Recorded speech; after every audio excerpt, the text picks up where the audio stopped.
never been to a gym?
And joining me now is the Vice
Governor Pritzker, welcome back to Pod Save America.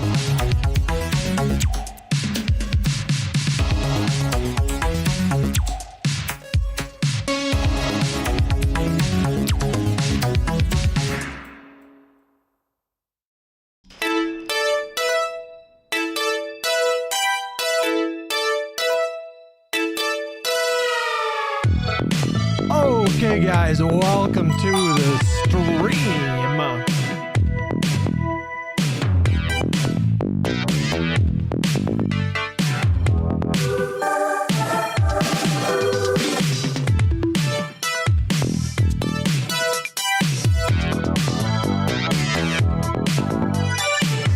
Okay. Good morning, Lazy Sunday, and Mira, and Zirior, and TK, Naughty Pop Mushroom, Anna, Anostrophe, Pelican, Maruga, All Elite Memes, Poundcake, Box Drapper, ATX Couch Potato, Drew and Robert, Flipping Hippos, Blotch, 6 pink, 1 blue, Paul Smenis of Costa, Puck, Max.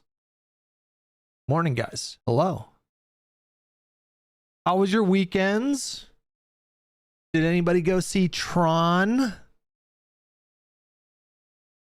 Sir Lance with 7 months. Thank you so much for the continued subscription. Claymore with the membership on YouTube. Claymore, thank you, buddy. Lars Steph with 6 months. Midlife Maddie with the gifted sub to Mira. And Zira Yor for 80 months. Thank you so much. You know, listen, I did not look. Here's a very concise review of Tron. All right. The characters were fucking boring. The writing was ass, like very bad. Like the writing was worse than Tron Legacy, which did not have the best writing. The story, who gives a fuck? Like nobody gives a fuck. But if you're a Nine Inch Nails fan, I think it is worth it to go see that movie in IMAX because the spectacle combined with the music, it was fun. I might watch that movie again at some point, like at home when it comes out on like Disney Plus. But that's kind of it. Like that's all it's got going for it is this visual spectacle because the visuals were pretty cool. And then the soundtrack was just haunting. It was very, very cool soundtrack. So I would give it like a 5.5, you know? Maybe like a 6. Like just based on the music. It was alright. The Nine Inch Nails soundtrack doesn't do as heavy lifting as Daft Punk. I think I agree with that.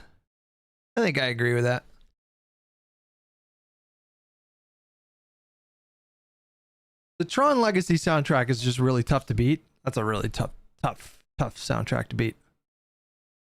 I saw Weapons again at the drive-in last night. So good. Yeah. So that's my second favorite movie of this year.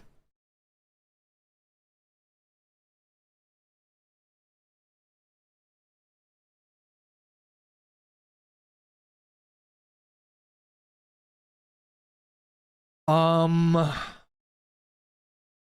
are you gonna start playing disc golf, Hutch? I've never been good at throwing a frisbee. That's one thing I've never been able to do. I've never been able to throw a frisbee like straight. Whenever I throw one, it always veers off to the right or to the left. Like I never figured out how to fucking do that. Esme says FPS gaming is so back with Battlefield 6, by the way. We'll see. I have no desire to play that game, personally. Have you seen The Long Walk? Yeah, we saw that. It was okay. It was alright.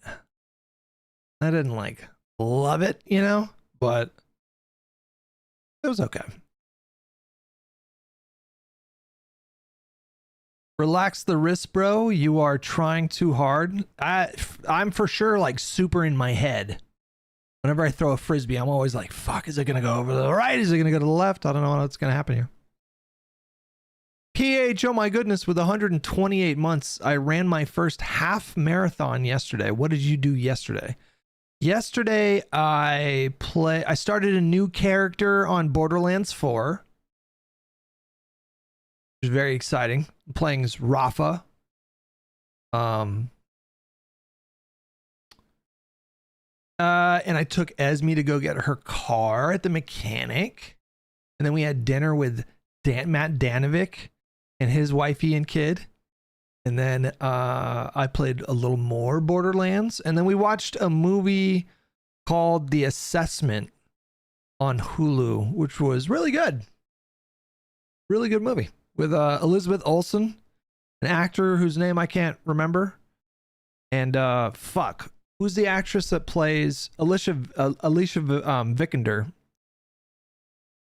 And it's like a fucking kind of dystopian kind of film. So it's like a Black Mirror kind of film. Play the Final Fantasy Tactics. The the Ivalis Chronicles? I don't know what any of that is. Nice. So basically we had the same day. True. Yes. Yeah. Apart from the marathon.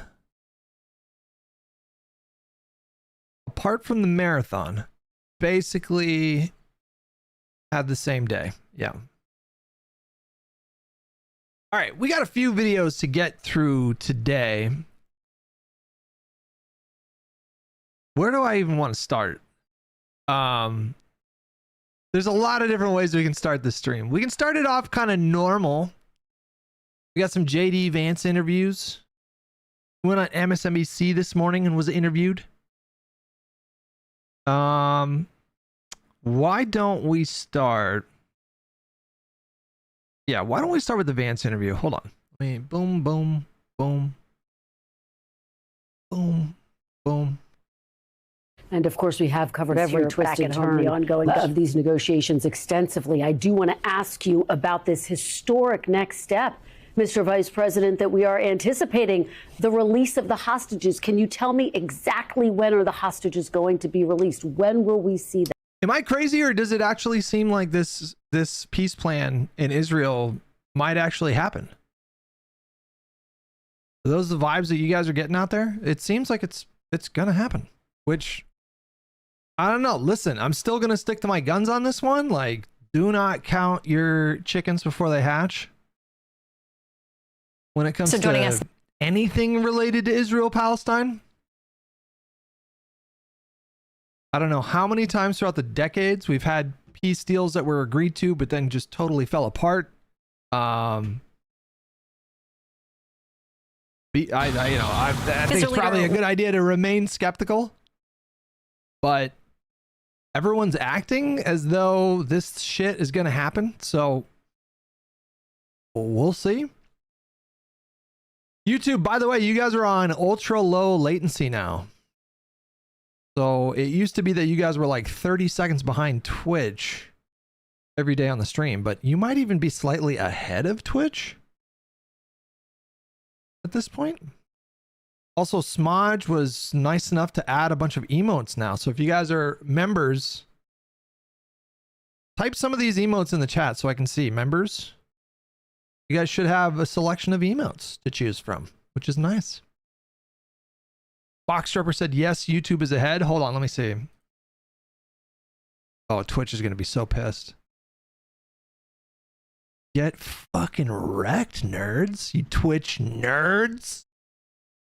Hold on, nerds. Oh. Oh my God, that's very... Okay. Huh.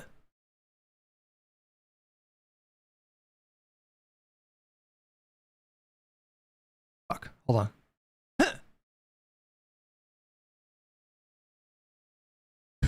I think it's like literally the same.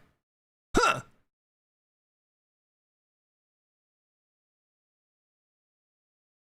I think it's literally the same. I think you guys are seeing things at the same time. Scott with the tier 1 sub. Thank you so much, Scott. Appreciate it, buddy. Hutch hates the people who got him here. I don't hate you guys. I dislike you. I very, very, very, very, very, very, very, very much dislike you guys, but I don't hate you. As soon as the military pays me, I'll subscribe. Okay, I'm rooting for Schumer to fold just so I can get my cut of the Twitch subscription. Purely in it for me. All right, hold on. Let's get through this. Well, it really should be any moment now, Kristen. The President of the United States is planning to travel to the Middle East to greet the hostages Monday morning Middle Eastern time, which should be late, Sunday night or very early Monday morning here. Hold on. The Daily Beast. Donald Trump's nemesis, George Stephanopoulos. Was that this morning? ABC This Week. Did they post it on YouTube yet?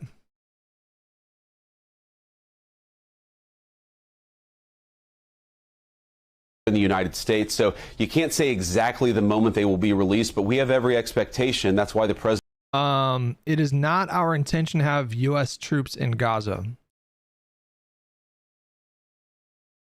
Is this the situation here? Yeah, I think it is. 12-minute interview with George Stephanopoulos. We'll watch that after this. Is going that he will be greeting the hostages early next week. It's a monumental thing. It's great, of course, for their families, but I really do think that it shows what happens when you go out. Matt, thank you so much for the membership, buddy. Liberal King with $2. I'm your biggest fan, Hutch, on Phonem.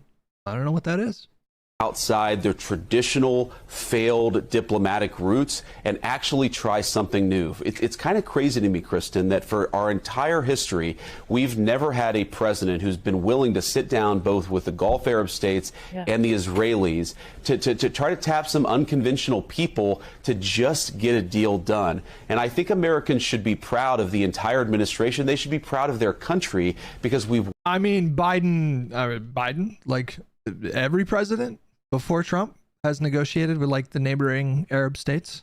Worked so hard to make peace in the Middle East happen, and we are right on the cusp of bringing these hostages home. It'll be a great moment for our country, a great moment for the world. But I really do think the lesson here is that Donald Trump refused to go down the failed traditional diplomatic pathway. He cut his own Trump diplomatic pathway, and because of that, it was successful.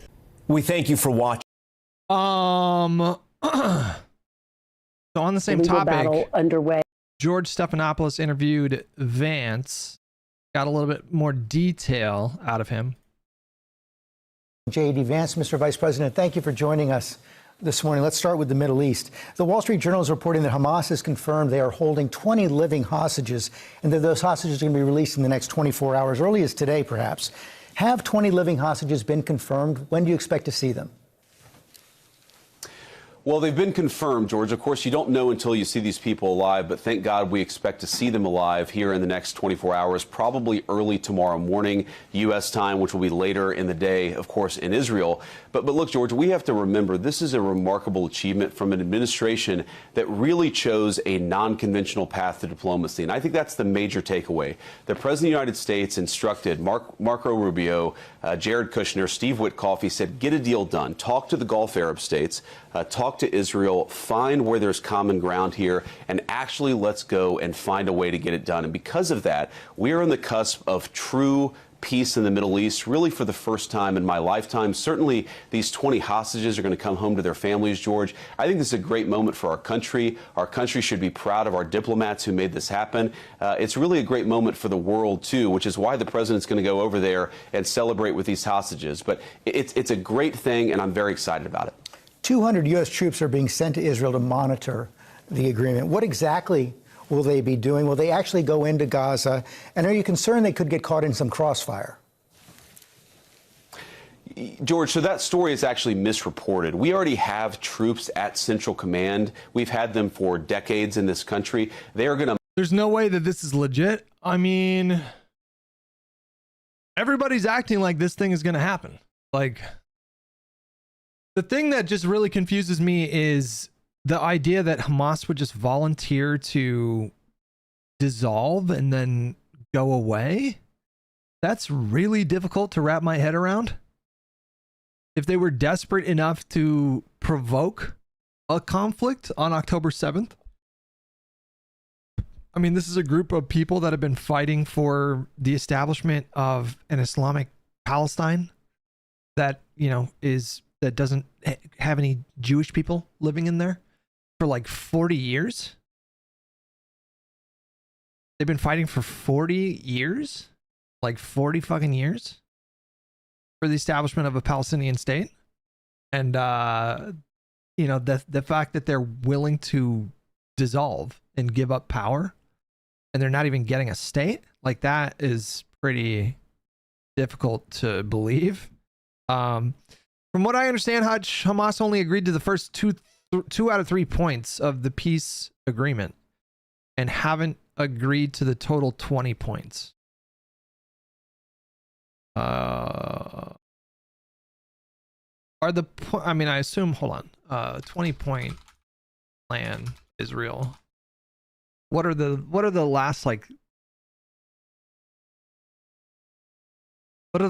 7 points?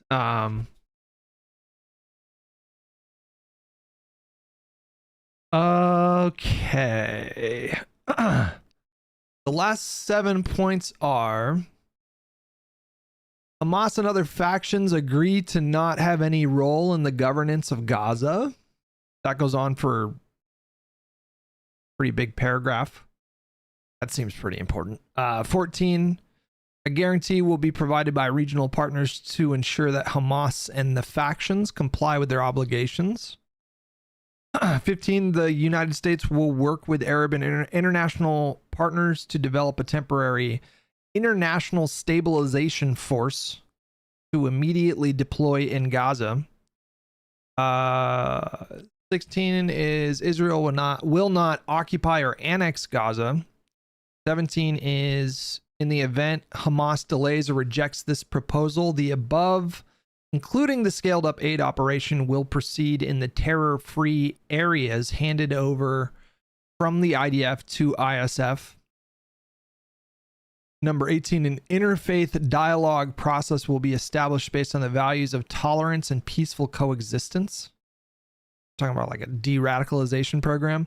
Number 19, while Gaza redevelopment advances and when the PA reform program is faithfully carried out, conditions may finally be in place. Oh, wait, hold on. How did I miss this? For a credible pathway to Palestinian self-determination and statehood. Damn, how the fuck did I miss that? Which we recognize as the aspiration of the Palestinian people. Number 20, the United States will establish a dialogue between Israel and Palestinians to agree on a political horizon for peaceful and prosperous coexistence. Well, that kind of changes things a bit. I didn't realize that statehood was in the fucking plan. I don't know how I missed that. But obviously you have some pretty enormous hurdles. Starting with number 13, Hamas and other factions agree to not have any role in the governance of Gaza. Okay. Okay. Monitor the terms of the ceasefire. I mean, this plan would just be pretty fucking amazing. Just to be absolutely clear about that. To have a situation where there's like investment in Gaza to like build up an economy and infrastructure, to de-radicalize the population, to not be governed by Hamas, and to have a Palestinian state, like that would be it's almost too good to be true. So it's pretty insane. And that's everything from ensuring that the Israeli troops are at the agreed upon line, ensuring that Hamas is not attacking innocent Israelis, doing everything that they can to ensure the peace that we've created actually sustains and endures. But the idea that we're going to have troops on the ground in Gaza, in Israel, that is not our intention. That is not our plan. There was a bit of a misreporting there, but we are going to monitor. Read that again. Statehood is not in the plan. Wait. Don't gaslight me. I just read it. What are you talking about? Hold on. Well, to be clear, it's not the establishment of a state that's in the plan, but rather so number 19, while Gaza redevelopment advances and when the PA reform program is faithfully carried out, the conditions may finally be in place for a credible well, okay, I suppose you're right. I suppose you're right. It's not that statehood is in the plan. It's that they're kind of like promising to promise is what it looks like here. And maybe that's one of the things maybe this is one of the details that Hamas is bristling at in terms of the last like third of the peace plan. That is kind of, what is that? Yeah, what is that? While Gaza redevelopment advances and when the PA reform program is faithfully carried out, the conditions may finally be in place for credible pathway to Palestinian self-determination. Yeah, that's not a promise of a state at all. That's just, yeah. Okay, you're right about that. monitor this piece to ensure that it endures. The other piece of good news that's been underreported, I think, George, is that Indonesia and a number of other majority. I mean, there's no reason to trust that Netanyahu would be willing to pursue statehood for Palestinians. It's just, he has given no indication that he is open to that sort of a thing, and he's given every indication over the course of particularly the last 2 decades. He's given every indication that he will do whatever he can to try to block Palestinian statehood. Majority Muslim states, they've actually offered to send ground troops to Gaza to ensure the necessary peacekeeping takes place. That's not something the United States is going to be expected to do. That's something the Muslim world is going to step up and do. And that, again, is because of the Trump administration's diplomacy. The president has also pushed for National Guard deployments in several American cities. As you know, that's been questioned by several federal judges, including Trump appointees. Also, the Republican governor of Oklahoma and chairman of the National Governors Association, Kevin Stitt. Here's what Governor Stitt said. We believe in the federalist system that states' rights. Oklahomans would lose their mind if Pritzker and Illinois sent troops down to Oklahoma during the Biden administration. How do you respond to Governor Stitt? Well, I'd say to Governor Stitt, you have to look at what's happening on the ground in Chicago. And the reason why Illinois is a different case from Chicago is because Chicago has been given over to lawlessness and gangs for too long, George. If you look at the murder rates in Chicago, the violent crime rates, you have women who have young families. They're terrified their kids are going to get killed in a drive-by shooting. We have accepted this for far too long in the United States of America in some of our biggest cities. And Chicago, unfortunately, is the worst. It's a beautiful city. It's got great people. We know the gross majority of the violent crime in that city is committed by a very tiny fraction of the population. Why shouldn't federal troops empower the people in Chicago to live safe lives when the governor and the local mayor just simply refuse to do their job? But as you know, a federal judge, a U.S. district judge. There was a clip of, man, these fucking comedians, man. There's a clip of Tim Dillon. You know, it's like Tim Dillon. Hang on, now I'm having a hard time. Who can leave comments? What the fuck? How do you do sub only again? It's like Tim Dillon and Theo Vaughn and comments on basic moderation. No, sorry. Oh, how the fuck do I do this again? I already forgot. What the fuck? Members only live stream? That's not what I'm going for. Customization? Here it is. Yeah. All right. Drivers. Boom. Okay. It's Theo Vaughn, Tim Dillon, Joe Rogan. They're all coming out with these statements that are like basically calling Donald Trump's immigration policy, or, you know, yeah, I guess it's immigration policy, inhumane. And it's like, you fucking dipshits, bro. Like, where were you when everybody at the RNC was holding up signs saying mass deportations now? Like, how the fuck did you miss that? Like this clip right here. Like, why would you give like a chummy, friendly interview to JD Vance, and then less than a year into the administration, you're complaining that their immigration policy is inhumane when they told you exactly what they were gonna do? Like, they just told us what they were gonna do. None of this should really shock or surprise anyone. Trump's losing support amongst. They did a poll recently about Latinos. Is there a better way, a more humane way to conduct some of these raids? Because I think there are a lot of people that go, like Rogan was talking about how we need to do a pathway to citizenship. And it's like, dude, every Democrat over the last 40 fucking years has run on a platform of a pathway to citizenship for people that have been here for a number of years and pay taxes and haven't done any crimes and are important parts of their community and the economy, and that's been the platform for Democrats. Want a border, we need a country, and that certain people also need to be deported. Absolutely. But when people see children being zip tied or a grandmother being zip tied, and these are people who've maybe lived in a community 30 years and they're not committing a crime, they're here illegally, we know that.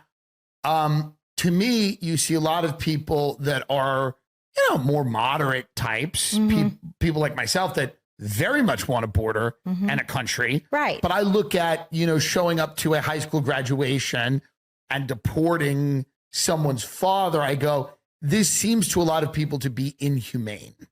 Yeah. Yeah. Did these people forget that during the first Trump administration, the thing that really kicked off a big protest movement, or rather a big protest response with respect to Donald Trump's immigration policy, was the family separation policy, which I believe was discovered in 2018. There was reporting on it. They were kidnapping kids. There's no other way of describing what happened. They were legitimately kidnapping children. We were separating kids from their parents and then sending their parents back to Mexico and El Salvador and Guatemala and, Central America, South America. And we were keeping their kids and then putting their kids into the fucking foster care system. And we did it as a deterrent. They just came out and said, we're doing this to deter people from coming to our southern border. And we kidnapped like 2,000 kids.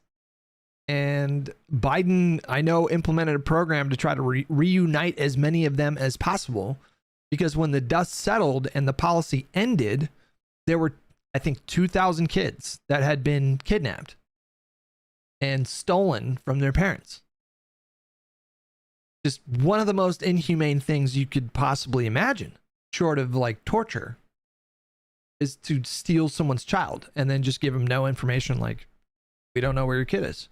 How do you even do that, by the way? Like, how do you lose track of that? Like that's, what are you saying? Like, when you sent the parents back to fucking Guatemala or whatever, you didn't keep a record of the parent and the kid? Like, how do you do that?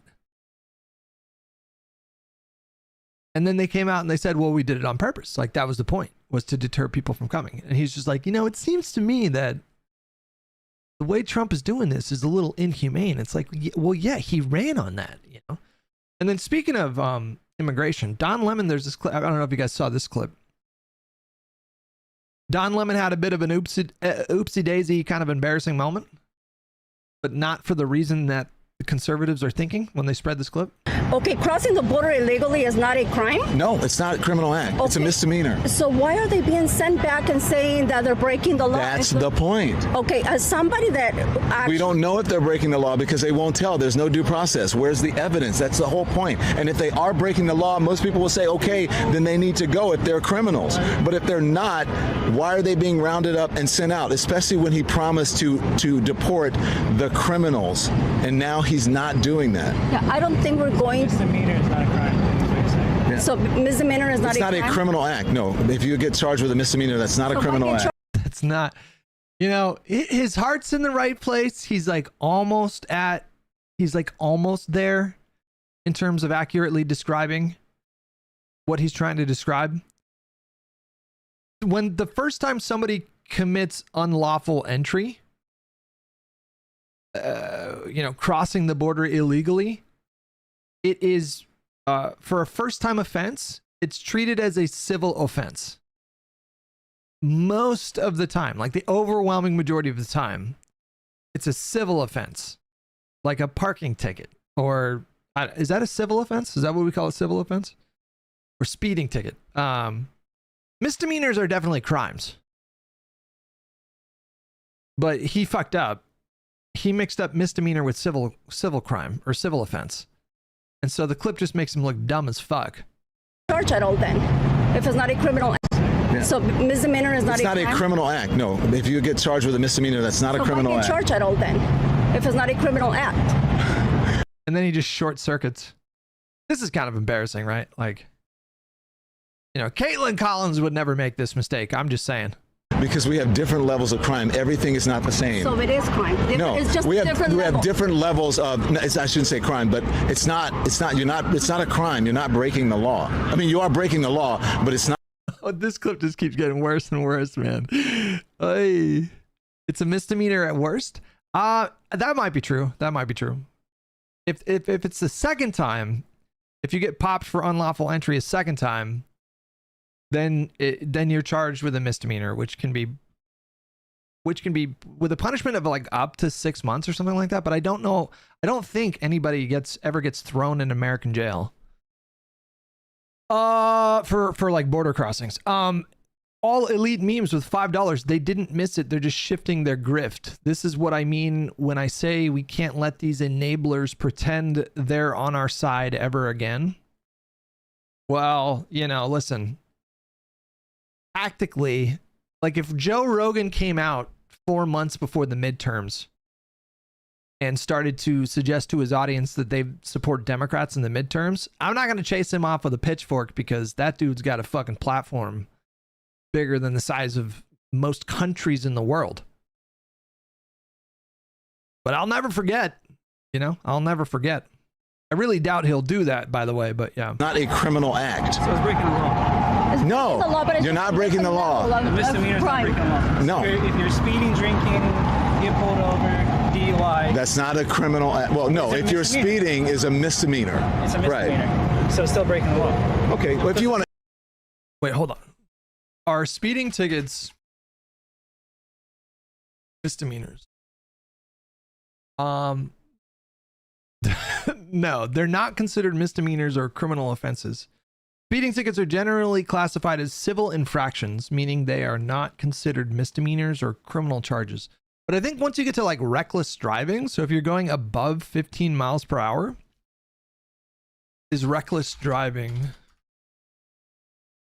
a misdemeanor? Then I think it gets charged as a misdemeanor, right?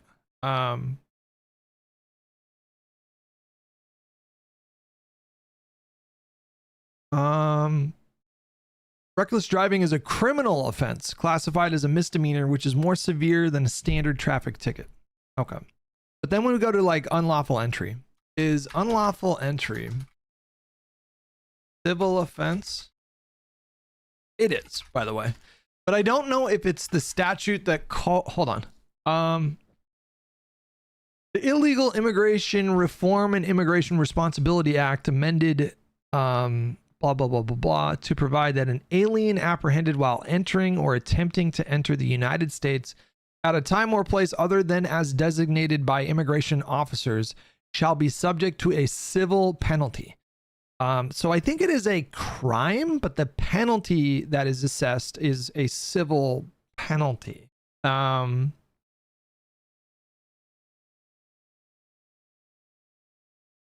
Either which way, this clip is so embarrassing for Don Lemon. If you want to qualify that, we're doing semantics. Because But when what I'm you saying, get pulled over- but what I'm trying to tell you is everything is not the same. It's all not one thing. But is it the law? What is it? The law that what? Is it law to come Is over there a legally? law? Is there a law? There are rules that processes that you. This is so like, come on, bro. Do a little bit of homework. You know what I mean? Just do a little bit of homework. Like, take some fucking pride in your job. Making the rest of us look bad, for Christ's sakes. Like, this clip is fucking ridiculous. He's like, he's close to the truth. He's like very close to the truth.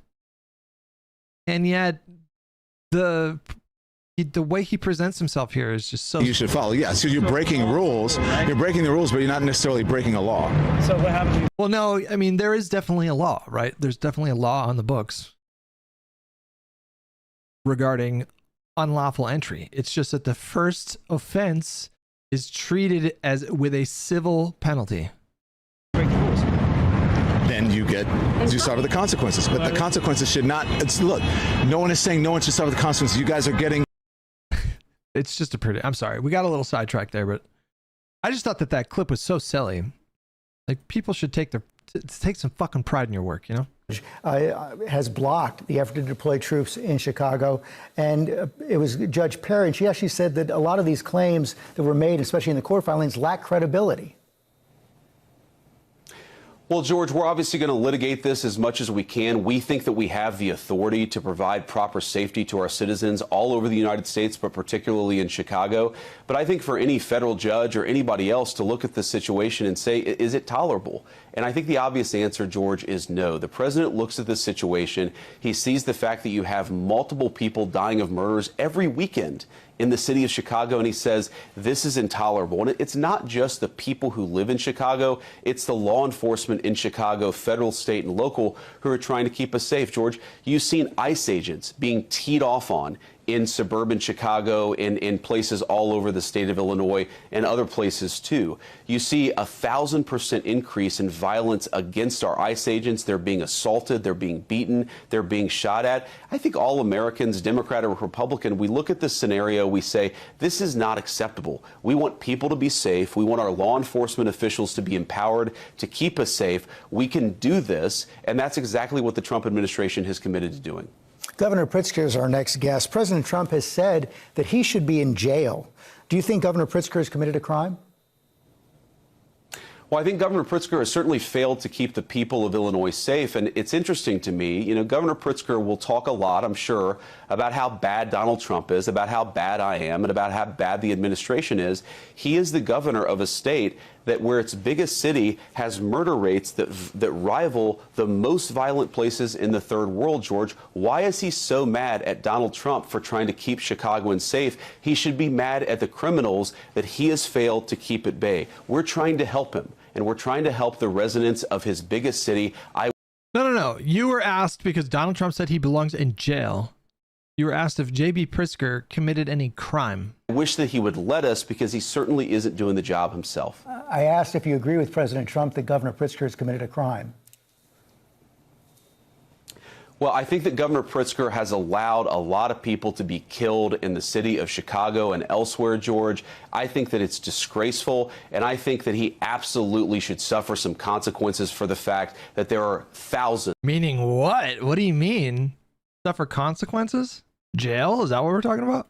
Of innocent Chicagoans who are dead because he failed to do his job. It's really a yes or no question. Do you believe he's committed a crime?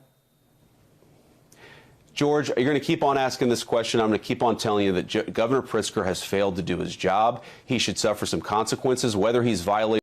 If I'm George Stephanopoulos here, I will ask that question 15 fucking times in a row. Like, I don't give a fuck. I will just fucking ask the question 15, 25 times if I have to. And Vance can walk off the set if he wants to, but I would just keep repeating it. Related to crime, ultimately, I would leave to the courts, but I certainly think that he has violated his fundamental oath of office. That seems pretty criminal to me. I'd leave it to a judge and jury to decide whether he's... Okay, all right, you're getting a little closer. You are kind of like... He wants it both ways. So, like, he doesn't want to fully commit to accuse him of doing a crime, but... Here he says, well, that, awfully seems criminal to me or whatever. He's actually violated the crime. Let me also ask. Violated the crime? Is that what he just said? Violated his fundamental oath of office. That seems pretty criminal to me. I'd leave it to a judge and jury to decide whether he's actually violated the crime. Oh, he short-circuited a little bit there. Ooh, he's getting a little antsy in that moment. Let me also ask you, as we saw the indictment this week of Letitia James on questions of mortgage fraud. Also, Lisa Cook has been accused by the Trump administration of committing mortgage fraud as well. The journalism outlet ProPublica has actually published a story, and I want to show it up on the screen right now, that says that several members of the Trump administration have faced similar questions. Labor Secretary Lori Chavez DeRemer entered into 2 primary residence mortgages in quick succession. Transportation Secretary Sean Duffy has primary residence mortgages in New Jersey and Washington, D.C. Lee Zeldin, the Environmental Protection Agency administrator, has 1 primary residence mortgage in Long Island and another in Washington, D.C. How do you respond to critics who say that the Trump administration is engaging in a double standard here?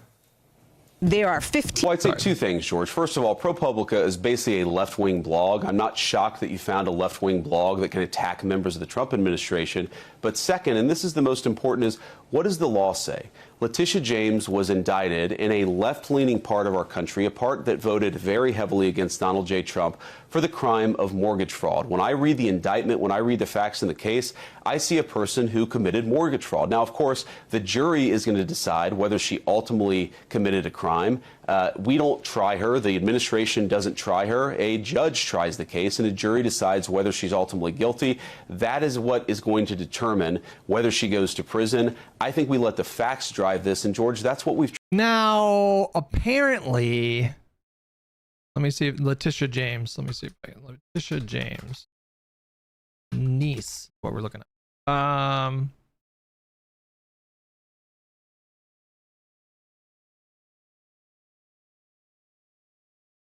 What I read on Twitter this morning, but I can't seem to find any reporting on it, was that the Trump administration are alleging that Letitia James had a home in Virginia, I believe,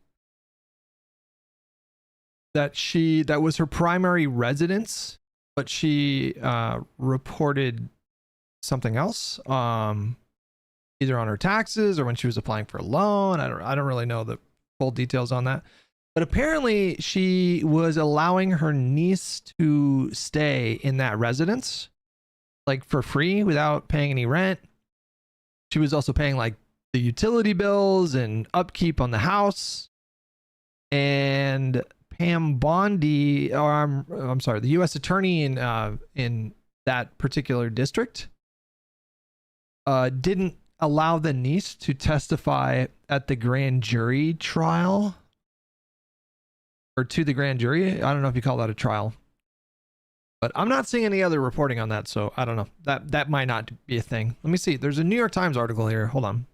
Tried to do in the administration's Department of Justice. We've asked ourselves, has a person violated the law? And if that person has violated the law, then we decide to prosecute him. That's what the Department of Justice should do. It didn't do that under Joe Biden's administration. It does under Donald Trump's. On the facts, do you dispute the facts that ProPublica reported? Do I dispute a far-left blog that I haven't read that you brought up in this interview? I have no idea, George. I have no idea what they actually said. But I certainly question the source. I question their credibility. And most importantly, I'm not worried about what they said about members of our administration. I ask the question, what does the law say? And if the law says that you engage in mortgage fraud and the New York Times says, the indictment says that when Ms. James took out a $109,000 loan in August 2020 to purchase a house in Norfolk, Virginia, the terms of her mortgage required her to use the property as her secondary residence and not as an investment. But it says she never used the house herself and instead rented it out. Because of her alleged misrepresentation, the indictment says Ms. James obtained lower interest rate and a higher seller credit than her bank was offering for mortgages on investment properties, which would save her a total of $18,000 in ill-gotten gains over the life of the loan. Miss Halligan accused Miss James of intentional criminal, and this is the same attorney that indicted Comey, by the way, the one that was, appointed by Trump just like 3 weeks ago after the other person resigned for not charging Comey. Ms. James called the indictment nothing more than a continuation of the president's desperate weaponization of our justice system, and she said she would fight these baseless charges aggressively. Ms. James is charged with 1 count of bank fraud and 1 count of making a false statement to a financial institution. Is mortgage fraud often prosecuted? No. Banks can call in loans and take civil actions when they uncover misrepresentations, but federal prosecutors rarely bother with criminal charges, especially when the purported ill gains are small. Are there other extenuating factors? We don't know yet because the transaction the Justice Department has focused on has not previously received outside scrutiny. To convict Ms. James at trial, prosecutors would have to persuade a jury not only that her paperwork contained an error, but also that it was intentional. It was an intentional misrepresentation and not an inadvertent mistake. Even assuming the allegations are accurate, it's not yet clear whether there are additional facts that could raise a reasonable doubt about her intentions.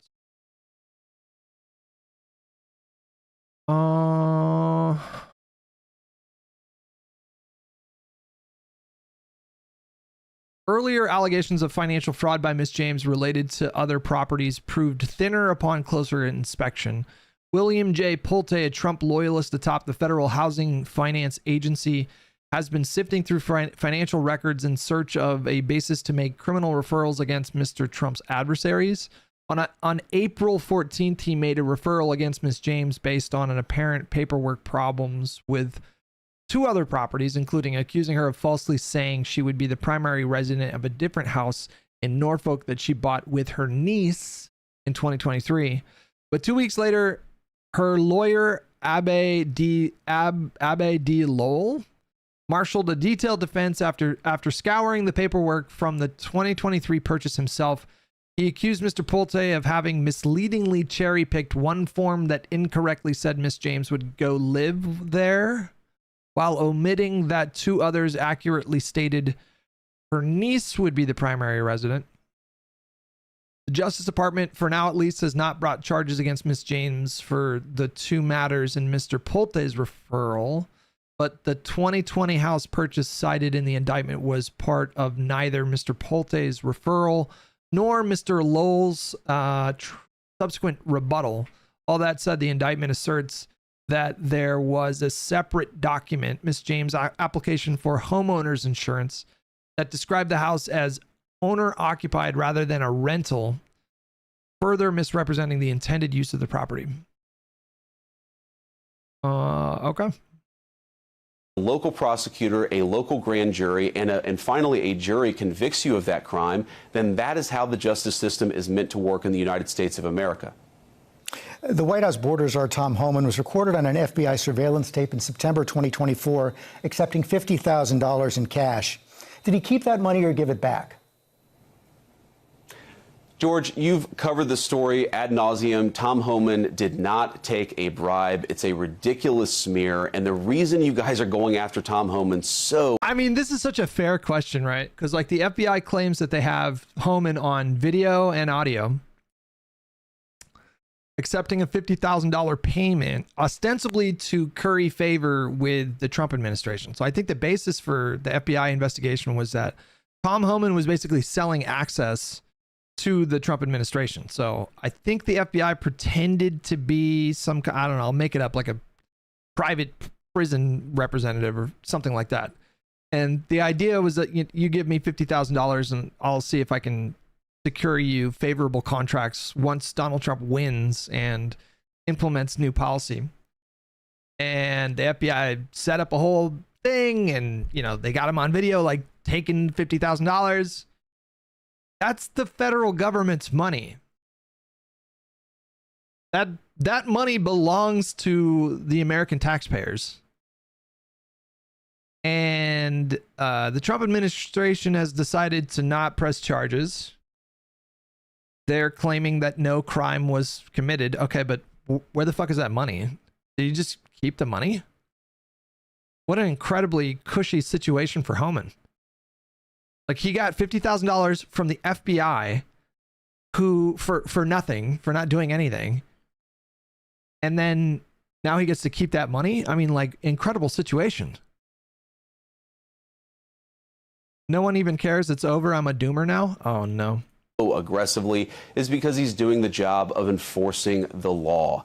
I think it's really preposterous. I know Tom. I think that he's a good man. He gets death threats. He gets attacked. He gets constantly threatened by people because he has the audacity to want to enforce the country's immigration laws. I think that it would be a much more interesting story about why is it that Tom Homan, who is simply enforcing Americans' immigration laws, is getting constantly harassed and threatened to the point of death threats. That's a much more interesting question that I think journalists should focus on. We can agree to disagree on that question. Well, wait, you said he didn't take a bribe, but I'm not sure you answered the question. Are you saying that he did not accept the $50,000? George, this story has been covered ad nauseum. He did not take a bribe. Did he accept $50,000? I'm sure that in the course of Tom Homan's life, he has been paid more than $50,000 for services No. Hang on. We're saying the FBI gave him $50,000. Did he keep that money? That's our money. That does not belong to him. That belongs to the American taxpayer. The question is, did he do something illegal? And there's absolutely no evidence that Tom Homan has ever taken a bribe or done anything illegal, which is why he's working in the administration. I'm asking you, did he accept the $50,000 that was caught on the surveillance tape? Did he accept that $50,000 or not? George, I don't know what you're talking about. Did he accept $50,000 for what? You don't know what he's talking about? Are you serious? Recorded on an audio tape in September 2024, an FBI surveillance tape, accepting $50,000 in cash. Did he keep that money? Accepting $50,000 for doing what, George? I'm not even sure I understand the question. Is it illegal to take a payment for doing services? Oh my God, bro. Are you fucking kidding me right now? The FBI has not prosecuted him. I've never seen any evidence that he's engaged in criminal wrongdoing. Nobody has accused Tom of violating a crime, even the far left media like yourself. So I'm actually not sure what the precise question is. Did he accept $50,000? Honestly, George, I don't know the answer to that question. What I do know is that he didn't violate a crime. So you don't... What? That's the second time he said violate a crime instead of violate a law. He is short-circuiting a little bit. He had a little moment where he misspoke just like 5 minutes prior to this as well. What was caught on the tape, you're saying right now you don't know whether or not he kept that money. I don't know what tape you're referring to, George. I saw media reports that Tom Homan accepted a bribe. There's no evidence of that. And here's, George, why fewer and fewer people watch your program and why you're losing credibility. And then he just gets antagonistic. Pretty astonishing MO. You know? Because you're talking for now 5 minutes with the Vice President of the United States about this story regarding Tom Homan, a story that I've read about, but I don't even know the video that you're talking about. Meanwhile, low-income women can't get food because the Democrats and Chuck Schumer have shut down the government. Right now, we're trying... Wow, what a fucking amazing spin. Trying to figure out how to pay our troops because Chuck Schumer has shut down the government. You are focused on a bogus story. You're insinuating criminal wrongdoing against a guy who has done nothing. All he asked you was, okay, you say he didn't commit a crime, fine. All right. But the FBI gave him $50,000. Did he keep that money?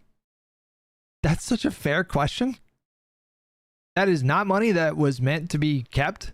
Wrong instead of focusing on the fact that our country is struggling because our government's shut down. Let's talk about the real issues, George. I think the American people would benefit much more from that than from you going down some weird left-wing rabbit hole where the facts clearly show that Tom Homan didn't engage in any criminal wrongdoing.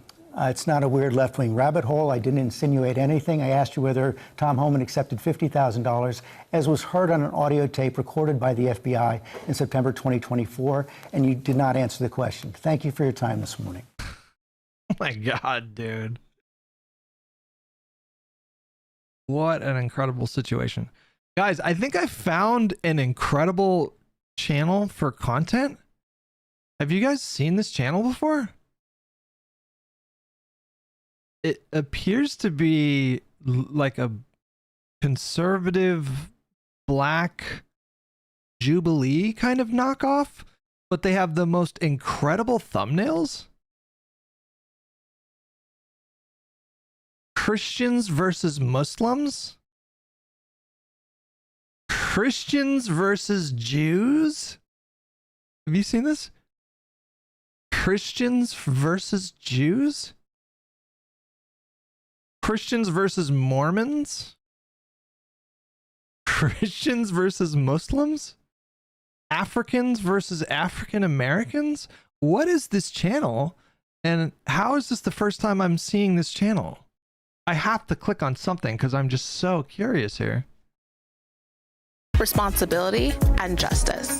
Through moments of tension and unexpected understanding, they search for shared values and experiences that connect them as women in today's America. Okay, maybe it's not a conservative Jubilee. Maybe it's a black Jubilee. Is that what's going on? Please spare us. I have to click on this. I have to see what's going on here. Welcome to the bridge.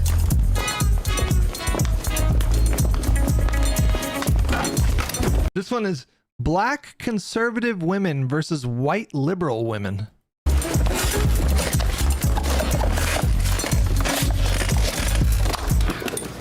Hi, everybody. I'm Cheryl, and I'm a bloated liberal. Hi, I'm Tiffany. I am a liberal. I'm Darlene. I'm your 60s hippie liberal. I'm Lauren, and I am also a liberal. I'm Kathleen, and I'm a big-time Trump supporter and a conservative. I'm Kaitia Lamore, and I'm a Christian first who has conservative values.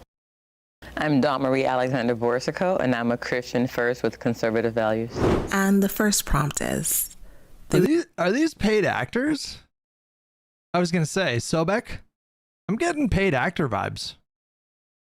Republican Party truly represents the interests of Black Americans.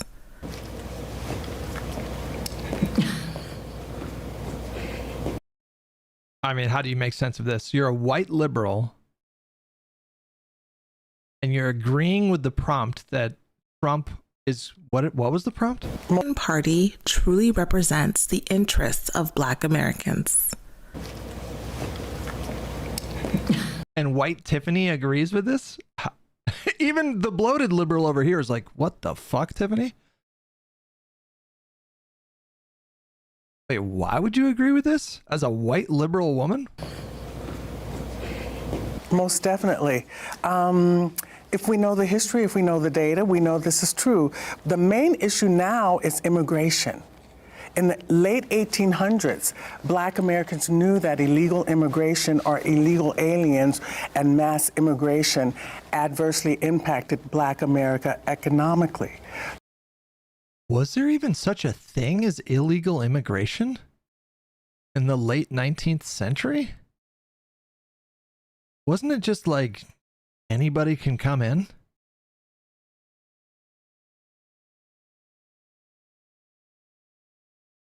Hold on. When did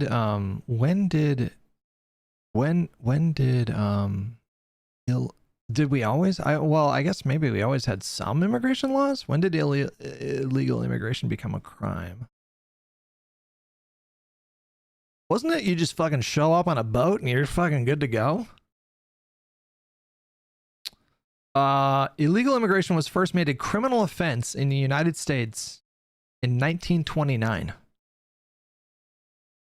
Before 1929, entering the U.S. without authorization was not a crime, though immigrants could be deported for unlawful entry. The federal government's main immigration laws, like the Chinese Exclusion Act of 1882 and the Immigration Act of 1917, focused on excluding certain groups and setting entry requirements, not criminalizing the act of crossing the border itself. Okay. So what's the problem today that we don't realize that, right? Mass immigration, illegal aliens adversely impact Black Americans economically. That's a fact. The data is clear. I am not sure that's true. So we go by data, we don't go by feelings. Is that correct? I mean, surely you would want to cite the data, right? Why do you think that immigration or mass immigration affects Black workers more than white workers? White. Because do you believe that black and white workers were always on the same footing throughout Certainly history? not. Exactly. So that's the point, right? Well, what the fuck? Lady, you did not explain that at all. Well, we look at history, we look at the data. But that's history. As a liberal, I hope we've moved on a little beyond that, where everybody can get a decent job if you work and you work hard and you get your education. And the immigrants coming in aren't taking the jobs that we would do. But you don't know that, right? Yeah, I do. Well, they work in construction, right?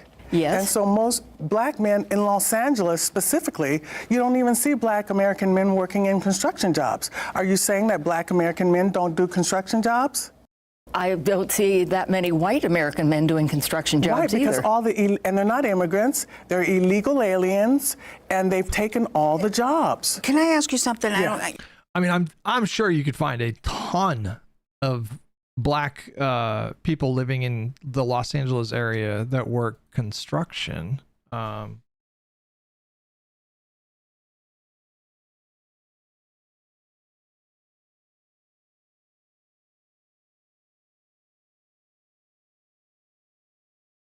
Can I, because I was brought up Italian from the East Coast. My grandmother came from Italy.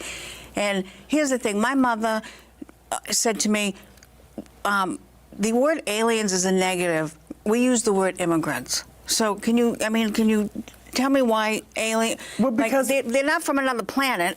They're just from another country. Yeah, but we respect our laws, right? And we respect the United States. I cannot wait for Tiffany to speak up. I am so curious as to why she agreed with the prompt. States Constitution and really? Trump respects the Constitution? Yeah. That's something that's news to me. That's well, news do you to know me. the Constitution? Yes. What do you know about it? Well, free speech, for one, which seems to have gone into the toilet lately. Hate speech is not speech that I hate that you can't say. Hate speech is speech that hurts people. We are now back in an age of, somebody said earlier, McCarthyism, where things are... Are they paid actors? I don't know if they're paid actors. I don't know. I'm not ready to make that call. You can't take somebody off the air because you disagree with them. Well, they took off Roseanne Barr. Roseanne Barr. And they took off Dave Chappelle, and they censored us. What are we even? Who took off Dave Chappelle? When did that happen? I felt like, didn't Dave Chappelle quit the Chappelle Show in like the early 2000s or whatever? Roseanne Barr was fired from her show in like 2018 or 2019 when Donald Trump was president. And yet she tweeted out something like a month ago when the Kimmel stuff was, whenever that was popping off, like 3 weeks ago or whatever. She tweeted out something about how, you know, what did she say? Hold on. Roseanne. You get really, what's really depressing is, like, guys, we are looking at the median voter. I don't know. There's no easy way to say this.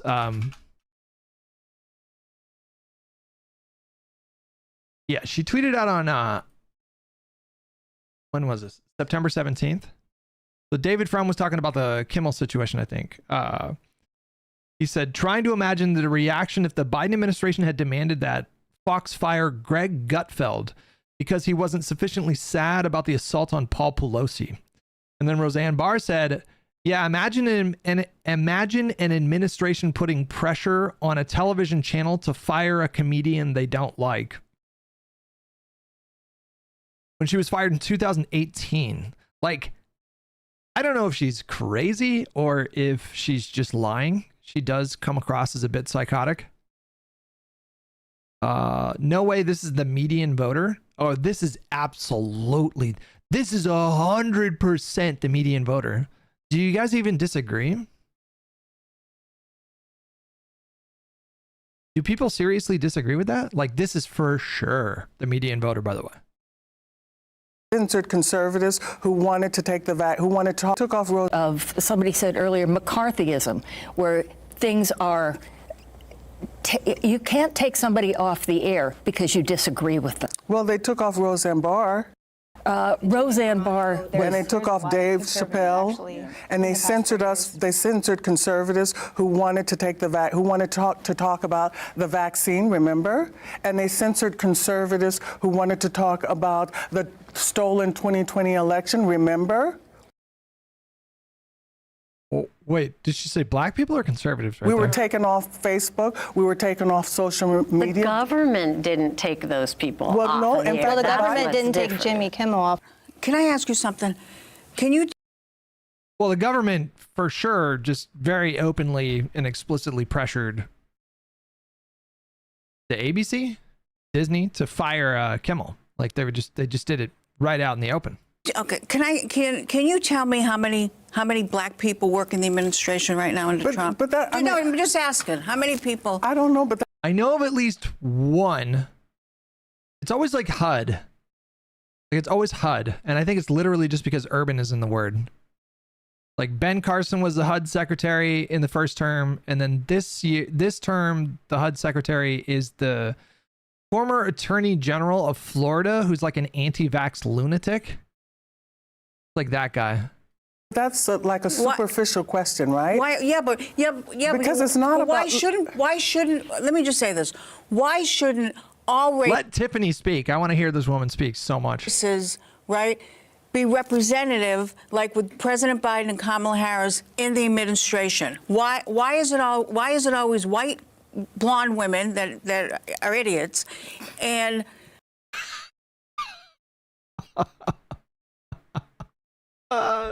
oh no, Tiffany's catching strays.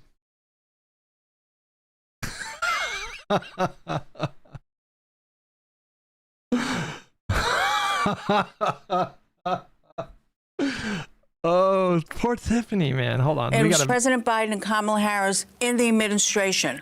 Tiffany doesn't even skip a beat here. Why is it always white, blonde women that are idiots, and straight white men? Like, why? Well, I'm going to look at.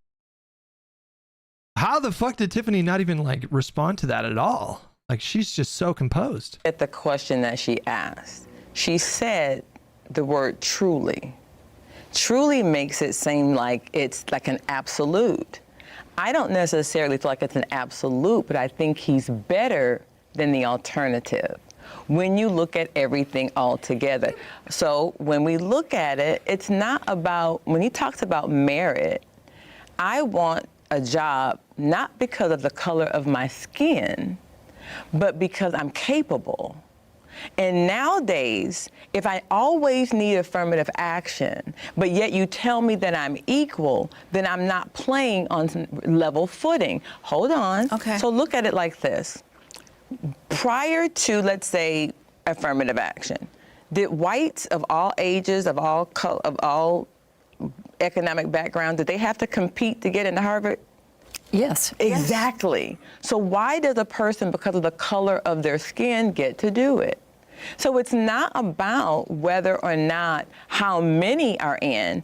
I want qualified people in, because what happens is when they're not qualified, you know what black people do? They just hired that idiot because he was a token, because we know he didn't do the job right. What the fuck? Because what happens is when they're not qualified, you know what black people do? They just hired that idiot because he was a token. Jesus Christ, bro. Because we know he didn't do the job right. He didn't make us look good. He didn't represent well. We don't, and there is a responsibility that the black community needs to take about whether or not we're going to measure up. Do you want somebody there just because they're black, or do you want somebody there just because they're qualified? Yeah, but I want someone there. I was brought up, you know, this is what my mother used to say to me, an Italian-Irish mother. My mother used to say to me, not everybody has to be your best friend, but everybody deserves to be treated equal. I agree with that. Of course. Equal. And you want to know what? In the black community, the black and brown community, as a white woman, they don't get treated right. So but who says that? How do you know? That's a blanket statement. It's not. They don't get treated. How do you know? Who's they? And how do you measure that? It depends on your economic. Because I talk to people, I work the road. Well, that's just like hearsay rhetoric. That's not data. Okay, let me. What does the data tell us? Okay, the data. Okay, I'll give you the data. The data of the comedy club circuit. I worked the road for over 10 years. They wouldn't.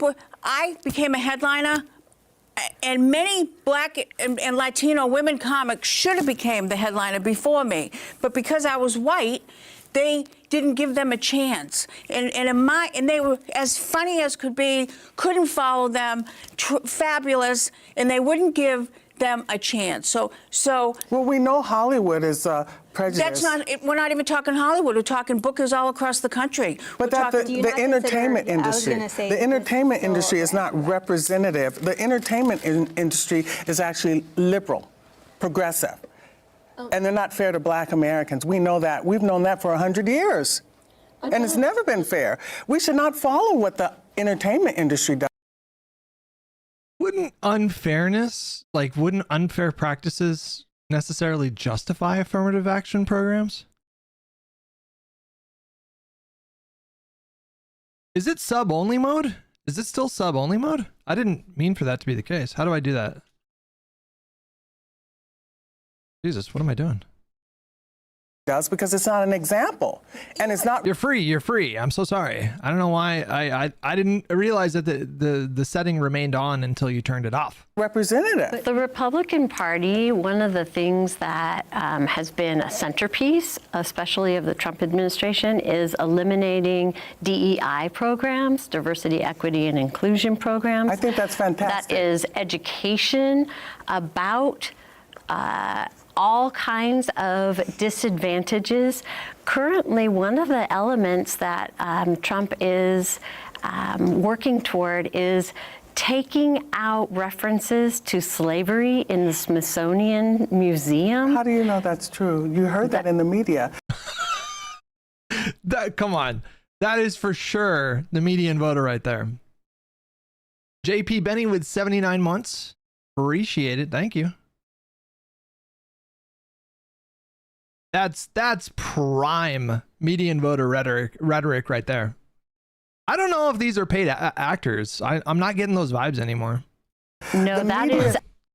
How do you know that happened? Like, do you watch like just the news? It's really hard when you run up against this because I find in my experience, like once somebody says something like that, it's really hard to get through to that person. This is 100% fake, Hutch? I don't know. I don't know if it is. I don't know if it is. We've run into this problem a lot in Twitch chat because Trump supporters, super MAGA people would come into the chat and then they would say the most outrageous things. And it seemed like most of the chat was convinced that the person was trolling. But the problem with Trump supporters and conservatives, quite frankly, is the way that they talk, the things that come out of their mouth is like indistinguishable from internet trolls. And it's almost impossible to tell a lot of the times if someone is baiting or if they're just an idiot MAGA person. By the way, do you read YouTube chat as well? Just curious. I do. Feels more real than Jubilee. You get flustered too because there's too many examples. It's like the name a woman thing. I feel like if somebody ran up to me and said just name a woman, I feel like I would for sure be able to do that. We did the list 100 women challenge on stream a few years ago. You remember that? And I think I started struggling around like 75. Like 50 to 75. You guys remember that when that was a thing? There was like a challenge on for streamers that became like the meta for a week. Do it right now? I don't want to do it right now. Make me look bad. Something's in my eye. Just try it one of these days. Just try it. Just like put pull out your phone and just fucking name 100 women. They could be alive or dead. So your options are just limitless, right? Yeah, to be fair, I think I would probably start struggling around 75 men as well. Well, I don't know. I think I would probably struggle a lot less. Relatives count? Sure. Yeah, literally. Like the challenge was literally any women. Just name women. Just name 100 women. I feel like if you know politics, it's a cheat. Yeah, that's true. That's true. Nancy Pelosi, AOC, Ilhan Omar, Rashida Tlaib, Cori Bush, Susan Collins, Marjorie Taylor Greene, Marsha Blackburn,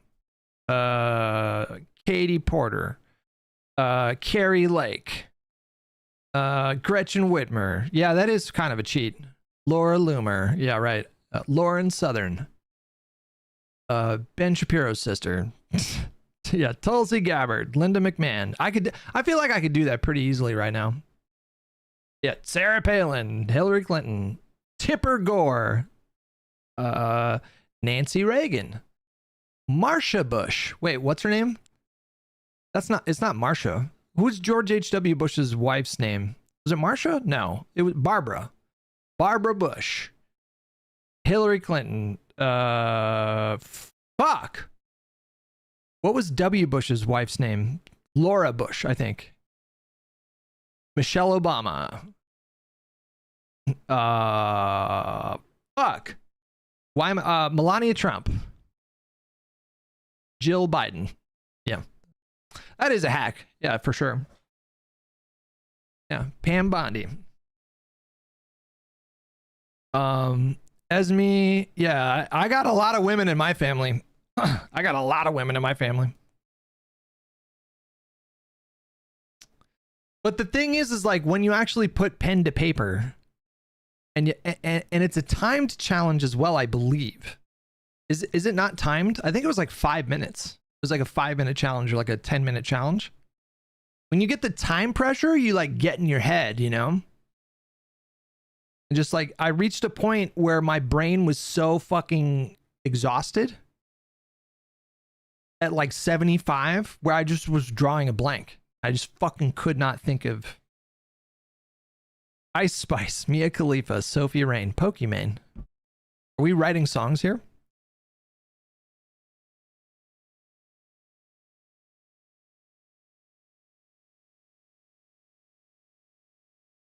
Name 75 books.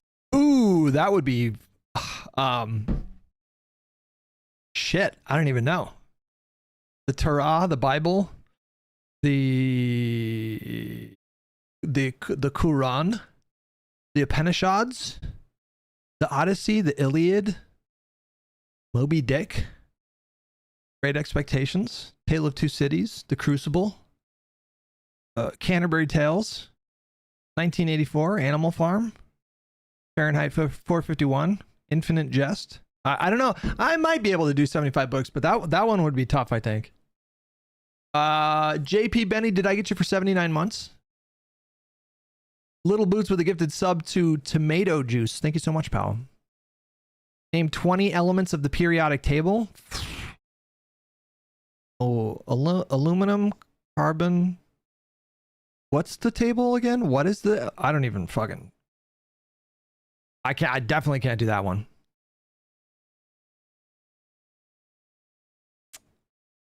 Definitely can't do that one. I just flagrantly cheated in chemistry in high school. And do you know what's funny? I exhausted my chemistry teacher so much that he just didn't care. I was so disruptive in that class that I think that guy reached his breaking point with me. He was a new teacher. He was like a younger teacher. And guys, I was kind of a nightmare in class. I'm not going to lie. Like I was a nightmare in class. I was so disruptive. I exhausted many a teacher.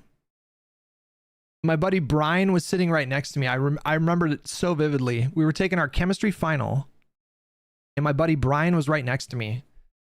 And I was just not very subtly like, Brian, move your arm. I can't see your, move your arm. I can't see your paper. And then I look over and my chemistry teacher's looking right at me and he just like shakes his head and just walks away. He just didn't even, you know. Brian, your arm. You got to move your arm. Pondering, what's up, buddy? What about George just cutting off Vance on live TV in such an alpha-based Chad move? Such disrespect. You didn't even see the best part. Rupar has a clip where you see and hear Vance get cut mid-syllable. No, I think I saw it, right? Didn't I? Hold on. Because I was there when he cut, when he, we were watching it when he got cut off. Unless there was some secret clip that I'm missing. Hold on. Wait, what clip specifically? The version you saw didn't show Vance as the... Oh, okay. What? Which clip is it then?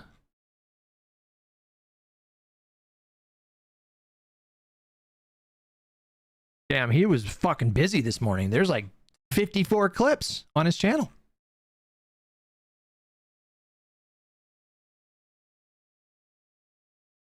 Check the Discord DMs. Okay.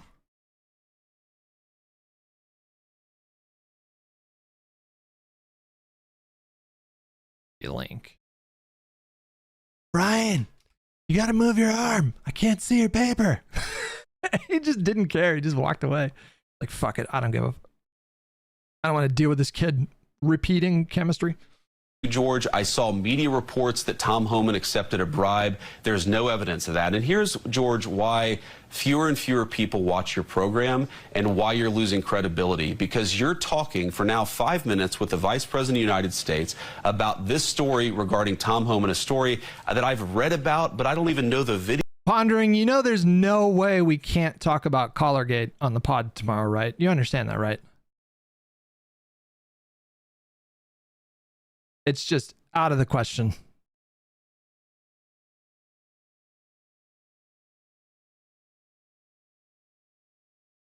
Just to be clear, like, you know, we have to talk about that, right? Do you think Trump is worse than Buchanan and Johnson? I don't really know much about what the fuck is Collargate? Oh no, not that kind of collar. Not that kind of collar. Video that you're talking about. Meanwhile, low-income women can't get food because the Democrats and Chuck Schumer have shut down the government. Right now, we're trying to figure out how to pay our troops because Chuck Schumer has shut down the government. You are focused on a bogus story. You're insinuating criminal wrongdoing against a guy who has done nothing wrong instead of focusing on the fact that our country is struggling because our government's shut down. Let's talk about the real issues, George. I think the American people would benefit much more from that than from you going down some weird left-wing rabbit hole where the facts clearly show that Tom Homan didn't engage in any criminal wrongdoing. It's not a weird left-wing rabbit hole. I didn't insinuate anything. I asked you whether Tom Homan accepted... Is this even in the right clip? $50,000, as was heard on an audio tape recorded by the FBI in September 2024, and you did not answer the question. Thank you for your time this morning. Am I even watching the right clip? No, George, I said that I don't... Oh, I see. Not answer the question. Thank you for your time this morning. No, George, I said that I don't... Up next, we'll be right back. Yes, that was... Okay, yeah, that was a Chadwick maneuver right there. Standard Chadwick maneuver. I fucking love that. The disrespect to just like cut the feed of the interview with a vice president. My goodness. You know, guys, pour one out for, just take a guess. Like, who do you guys think had it worse this week? I mean, I'm thinking of a really particular person who had a really rough week. And it has to do with Collargate. How long until George S. comes down with a case of mortgage fraud? I don't know. That's a good question. Kaya, no. I mean, Diane. Okay. Technically, Kaya and Diane Keaton had a rough week. It's not Hasan himself. No. Friend of the pod. Jesus Christ. Friend of the pod, Ogre Boy, is, man, he is in it. This guy is in it this week. Because it's like a new level for him. For like Ogre Boy, it's a new level. You know, because not only does this, like, far be it from me to judge anyone for shitty tattoos, okay? I have at least two, arguably, definitely three, at least three just shitty tattoos. Who far be it from me to judge. But this guy not only has a Hasan tattoo, he has a Hasan plus dog tattoo.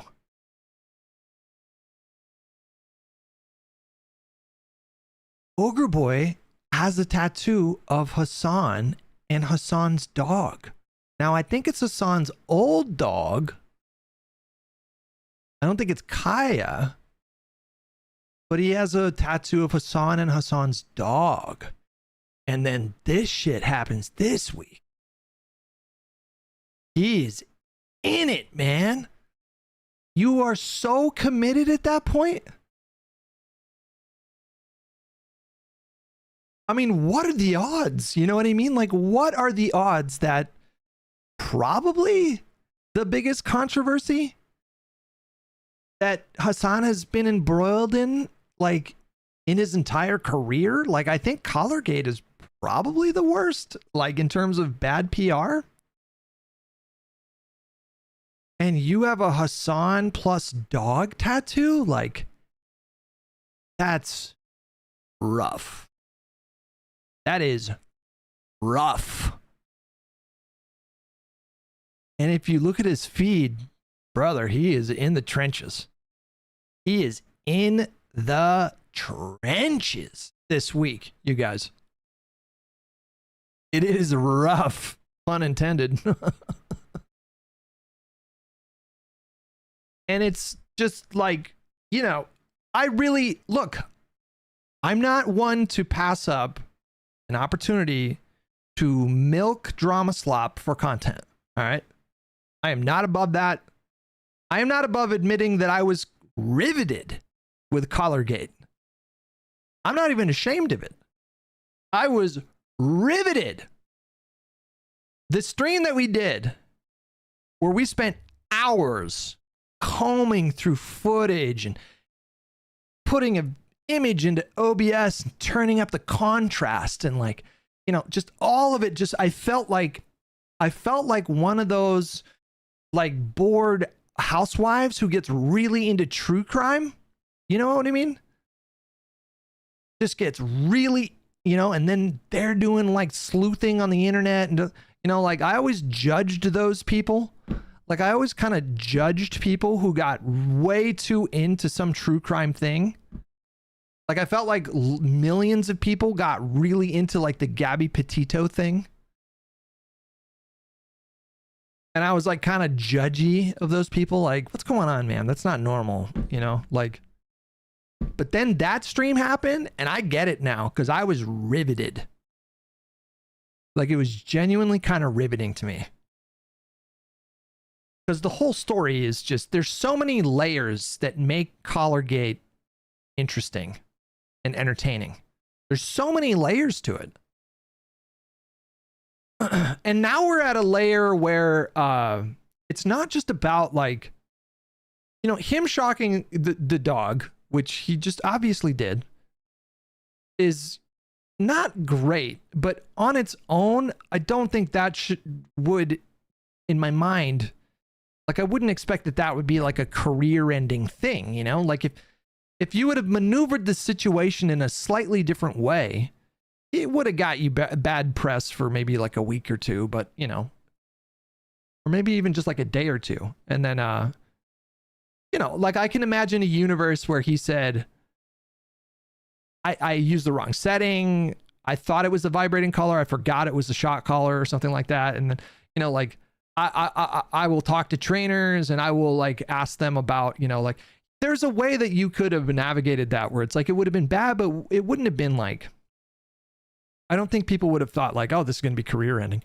But it's just the steps that he took after the fact to try to cover up for this obvious lie. I mean, and it is an obvious lie.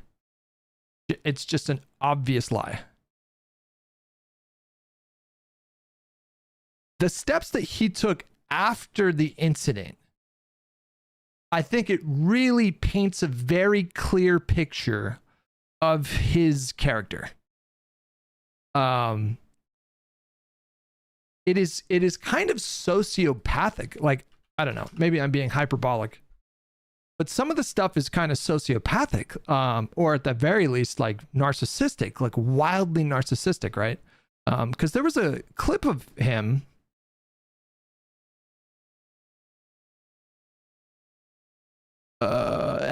XQC reacted to it. Okay, here's the clip here, right here. Like, this to me is like a bit sociopathic. it's like, just like I haven't even I only saw the caption written out. Like I haven't actually watched the clip, but just reading the text, it was like, wow, you know, like your haters want you to be reactive to the dog, which is the number one thing you don't do. Cesar Milano South Park literally had an episode about this. I know. My haters are causing me to be more reactive to my dog when she's being spoiled, and then train her in the opposite direction, train her into thinking that she can just like get my attention by crying in the background. Okay, which is bad. But what are you going to do? Fuck it. I'll just destroy all of the training that I've worked very, very hard on to reinforce, now that, the entire internet thinks I'm fucking abusive unless I, let my dog do whatever she wants and then run the show like this. I have a good...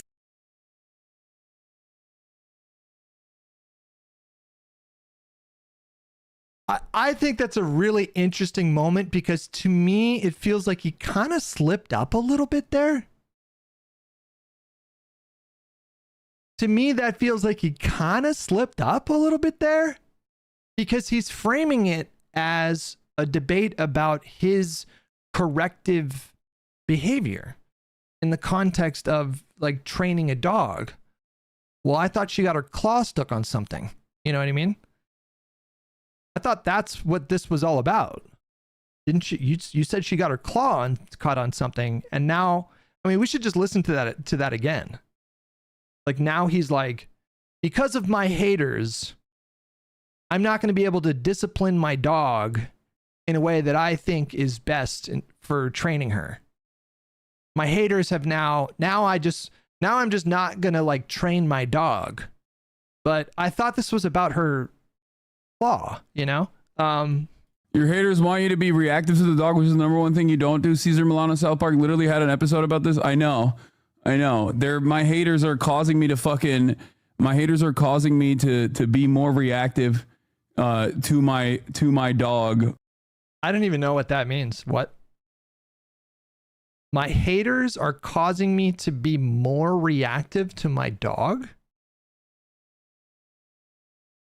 My haters are causing me to be more disciplinary? Like, I don't really understand.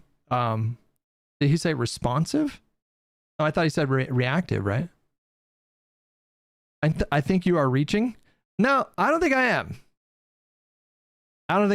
I think this is a very revealing moment. Let me tell you what's going on inside of his head, okay? I can tell you almost exactly what's going on in his head, okay? He knows what he did. He knows he shocked his dog. Like, he knows that. He also was smart enough in the moment to know that his own audience would not be okay with that kind of disciplinary behavior. And so in the moment, he knew to avoid admitting what he did. But he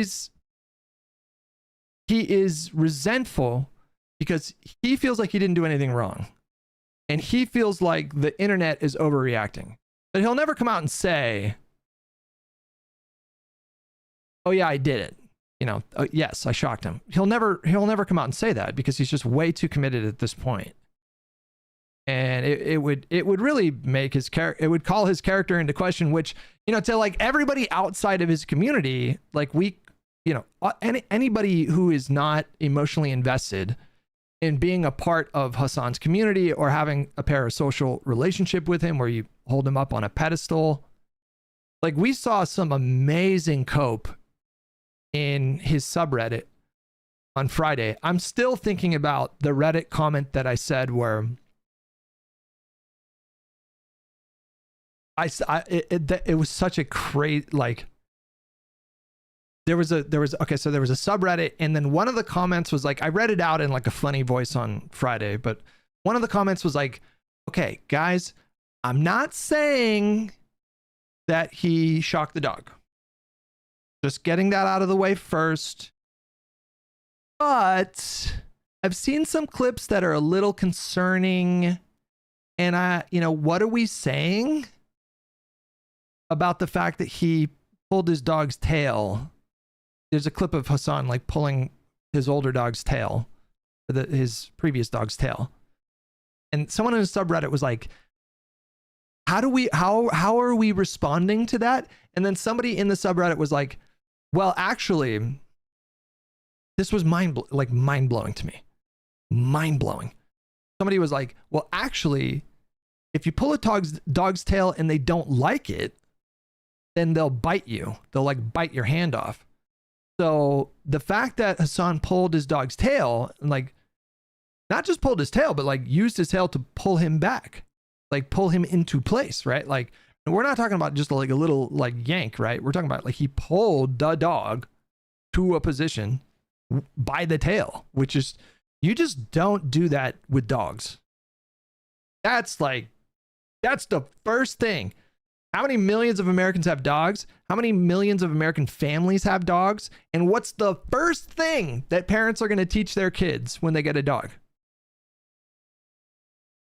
It's literally going to be the first fucking thing that every parent in the country is going to teach their kids when they come home with a dog.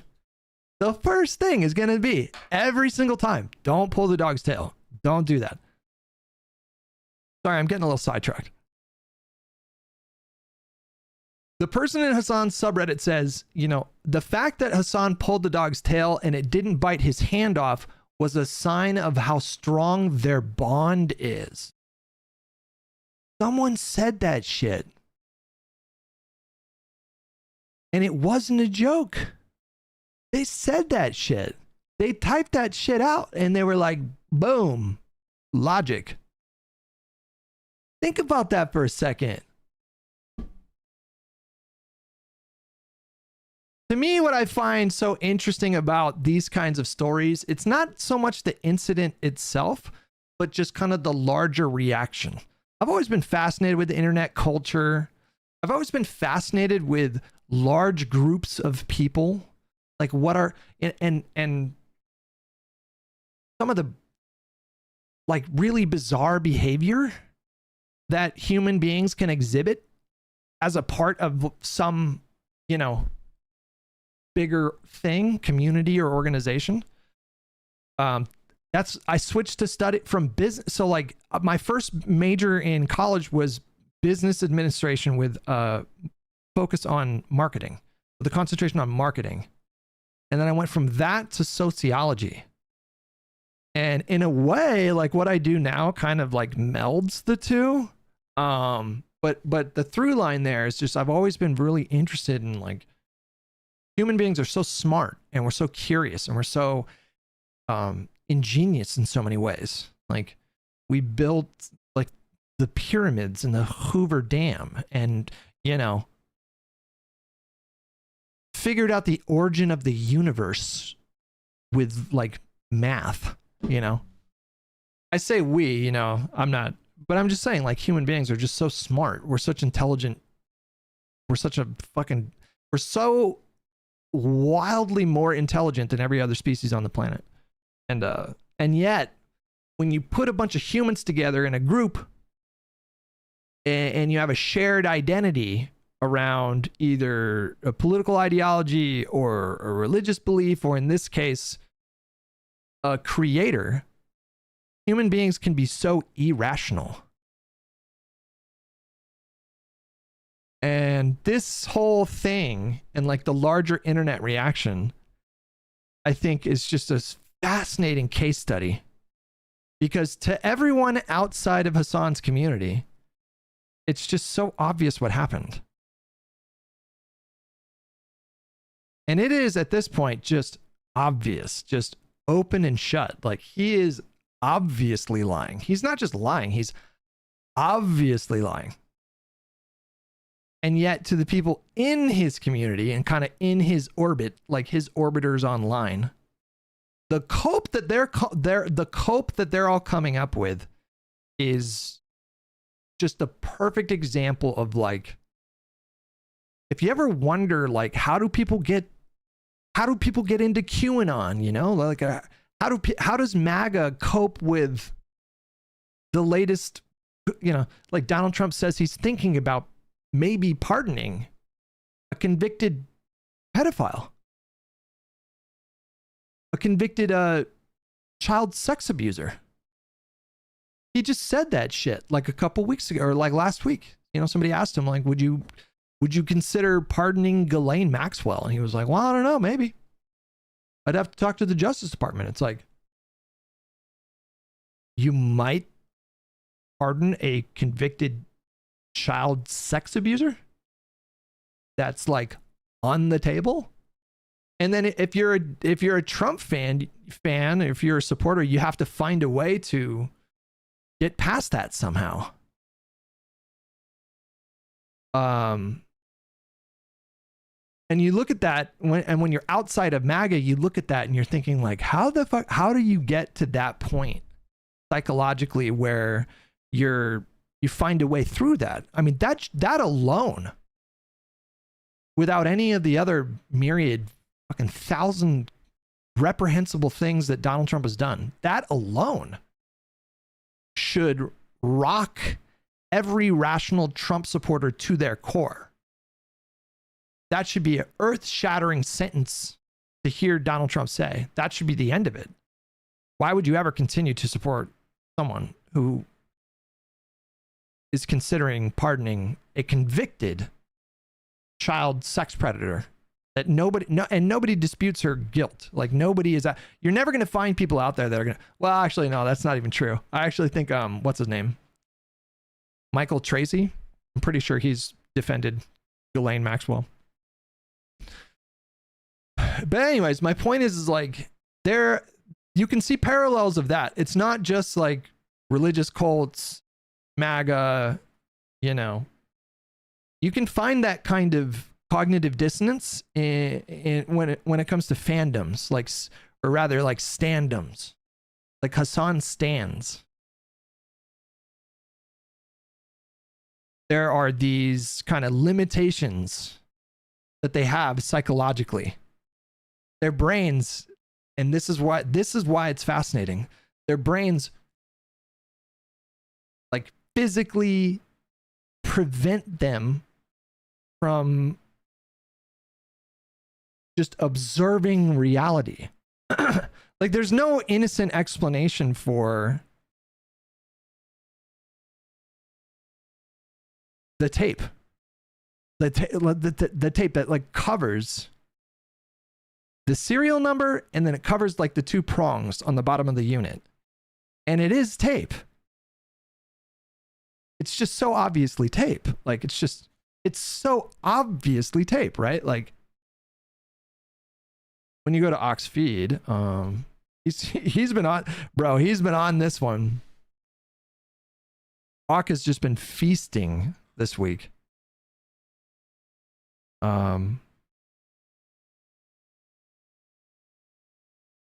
You know, yeah, and there's this like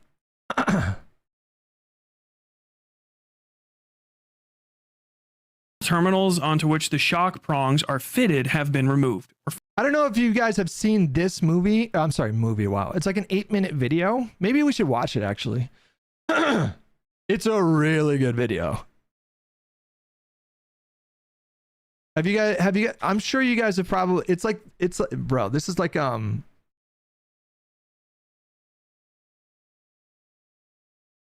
West Side Tyler is a goddamn, wait a second. Wait, hold on. Didn't this guy make a video about me?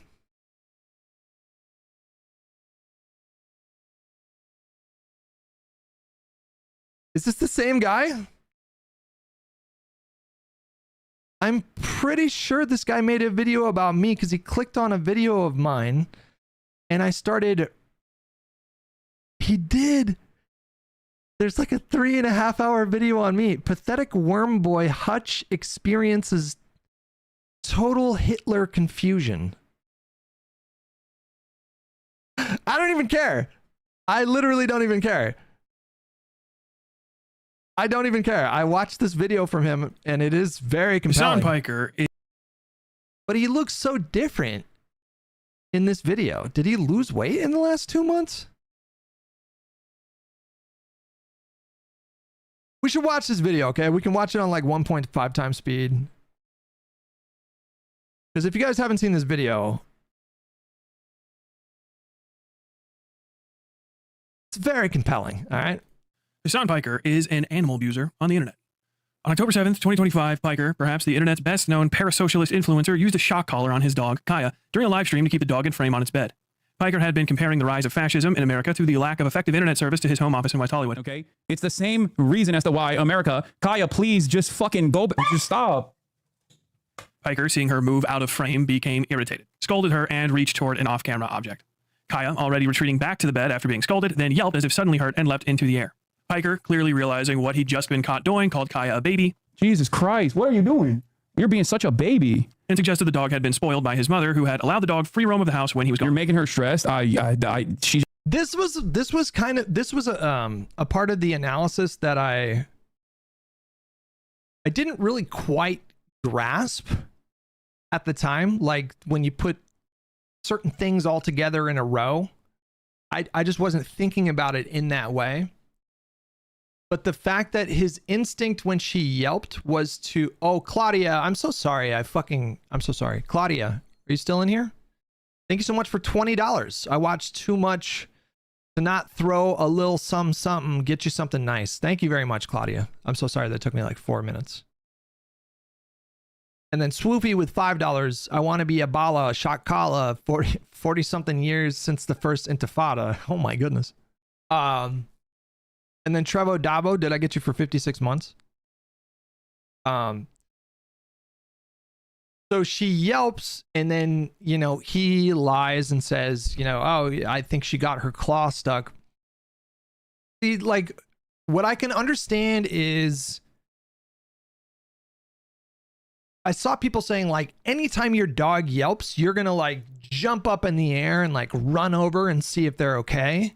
And I think that's true past a certain point, but I don't think it's abnormal for your dog to yelp and then you look over, and if the dog is like, if they look like they're fine, right? Like they don't look like they're actually hurt or anything like that. Maybe they just got scared or something like that. You're not necessarily going to jump out of your chair and run over for every yelp. Do you guys understand what I'm saying? Do you guys agree with me?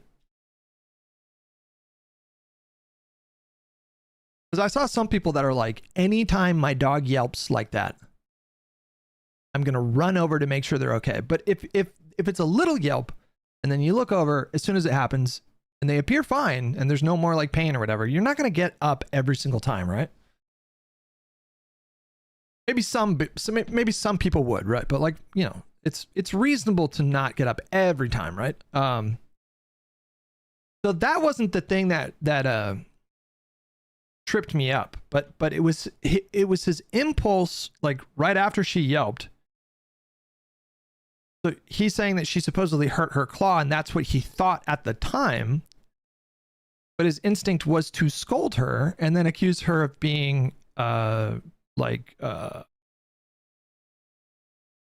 spoiled by his mom. That's kind of weird. That you can't really make sense of that. It doesn't make any sense. Like, why was your impulse in that moment to scold her after she yelped when you just said that you think that she yelped because she hurt her paw? Like, it just doesn't make any sense. He just literally is so incredibly spoiled from my mom. No, she doesn't want to come over here to see what's up. She just wants to fucking roam the house because she got to roam the house when I was gone. This incident was clipped by Piker's anti-fan communities and became a massive overnight controversy, leading his fans to go on the defensive with just about anything that they could imagine. Excuses for Piker's behavior range from suggesting the dog hurt itself on the bed, that the collar is not a shock collar, that if it works, why would Hasan accidentally shock the dog on screen, and so on and so forth.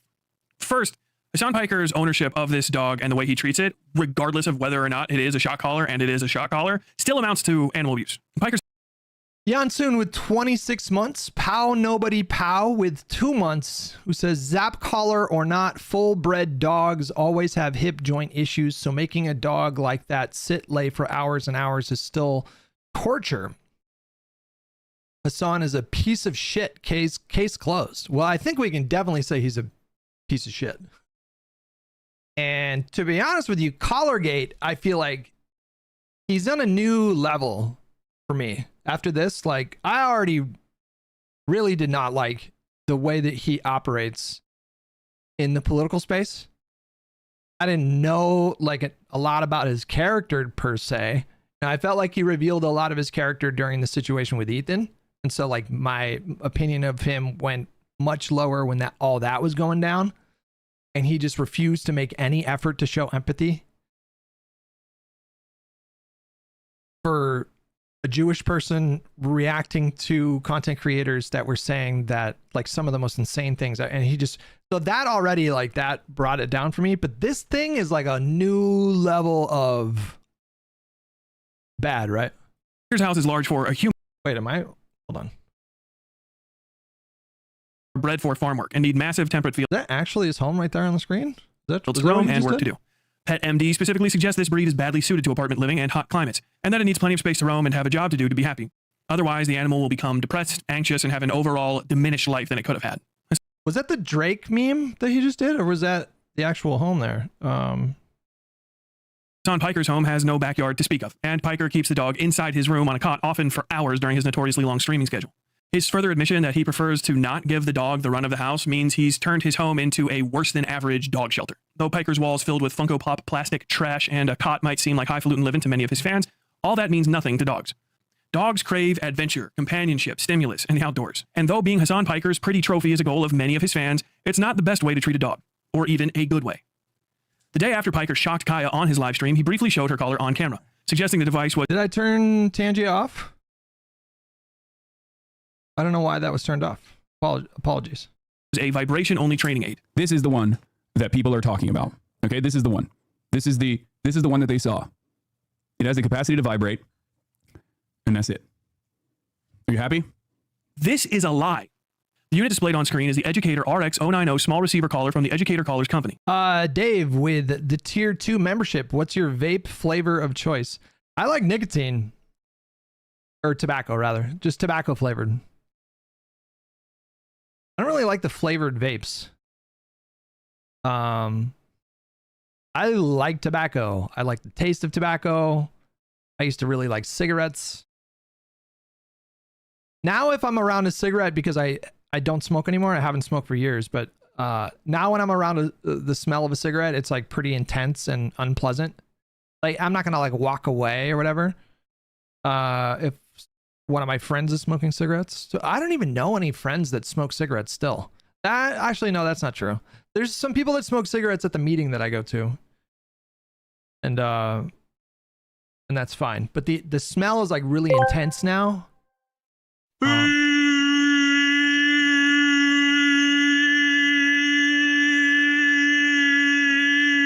Doesn't this bald loser owe Mike from PA $20,000? Pay up!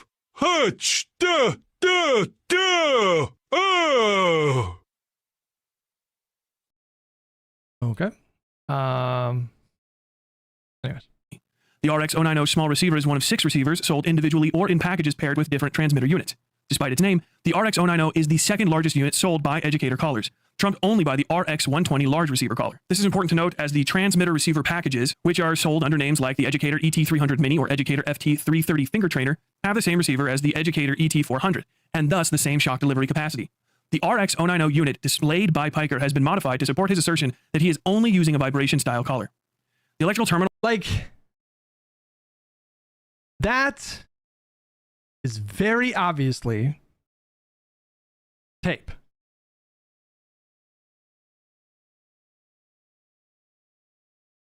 Very, very, very obviously tape.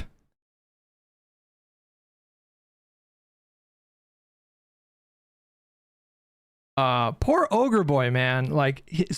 Yeah, I asked him on Twitter yesterday, like, okay, I'm so curious. How are you explaining? I asked him to explain like 3 things. I don't even think the tape is the most damning thing, but it's obviously incredibly damning. But I asked him, like, how do you make sense of the tape? And he said it was photoshopped.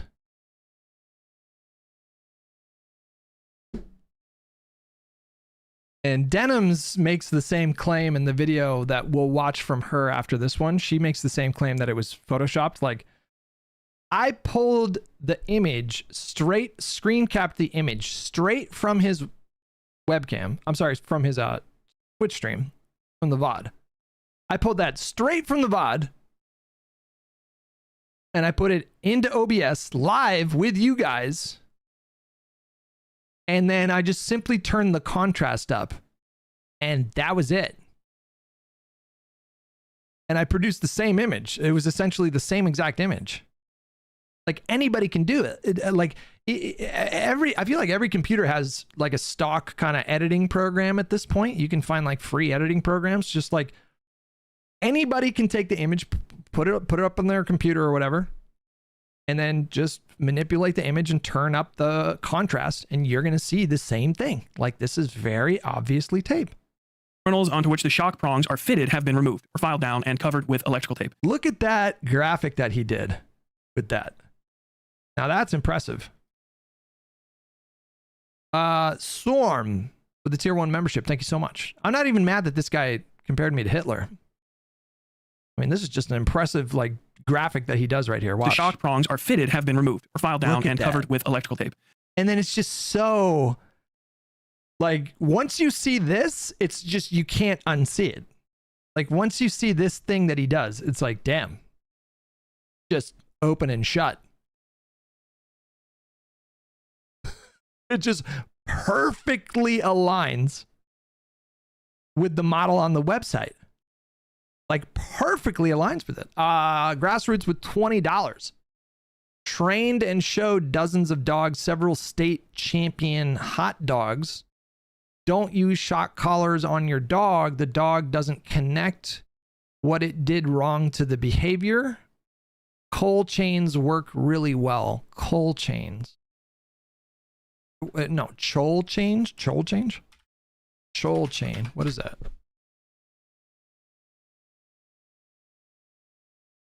I don't know what that is. Chol chain dog collar.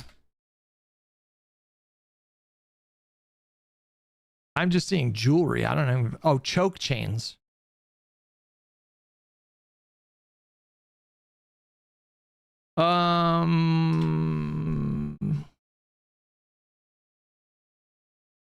The ones with the little spikies on the inside or whatever? Are choke chains considered ethical? My family used choke chains when we had dogs. It wasn't my call. I was not the parent, but my parents did. You can get ones without the prongs. Those are bad. Prong collars are illegal in my city.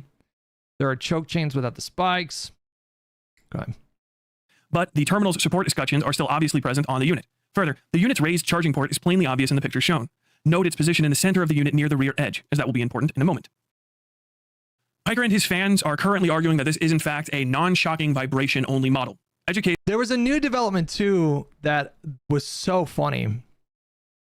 Matt Texas, I don't know if I got you for the tier 1 membership 2 hours ago, but thank you, buddy. Somebody unpacked another. So like, all right, so these two prongs right here, that's the area where you can swap out like shorter prongs for larger prongs. They use the larger prongs for dogs that are especially furry because you need to find a way to make contact. And so you got to put you got to put the collar on tight, and then you have to use longer prongs. That's another. Okay, we're kind of going all over the place here, but I think one of the many dead giveaways that Hasan is lying is he made the claim that shock collars don't work on long-haired dogs, which is just not true. Nobody would ever make this claim. I don't know if I've ever heard of anybody making this claim. In fact, if you go to YouTube and you search how to use an e-collar on long-haired dog, how to use e-collar long-haired dog, you will find many videos explaining to dog owners how to maintain contact. And they're all going to say the same thing. They even have like specific accessories that you can buy. Hey guys. To extend now the collar can go anywhere the prongs. For this video, I'll come in with 2 spots to have good contact. This thing right here, like these long things that they're adding here, In any case, nobody would ever make this claim. It's such a ridiculous claim to make. It's like when Denims said that you don't form memories until 6 years old. Like, nobody has ever made that claim. And yet, in the moment, she had no hesitation to just make shit up. And Hasan did the same thing. Like, he just made it up on the fly. He's like, oh, it doesn't even work with long-haired dogs. Like, that's just not, it's just not true. I got a little sidetracked. I forgot what I was talking about. Oh, yeah, the other thing. So, one of the things that they'll tell you to do for long-haired dogs in order to maintain contact is to keep the collar pretty tight. Every trainer, like every tutorial that you're going to find is like, you have to keep it a little tight because that's how you maintain contact. Which corresponds with the fact that Kaya's collar was on really tight when that one podcast lady was there like 2 weeks ago or whatever. But yeah. Educator e-collars only sells a single non-shock receiver. However, the Educator PG300 vibration receiver collar. This unit is typically marketed as the Educator pager-only version and has a substantially different construction than other receivers, particularly in regard to the rear panel. Because the unit doesn't need to deliver any substantial shocks, it can get by with a smaller battery, a smaller housing, and the charging port can be placed without consideration to the placement of the contact terminals for shocking the animal.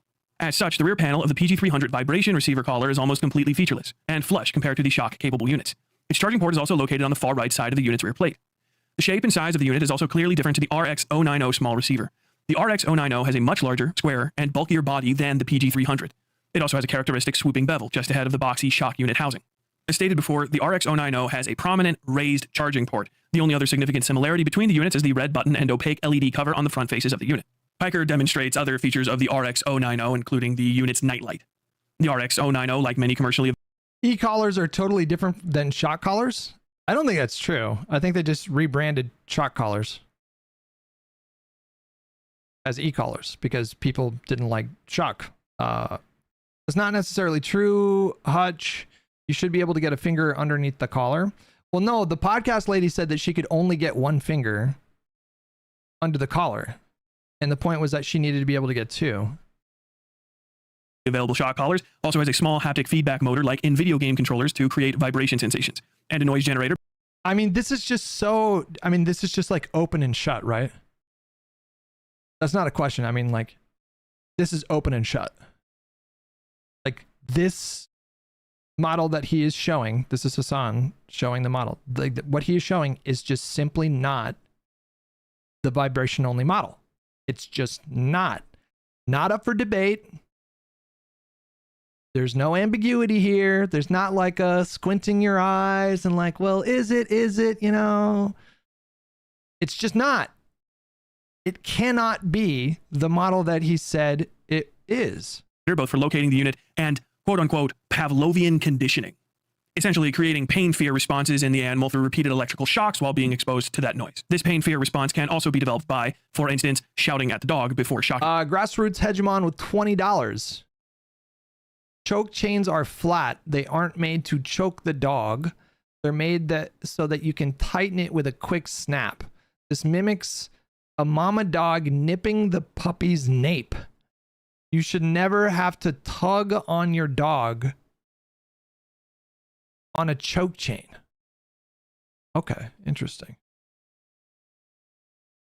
To be clear, I read, I was going through a subreddit about the Collargate situation, and I did see somebody make that claim about choke collars. Did say somebody make the exact same claim, so. In their desperation to prove Piker is not abusing his pet right in front of them, his audience has latched onto a misconception that removing the terminal posts from the back of the unit is somehow impossible. Ignoring that Hasan's brother, Marat, lives in Los Angeles as well and is an aerospace engineer for Boeing, videos online from people well acquainted with the use and operations of the RX-090 warn against over-torquing the contact prongs when attaching them to the terminals, because the terminals can be broken this way. Finger tighten in the beginning, and then tighten them down just a little bit with the Allen key. Don't over-tighten them because you can break those metal posts if you... That's the other part of this thing that was so funny, was because I was like, people were speculating, including me, that he had to have filed the two things that were poking out, because there's two things that are kind of like, the things that the prongs screw into are protruding upwards, and those are not removable. And the cope that Hasan stands were coming up with was the fact that those are not removable, therefore can't be. It's like if the glove doesn't fit, you must acquit situation. And it says in the manual, when you buy this product, don't over torque the tongs or the prongs, because you can break the housing unit or whatever, the housing screw, and they just come out. It says in the manual, like, these can come off if you're not careful.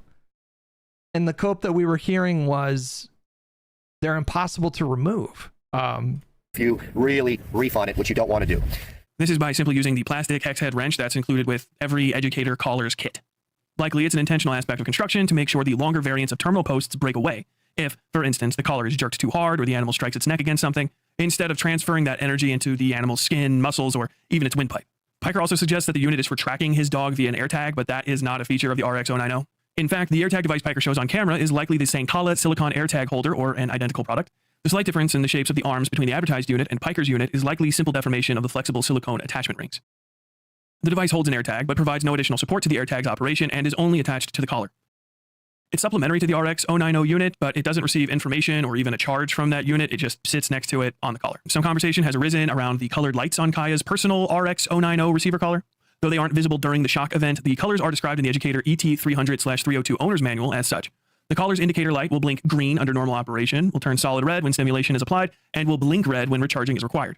In summation, the unit Piker is holding is the RX-090. It's completely identical to it. He's just modified it in order to try to convince his audience that it isn't what you can literally see it is. It's just, you know, I keep going back to this point, but everybody outside of Hasan's community, when they see this image and when they see the totality of evidence, and it's really obvious that he's lying. It's just so painfully obvious that he's lying.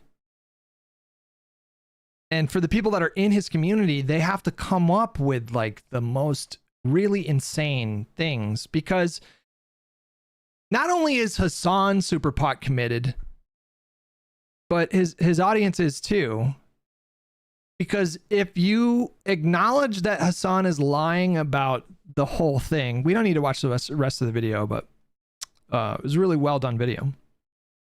If you acknowledge that Hasan is lying, it just makes these clips just come across as kind of like sociopathic.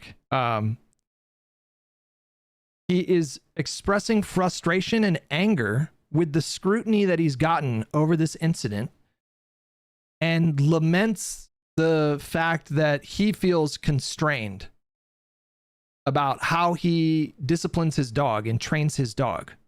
He's resentful about that. And he's blaming the scrutiny. Now he says, I guess I'll just give up on training my dog, which is kind of like an abusive tactic when you think about it. It's a little reminiscent of abusers, like abuser rhetoric. The level of manipulation and gaslighting. And so the ding to his character about this whole thing goes beyond the way that he treats his dog, which is bad. You're also going into like, well, what has he said and done after the incident? And I think those things have made his character come across even worse than the dog incident. Like, listen to the way he talks about, holy shit. Live here. Yeah.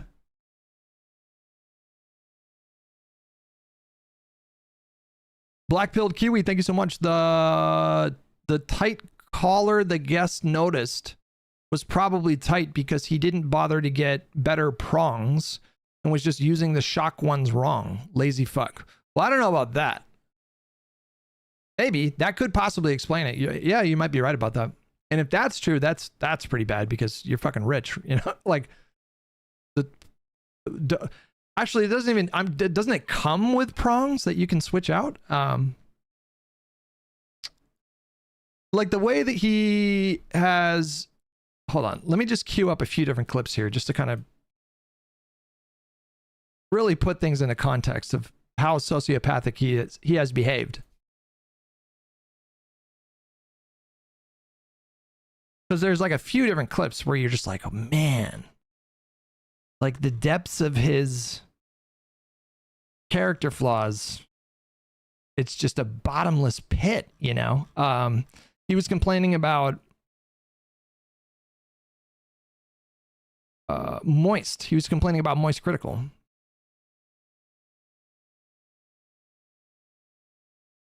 Where is the clip? Hold on.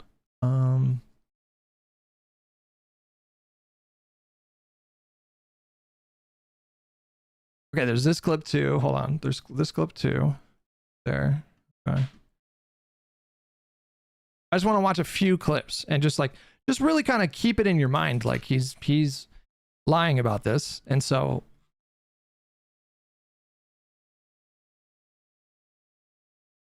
where is the clip of him shitting on Charlie?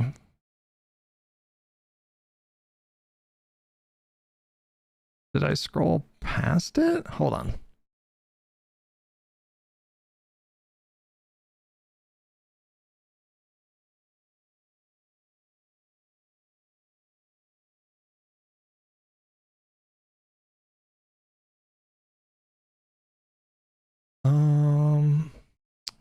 Hold on. Sorry. I know. It's taking me a minute. I might have to do...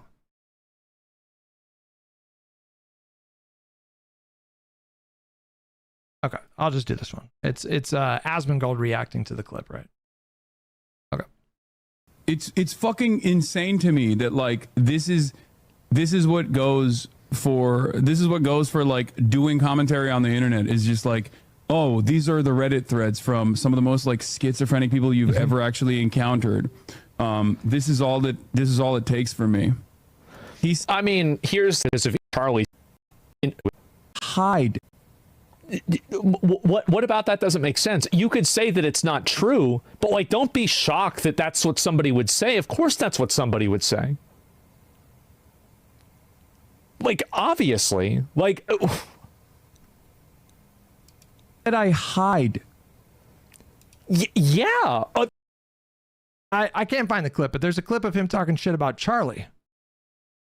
We should find that clip, man. Hold on. We should find that clip because it just really drives the point home of like how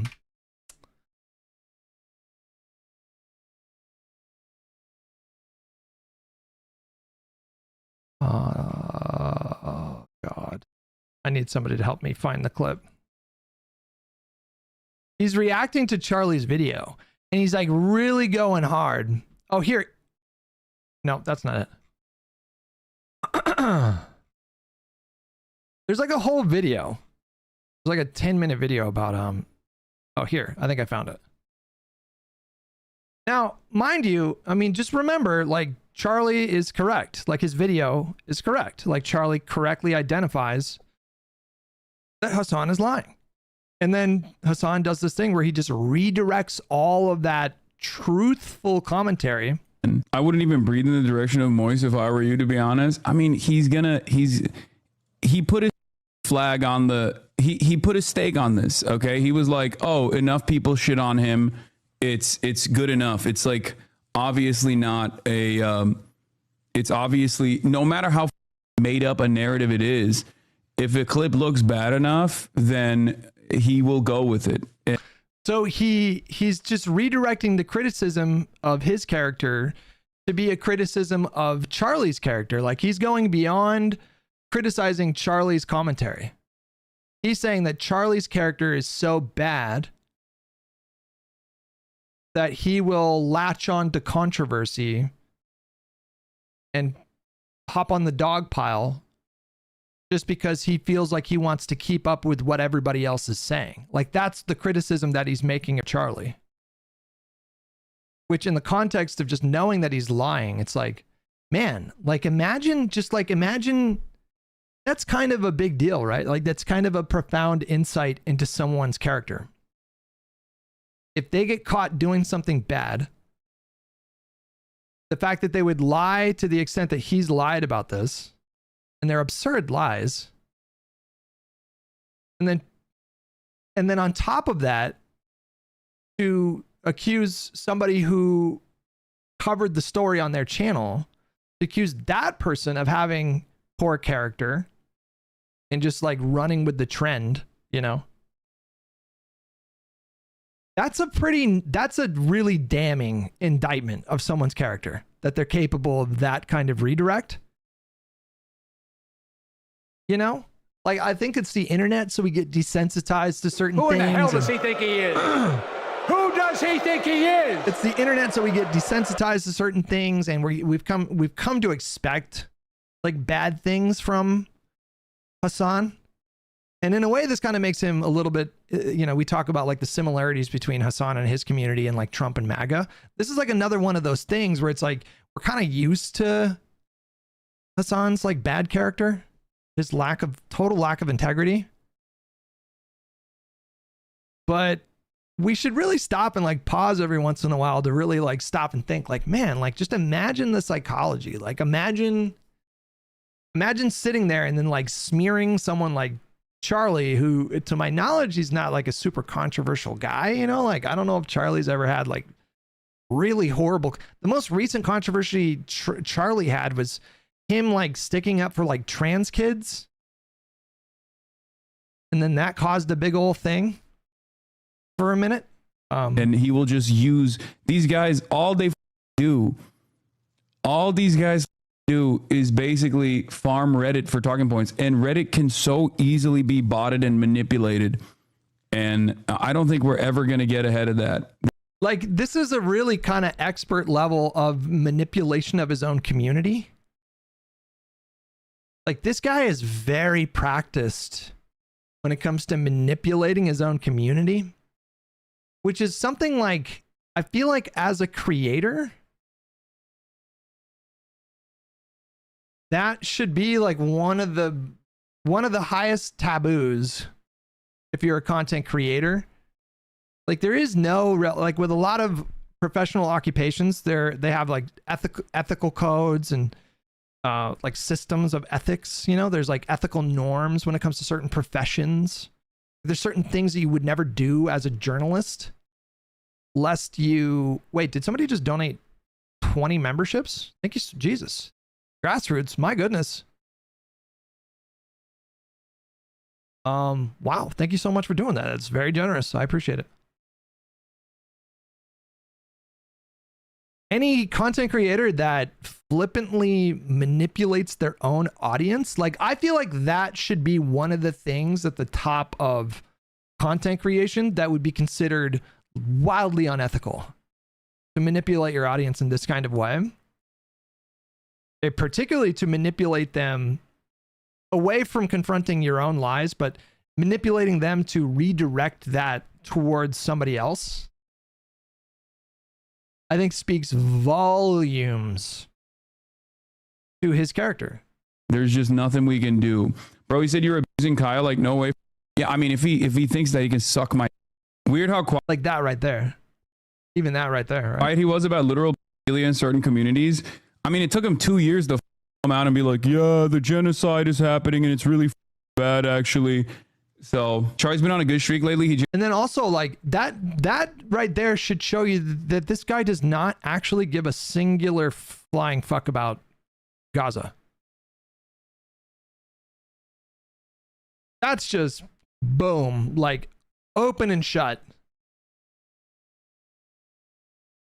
The fact that he would weaponize and deploy Gaza in an attempt to redirect valid criticism of him towards somebody else, and then to use I mean, I feel like we've known that for a little bit, right? Like, he cares about Gaza insofar as he can like build a brand off of it, right? But to say like, oh, he didn't even talk about Gaza or the genocide until 2 weeks ago, like in the context of all of this, like there's no way he actually gives a flying fuck, like an actual flying fuck about what's happening in Gaza. Apparently, there's a new shock clip has hit the timeline. A commemorative mug I got from England. commemorative mug I got from England.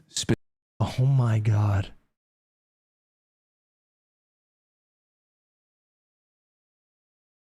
Dude, did you see it? Wait, what is he even upset about?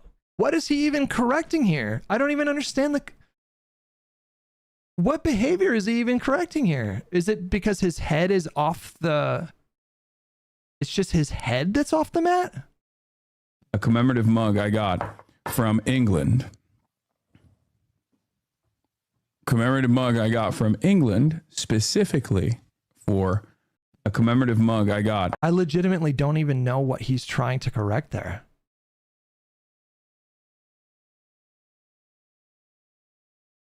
What is he?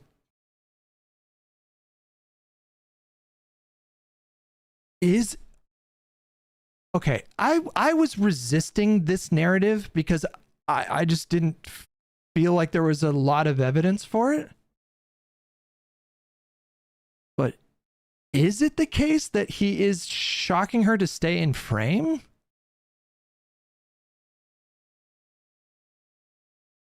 Well, that could have been a vibration, I guess, right? But he's obviously trying to correct the behavior. He also reached to the exact same location. A commemorative mug. Okay, so he notices her, but what is the issue here? I don't understand what the issue is. A commemorative mug I got from England. Commemorative mug I got from England specific. But hang on. This is bad. Bro, this is bad.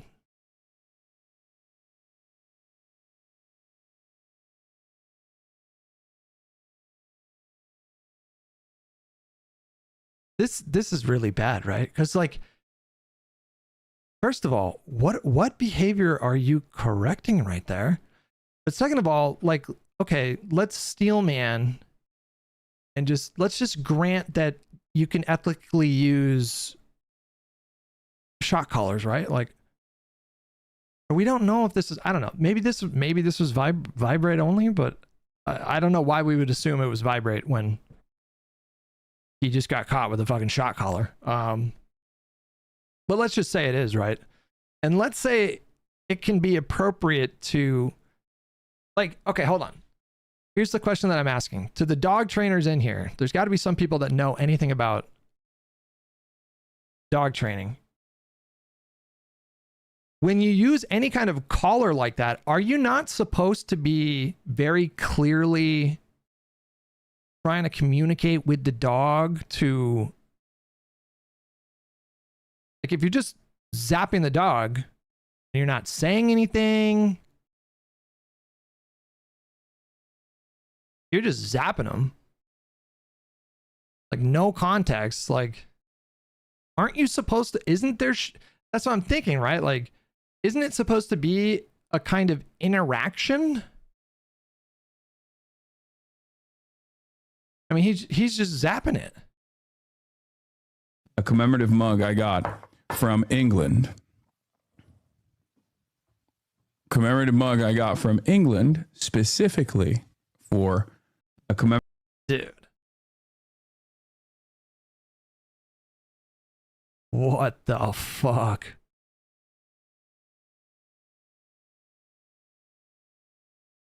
I legit have no idea what he's trying to correct here. Now, dude, now we're back in sleuthing mode, okay? Because I'm gonna go. Listen, wait, what did I just do? I'm gonna go check through some of these VODs and see. We got more sleuthing to do, man. This story is just this story just got so much bigger. Grassroots Hegemon with $20.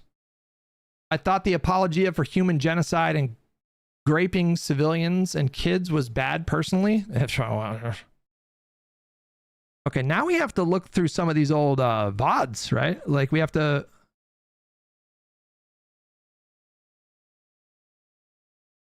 We have to look at the positioning of his dog in like previous VODs. Let's go back. Let's go way back. Let's go to a month ago. Just click on a random.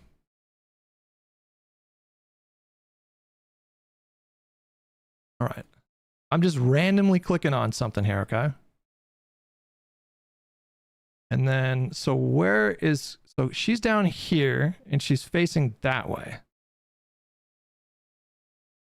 Is that what he's trying to correct? Does he always want her facing like this way? There she is.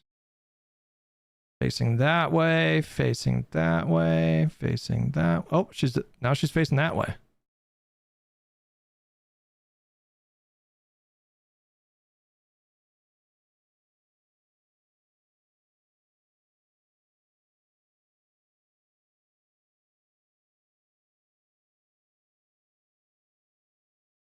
And she's laying in that position for a long time. Like, I legit have no fucking idea what he was correcting in that other video. Because she's positioned the same way right there. Maybe this is a recent thing. Like, he's trying to only recently keep her in that. So let's go to 12 days ago.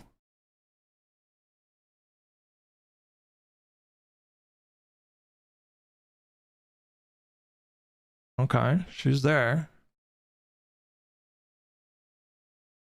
Still there. Still there.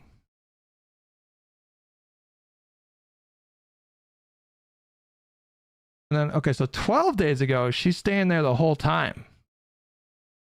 Oh, no, hold on. She's back in this one here.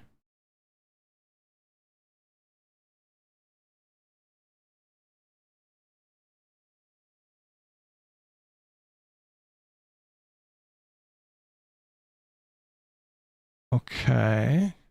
All right, let's narrow the search. What about like 6 days ago?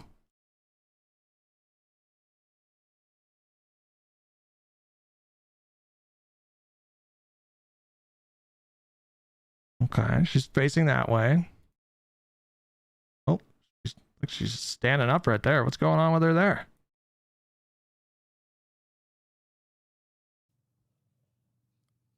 But I don't know why he would find himself in agreement with Cuomo by PIF, Silver Lake, and Affinity Park. Their mutual distaste for my. I'm just so curious because she stands up right here. So hold on. Have you looked at the upcoming EA acquisition by PIF, Silver Lake, and Affinity Partners? Yeah, I'm familiar with it. Good thing. Have you looked at the upcoming EA acquisition by PIF, Silver Lake, and Affinity Partners? Yeah, I'm familiar with it. Going to be another spectacular. Why he would agreement with Cuomo over their mutual distaste for my politics or something. Did he do Have you looked at the upcoming EA acquisition by PIF, Silver Lake, and Affinity Partners? Yeah, mutual distaste for my. Am I fucking crazy? Did he just do it right there? But he was just way more sly about it? Because like you can tell, I feel like he's, hold on. But I don't know why he would find himself in agreement with Cuomo over their mutual distaste for my politics or something. Kind of leans over a little bit and then Have you looked at the upcoming EA acquisition by PIF, Silver Lake, and Affinity Park? Bro, did he do it right there?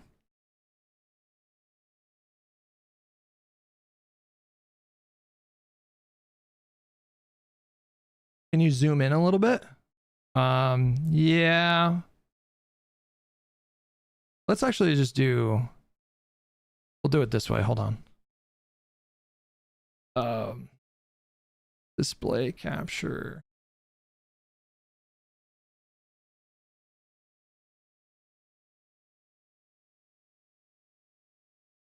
Now everything's suspect, you know? Like, all right, we got to do it like this. You get to see my super ultra wide.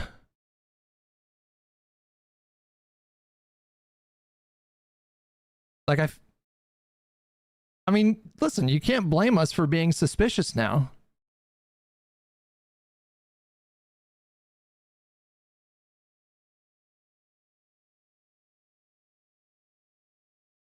Okay. All right. There you go. A little bit more clear.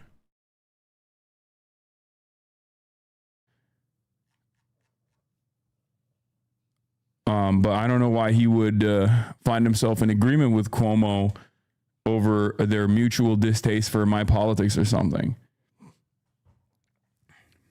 Leans over a little bit and then. Have you looked at the upcoming EA acquisition by PIF, Silver Lake, and Affinity Partners? Yeah, I'm familiar with it. Dude, I think, guys.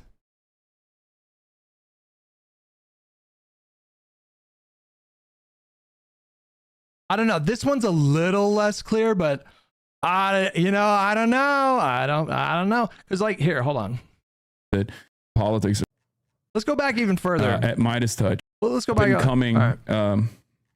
He's a Midas Touch guy. He does Midas Touch.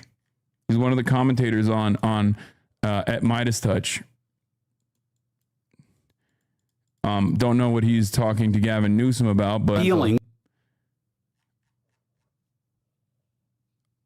but I don't know why he would find himself in agreement with Cuomo over their mutual distaste for my politics or something. You're like right there, kind of. Have you looked at the upcoming EA acquisition by PIF, Silver Lake, and Affinity Partners? Yeah, I'm familiar with this for my politics or something. We have to listen for like this. We have to. God, I wish we could enhance the audio. We're trying to listen for like a little click, like anything, like, you know. Have you looked at the upcoming EA acquisition by PIF over their mutual distaste for my politics or something? Have you looked at the... Am I crazy? Can you not hear it? Hold on. In agreement with Cuomo over their mutual... It's so... Like, turn up the... Hold on. I'm going to do something. I'm going to fire up the fucking gain on this one. No, I'm not. Whatever. Fine. Hold on. There is like a tiny... You can... Guys, turn your audio up. Turn your audio up to 11, okay? Mutual distaste for my politics or something. Have you looked at the upcoming EA acquisition by PIF, Silver Lake, and Affinity Partners? Yeah, I'm familiar with it. Going to be another spectacular moment for gamers because now we'll see how this plays out. Hold on. Saudi Arabia, which reflects their politics in general, is going to be purchasing this franchise. So fantastic stuff. 1250 is when he asked him about you.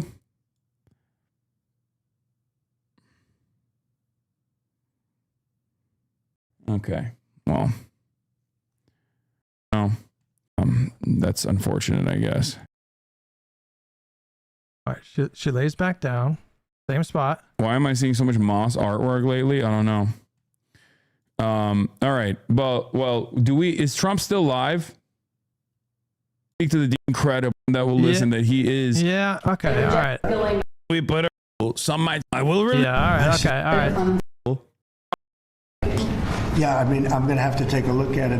I mean, it just doesn't really make sense that he would like click it and then not correct it immediately afterwards. But listen, you can't blame me for investigating, okay? I'm just doing my job. All right, there's a shift there. At some point, she shifts position. Facility, and America is one of the countries that actually has not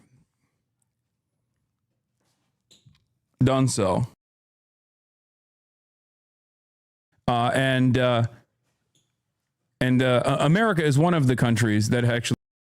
Guys, I'm hearing clicking. I don't know what to tell you.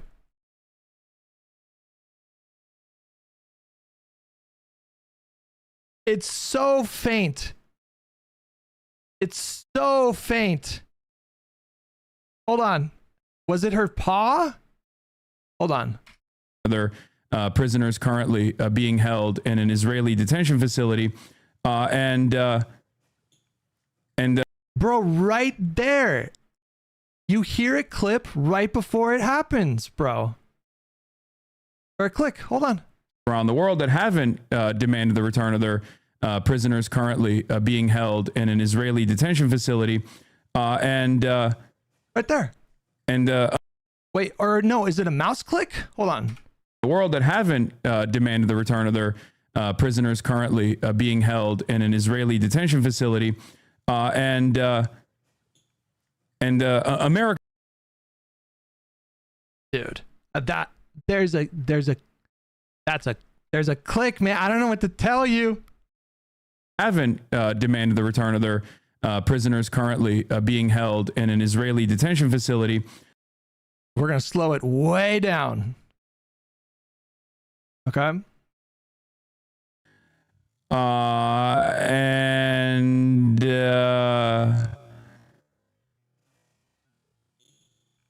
No, wait, now I can't hear it. Fuck. And around the world that haven't demanded the return of their prisoners currently being held in an Israeli detention facility. Right there. Bro, there's a click right before it. No. She does not get up before the click. It's literally right before she gets up. Hold on. Around the world that haven't demanded the return of it's like right before their prisoners currently being held in an Israeli detention facility.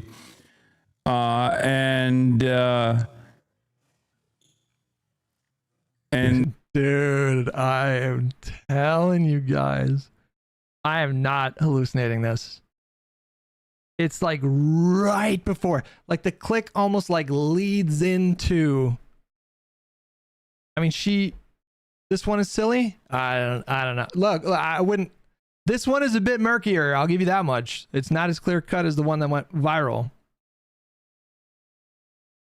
I will grant you that, but it's consistent with the theory that he's trying to correct her to lay like. And America is one of the countries that actually has not done so.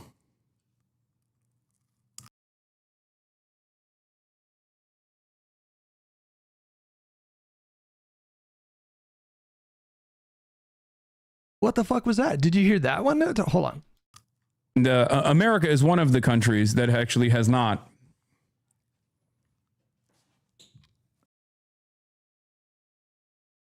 Didn't we hear something about doing like a noise to let your dog know that they did the right thing? Was that not an affirmation click, right?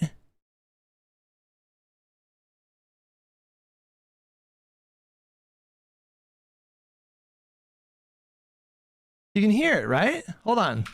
Facility. America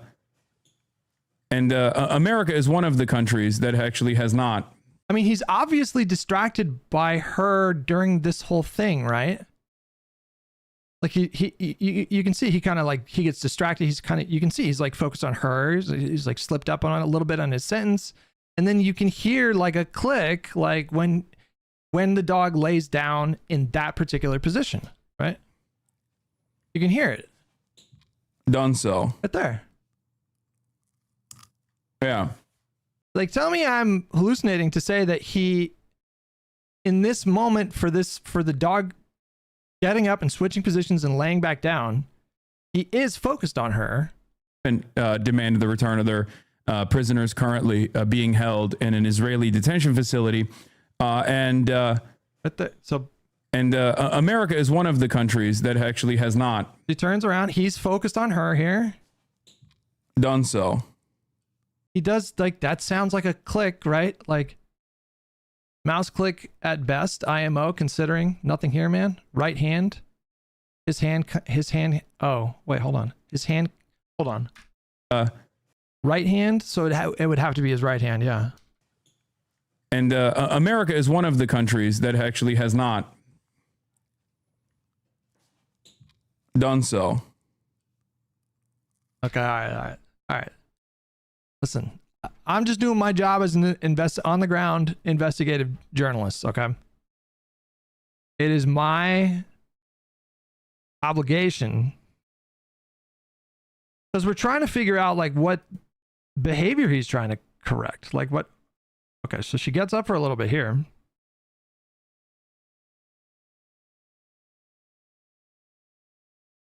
What did that whole situation look like? Hold on. God, I'm gonna actually let Kai out because I can't fucking stand her being in the background and like and wanting attention as well.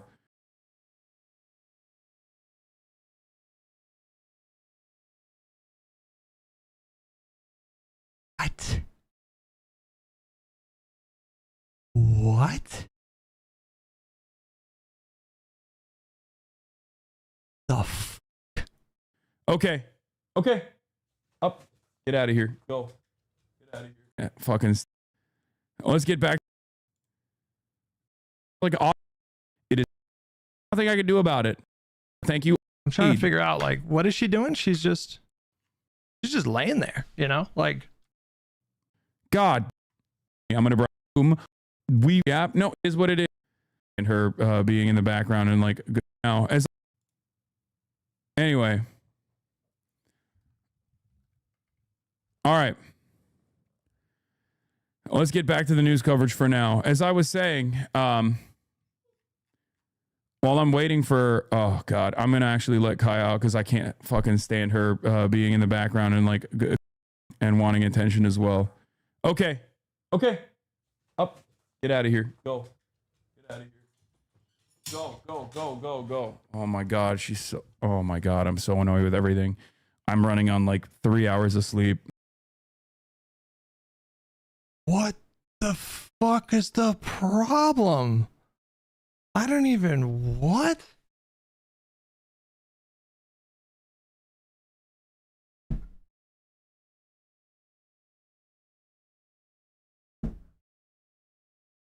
I don't, I have no idea what the complaint is there.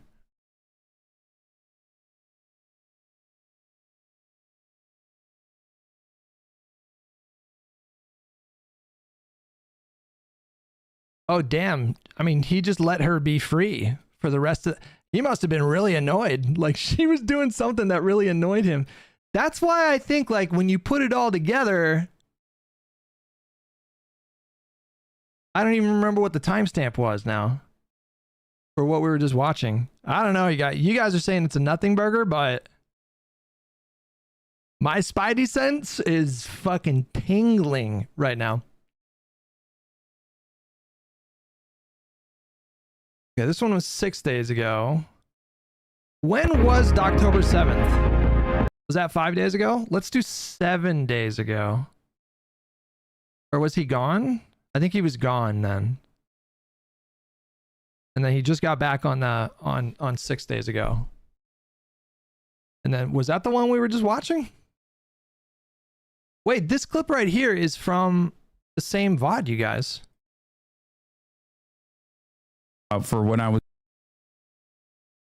like the Twitter clip of the new incident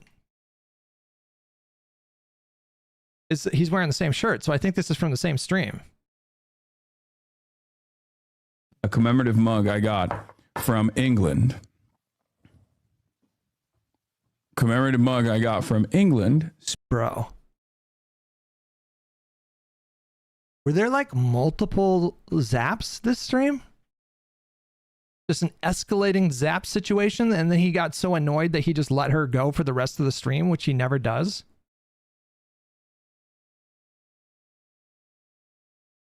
Okay, so now... Okay. So now the investigative journalism is about seeing if we can find... Ooh, this one's going to be tough. Wait, what was the one that we were just watching? Was that the one from the day before this? Because I don't know if he was wearing the same outfit for the one that we were just watching a second ago.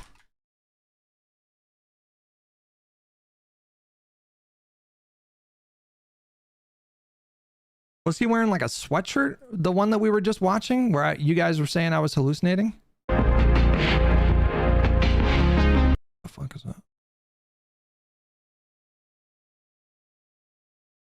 Yeah, so it was 6 days ago was the okay, that was the day before.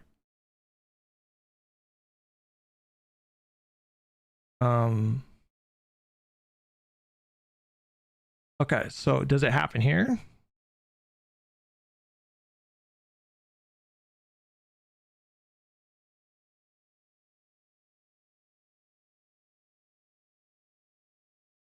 The ascension to the throne of His Majesty King Charles III, September 8th, 2022.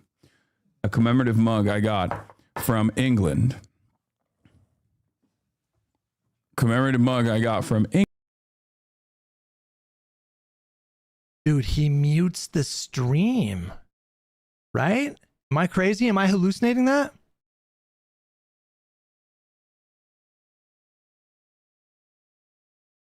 Because you hear like a click, right?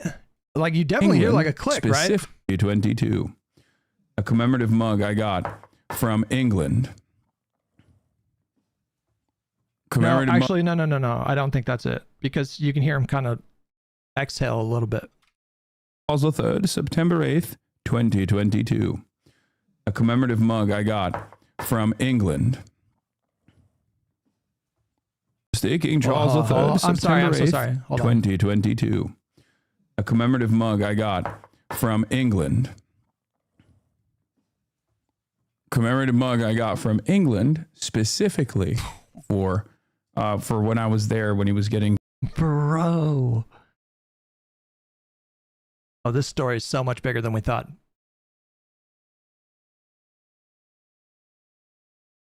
Uh-oh. He went back to the spot. Can't do that. I just have no fucking idea. Or maybe he's clipping her clicking her to get her to like switch positions. Maybe it's about like don't lay in the same spot for too long. I don't even know. I mean, I have no idea what is trying to be corrected here. But she switches positions here. Is a post-mortem Charlie Kirk was actually anti-Semitic. Interesting text. Look at what he was saying type situation. But like Clandis obviously was posting it because she thought it portrayed Charlie in a positive light. She switches positions. But it leaked some interesting text messages, obviously. Yeah. Hentai Goonside. That. Can you grow your hair out again? You were a beautiful, gorgeous man that made me quiver in my britches. Now you're an egg. Probably it's, I don't know, man. Maybe at some point we'll. The problem is like when you got male pattern baldness, which, to be honest with you, and this is not even cope, but like, there's a lot of 42-year-olds out there that have like way worse situations than I'm dealing with. But there's the initial growing out period, which is going to take like 2 or 3 months before you're in a position where you can, like tactically disguise it or hide it. But when you're growing your hair out, you really see it early on. When like the fuzz really starts coming in, you like really fucking see it. Grassroots hegemon with $20. Putting dogs on shock leashes to train them bad. Putting communists on shock collars to train them. Ace with $10. Nothing has been more blackpilling than having moderates say the Dems are as bad, if not worse, than the cult of QAnon, that is MAGA. One of our greatest moral failing in modern politics. What moderates are saying this? Moderates saying that Dems are as bad, if not worse. Well, I guess more like apolitical people. I think that mostly comes from like apolitical people that don't really have strong ideological leanings. And it's more just about vibes. They just don't like the vibes of people being angry. Everybody's so angry. This is why I don't like talking about politics, because everybody just gets so angry. It's like, well, we're talking about policies that impact like millions of people. Like it makes sense that people get heated about these topics. 7-Eleven Spawn with 13 months. Exel with 17 months. I don't know how to phrase this. I get that this is really bad, and Hasan is a freak for us, but I also feel like this is a little too online to care. That's fine. I respect that. I understand that we are really online today. We're reaching critical levels of onlineness today. That's fine. I just don't fight it anymore. And now I have like an impulse in me to investigate this in a really granular fashion. Connery, thank you so much for 4 years. Connery, are you still in here? Fucking 4 years. Appreciate it, buddy. And Norm Finkelstein had a good dunk on Van Jones as well. I forgot to mention Van Jones's clip. Am I hallucinating right there? Hang on. Using text messages, obviously. Yeah, Norm Finkelstein had a good dunk on Van Jones as well. I forgot to mention Van. Dude. Guys. Don't just listen so you can hear it click, but watch his hand. Like he looks over to the same spot and like watch. Just watch. And Jones's, but doggy gets up, you know, like wants to stretch its legs, I guess. It leaked some interesting text messages, obviously. Yeah. This one's more subtle, but watch. I'm going to slow it way down. Okay. You can see him look over. You can see him move his arm. Here, watch. Norm here it comes. Here it comes. There's his arm move. Dunk on Van Jones as well. Looks at Kaya. I forgot to mention. It's so subtle, but it's there, bro. I'm telling you, it's there.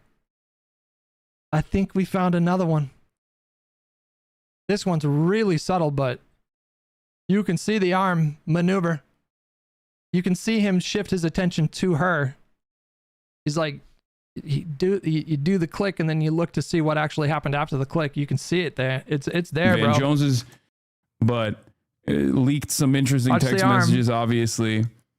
Yeah, Norm Finkelstein had a good dunk on Van Jones as well. I forgot to mention Van Jones's clip. Arm goes back as soon as she repositions, bro. That's another one. Keep in mind she's going to react to him even reaching for that remote after being jolted so many times. I mean, I'm willing to entertain the theory that he was using vibrations for these, and maybe he accidentally zapped her with the other one. Is that how it works? Like when you have the particular model that it was discovered that he had, can you just switch between vibration and shock without having to take like the prongs off or whatever? I mean, these seem much more likely to be vibrations, right? No, 2 different buttons. But I'm just saying, like, if you have the collar on with the prongs, you have to take the prongs off. No, right? Like you should be able to just switch between the I own this model, you can do either. Clip as well. Did you hear Jordan Robinette Peterson is likely almost dead? I mean, that's not new. Good. Some believe attention away from or United, they could probably start doing like criminal prosecutions and whatnot, but she was so incredibly look at the dog just staring at him. Anti-Semitic, and has been.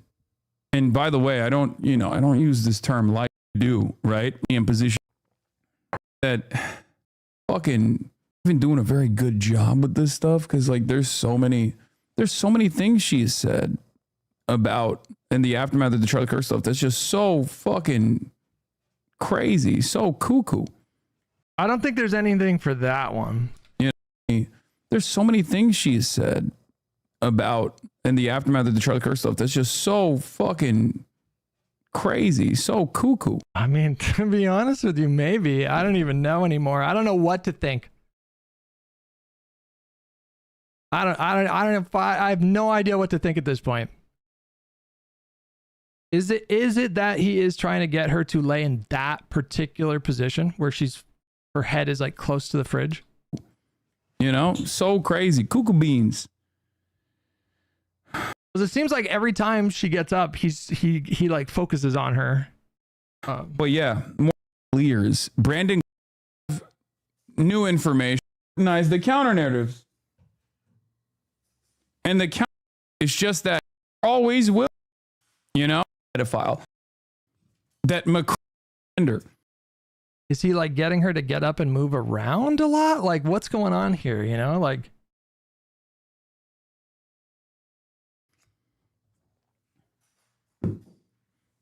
Like, she's literally a pedophile. Why don't you just say the truth? That Macron's wife is a pedophile. Because did we just see it happen again? Did he pick it up and put it in his hand?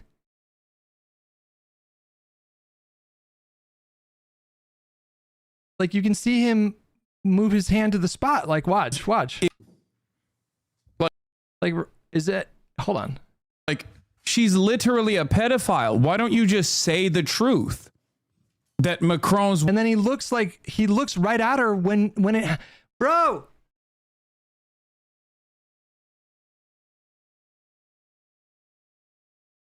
Like, watch. Like, watch. Just watch. So, like, watch this whole, like, series here. He looks over, he sees her.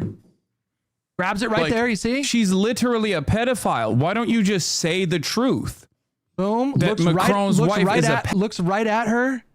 Like, watch, bro. Boom. Picks it up right there. She's literally a pedophile. Why don't you just say the truth? That Macron's wife is a pedophile. Because if you were to say that, nobody could actually attack you. And then the dog's like, I don't know what the fuck. What am I doing? Like, the dog is like super confused. Because she actually is a pedophile. But instead of doing that, the dog is looking at him. Like, look, the stood up and just like looked right at him. Like, obviously, I feel like the dog is like super confused here. You had to go the extra step and make up some insane shit. You know? No exit wound is a biggie, though. Yes, there are inconsistent things with the Charlie Kirk assassination.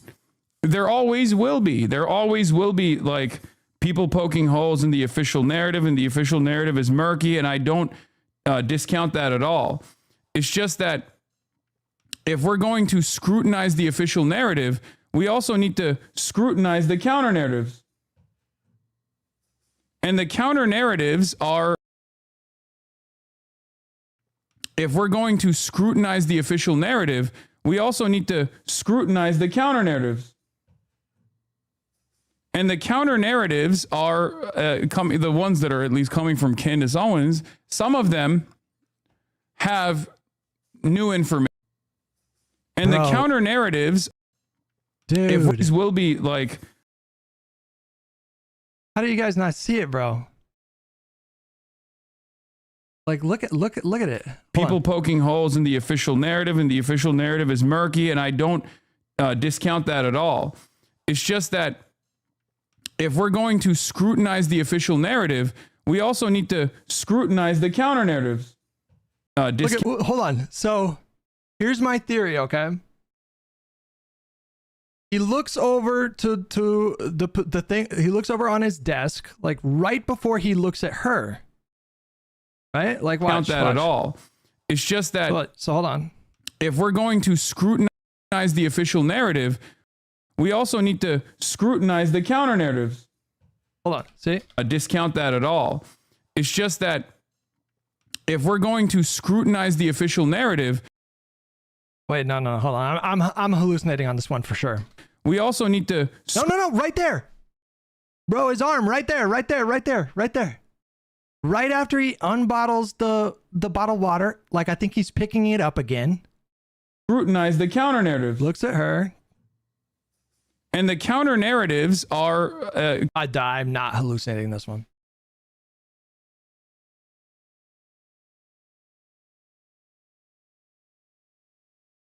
The ones that are at least coming from Candace Owens, some of them have new information that maybe the public previously had not acknowledged or knew about, but a lot of the counter narratives are just like crazy.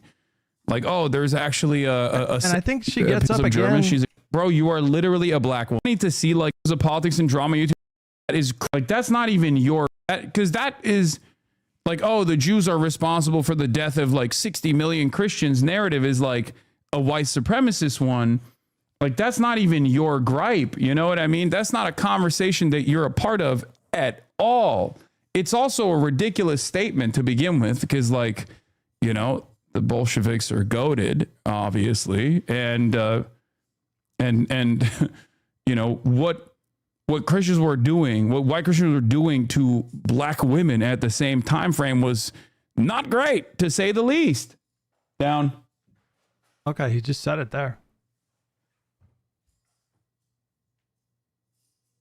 What? Bigotry. And there are plenty. I think it's interesting. That's why she's become a. I'm just looking at every transition now, bro. Every time that doggy moves, I'm scrutinizing the shit out of it.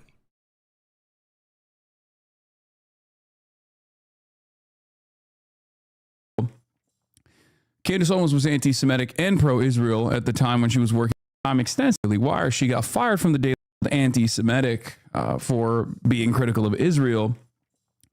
Candace Owens was anti-Semitic and pro-Israel at the time when she was working at the Daily Wire. She got fired from the Daily Wire. That one looks nothing. Not due to her anti-Semitism, but due to her anti-Israel position. Because as Ben Shapiro has, she's anti. What's interesting about the general theory is that he prefers her in this position. Like, he's not necessarily like militant in that he's looking at her every fucking 30 seconds. But that's the general theory, because I don't know how else to make sense of like what is the behavior that is trying to be corrected.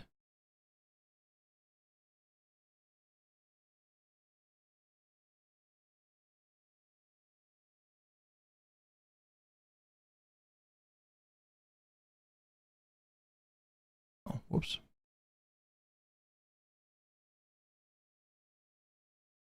Okay, so she gets up and moves there. I'm looking at every transition, man. We gotta know. Or maybe, I don't know, maybe it's like also to try to get her to like switch positions to not hurt her joints. Like, I don't know, I'm just fucking... been hounded by Canary. Does this not concern you? It does. It concerns me twofold. One, because this is a guy who has literally been hounded by You're Nothing. Does this not concern you? It does.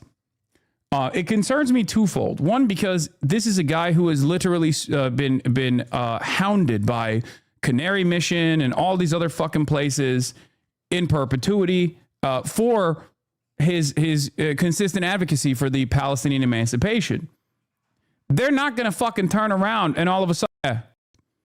Having said that, you have to always pressure place. Hospitals and schools is makes it unrealistic, even if it's subtle, making it seem as long as you don't actually address the fact that breaking point after the culmination of atrocities for 75 fucking years.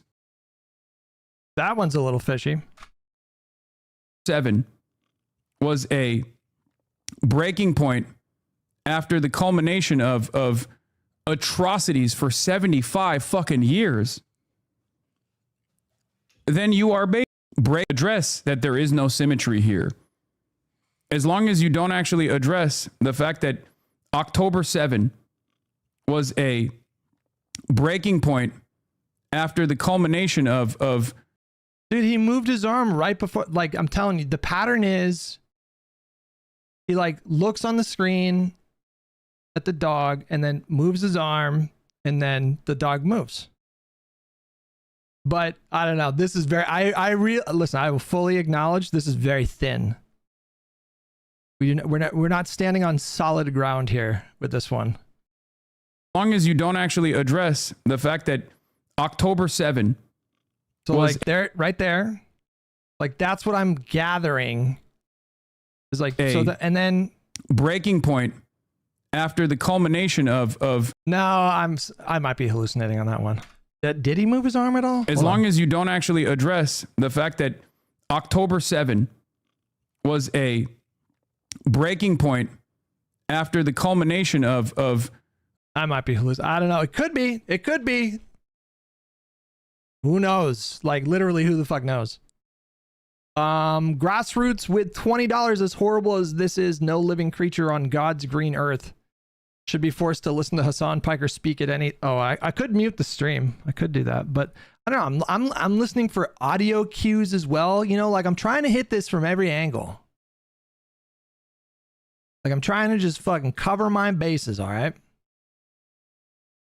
We owe it to Kaya to pursue this as diligently as we can, okay? October 7 at all.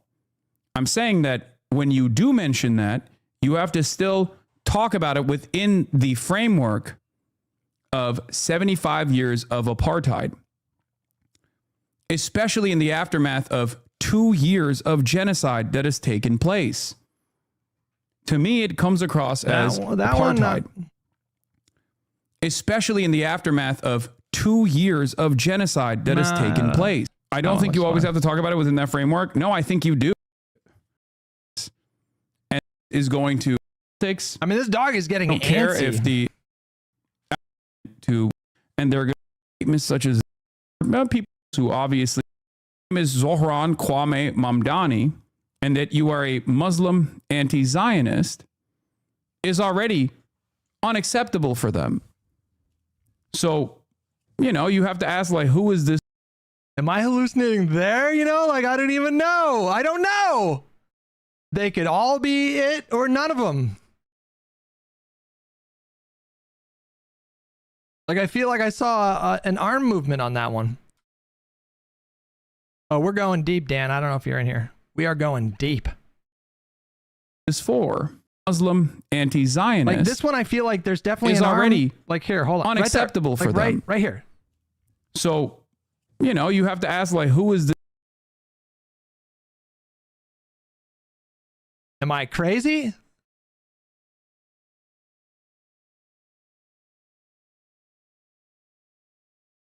Like, I feel like there was definitely arm situation right there. This for like what? Muslim anti-Zionist. Like watch. Is already unacceptable for them. Boom. So, boom. You know, you have to ask, like, who is this for? And I guess maybe it's for the squishy liberals who are acceptable for them. So, you know, you have to ask, like, who is this for? I just don't even. Because I feel like he did this thing and then I feel like he went like that and then arm situation. Muslim anti-Zionist. Watch, he brings his arm up. Is already unacceptable like that, for them. And then. So, you know, you have to ask, like, who is this for? It's inconclusive, man. And I guess maybe it's for. I don't know. It's suspicious, but it's like they can't all be. They can't all be it, because then the only way you could explain the situation is that he's just like a sadist, you know? Like, I just don't even understand. I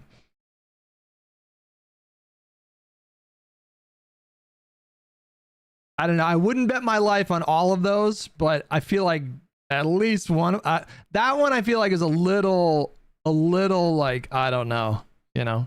But this one for sure. Like this one for sure. A commemorative mug I got from England. Commemorative mug I got from England specifically for. Dude. How did we get sidetracked on that one? That one 100%. We looked at about 5 potential candidates from the rest of this VOD, and I don't know. I got very suspicious. Easy, your Vyvanse needs upping. Or Dewclaw was stuck. You're coping so hard. True. I didn't even, again, I just don't understand what the theory, like, how do you, is it really that he's trying to get her in an ideal frame? Like, is that actually what's going on? Like, I feel like that's kind of the only thing that makes sense. Or he's getting her to, he's prompting her to switch positions so she doesn't like lay in the same position for too long. Like, I just don't know how to make sense to it or of the situation. I just don't understand.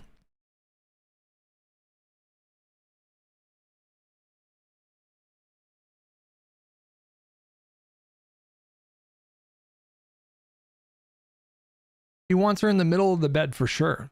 But I just don't know. That doesn't really make a lot of sense because when you look at something happened. Like something happened on this week-long trip. Because he went off for a week and when he came back, he was a little cranky pants with his dog. Because when you go back to like when he was not on the trip, when you go to like 12 days ago,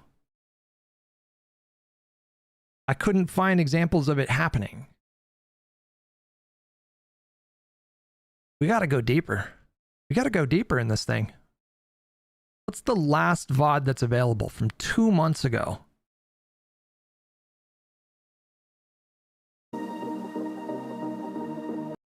Goes to another outlet as well. Another 20K in the books, 220K. Our work is not done here. You might want to order a pizza, grab some coffee, because our work is not done.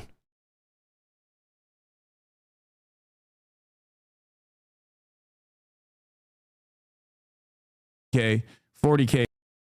Time there's fib this time on camera. There is a transition transition there. Sanabi Piker. What are you looking at, dude?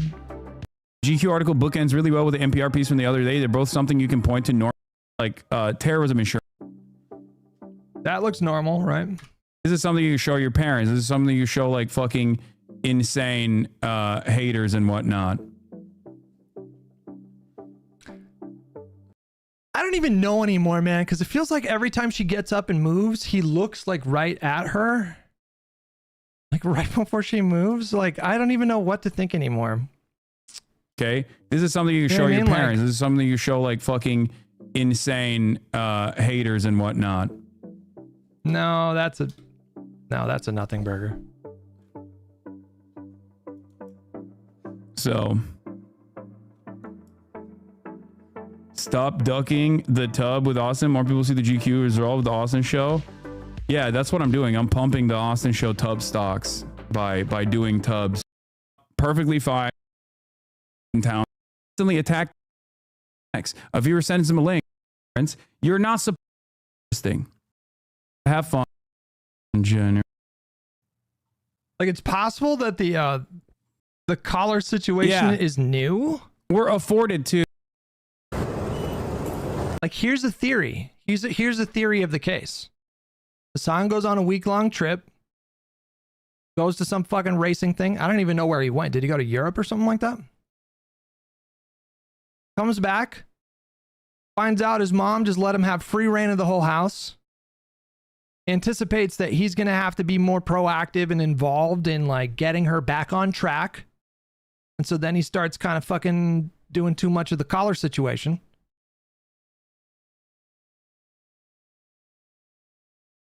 Because when we go to like 2 months ago, I'm just not seeing any evidence. It's basically police force, basically all well, technically not CIA, but like FBI, DEA, DSI, or no HSI, like Homeland Security, different branches. Like these are. I don't see anything, like nothing there, right? Well, technically not. And can you guys even? Oh crap! What did I just do? CIA, but like FBI, DEA, DSI, or no HSI, like Homeland Security, different branches. Like these are all federal law enforcement agencies, and they all have their own. It's basically just to, create an environment. Yeah, I don't know. I'm not getting I don't know. But I don't even know anymore, though. That's the thing. Like, I'm questioning my own reality at this point.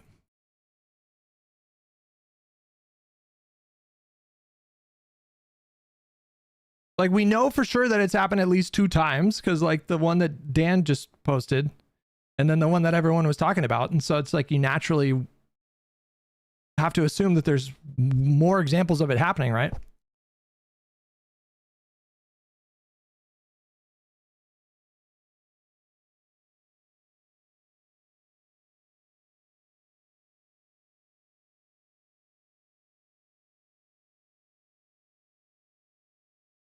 Uh-oh. She got up that time. That's a big no-no.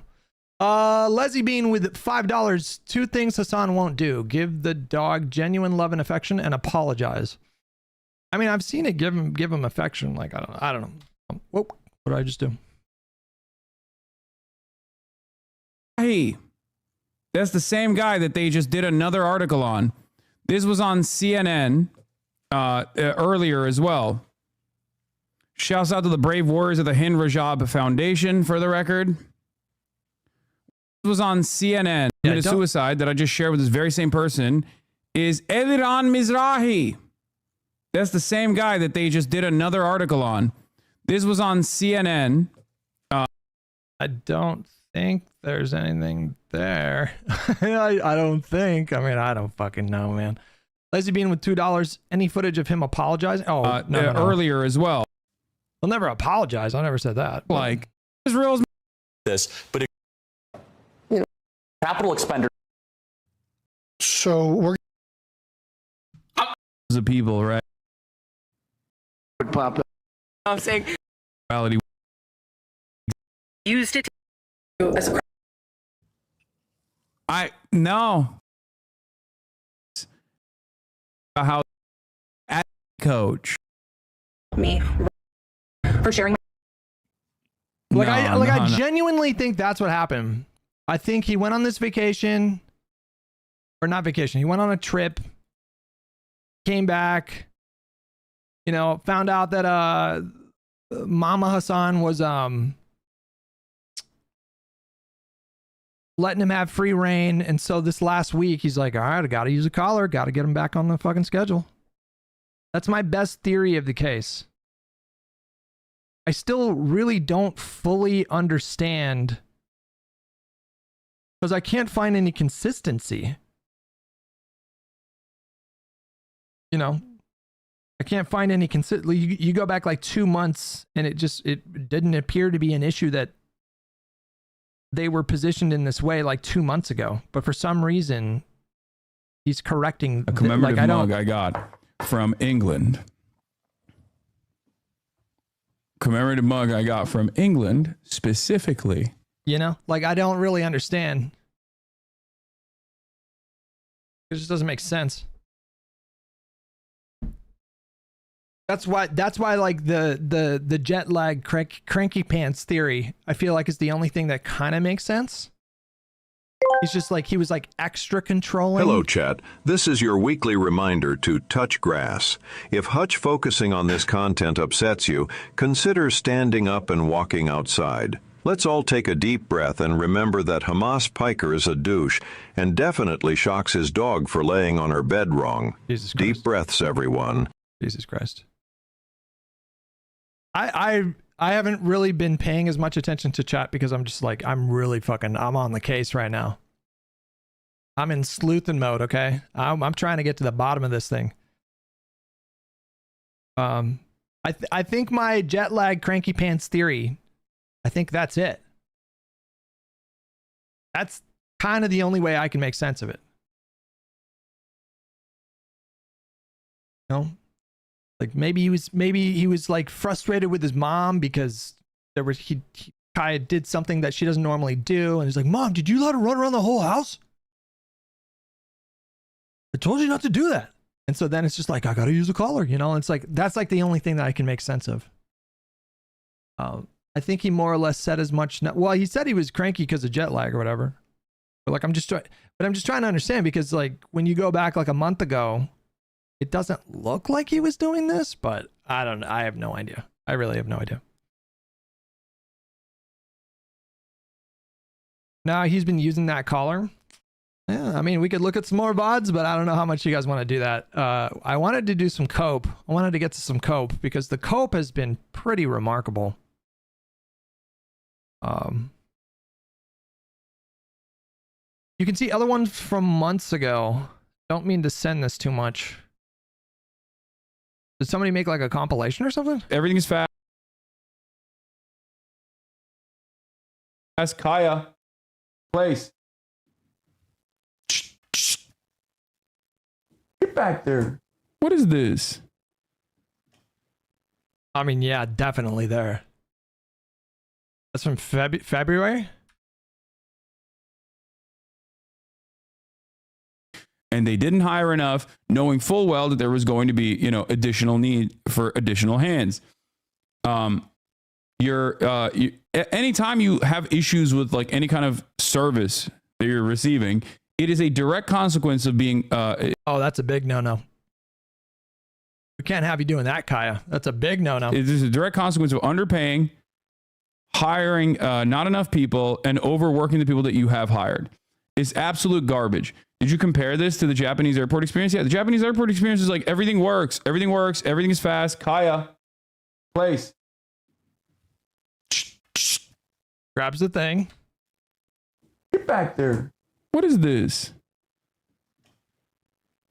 Don't worry. I mean that's 100% right. This one's kind of hard because it's like she's not in frame, So maybe her being in frame is like a new thing. I just don't really. Oh, there you go. Now she's in frame. He adjusted his position to put her in frame. Now this is useful information. Yeah, here, drop and cancer. A lot of they go even deeper. What they found is that Politico, over several years, has gotten $44,000 from USAID for subscriptions. Now, Politico. Okay, switches. Okay, so he's got a different scene to get her in frame. All right. So that's obviously something that is like on his mind.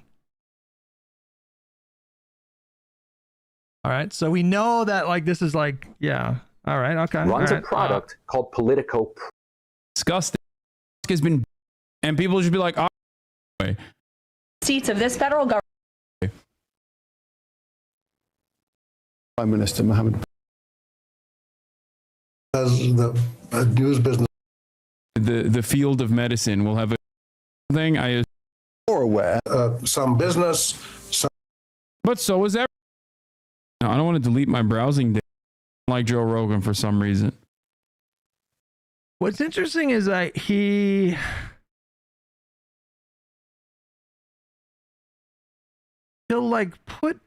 kind of switch between the two, you know what I mean? Like, why? I don't really understand that. What's going on back there? All right, so something's going on back there. Met or seen our witness. Methylene blue is literally a fucking medication, not a dye unless chemical infused. Do the math, it's not that hard. Why did you come in? Oh God, I don't know what's wrong with my computer. Look at this. It's just not even loading shit. It's so goddamn annoying. Oh my Lord. What is happening? Is this a Twitch related problem or is this just my computer? I can't tell. Just you? Okay. Hoping that this will fix the issue. Nope. Failed to load module. Clear cache. How do you clear the cache? Is it in settings? History.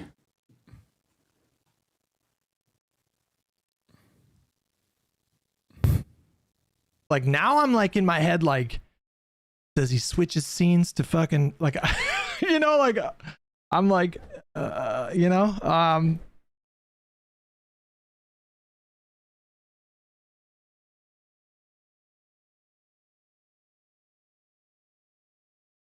right, he lets her out there.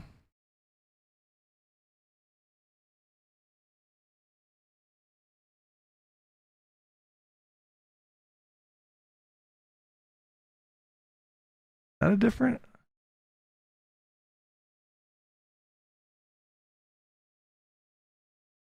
What is that? Narratives. That is not even wrong. And 2020 from 20 matter. This was for Victor Wade. That is the question. Not to say that you actually care about the truth. I suspect you don't. Because if you did, you could investigate on your own. Are you a man? Ability of independent.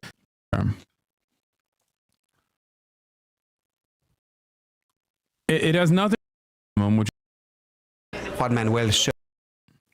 Highest form of you Beach. the Democrats. If you Name that.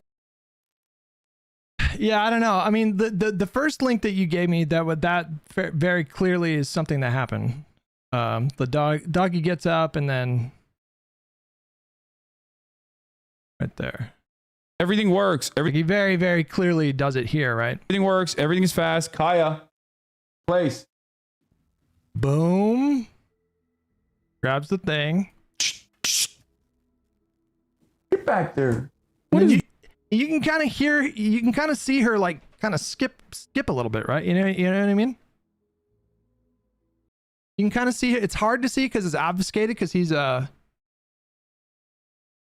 kind of covering a lot of the frame, but you can see her like skip a little bit, like, and it seems like he, yeah. Oh, whoops, hold on. It's just like everything works. Everything works. Everything is fast. Kaya. And it kind of links up to when he says get back up, like when he said get, you know, like it seems like that's when he pressed the button because you can see her kind of like place. Grabs the thing and then get back there. And then yeah, you what see is it? This? You see it? And this was back in February. Go back 1 second. It looked like it flinched. Maybe. I mean, I guess maybe you could argue maybe, but I don't know. Like he's very clearly grabbing it. You know, like Kaya, place. Like, you know, moves his arm on the desk, grabs it. Get back there. What is this?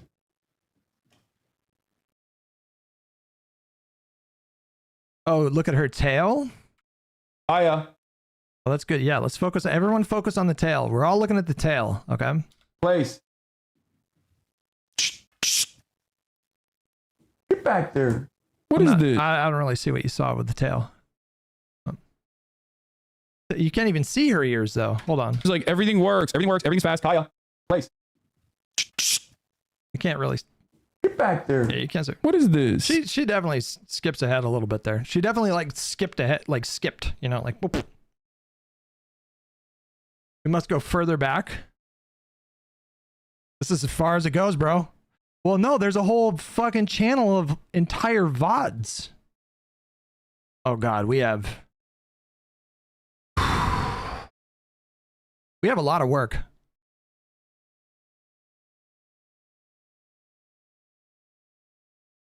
We got a lot of work. This is going to take some time. I will go through every no, I'm just playing. Hold on. Let's just pick just one more random one, okay? Just one more random one, okay? Israel is a great example of this. Israel is the moment that it's simply the only game that's appropriate. And it's just like that's too what? Down with a car and setting them on fire as they continue screaming. What? Just unlimited super violence to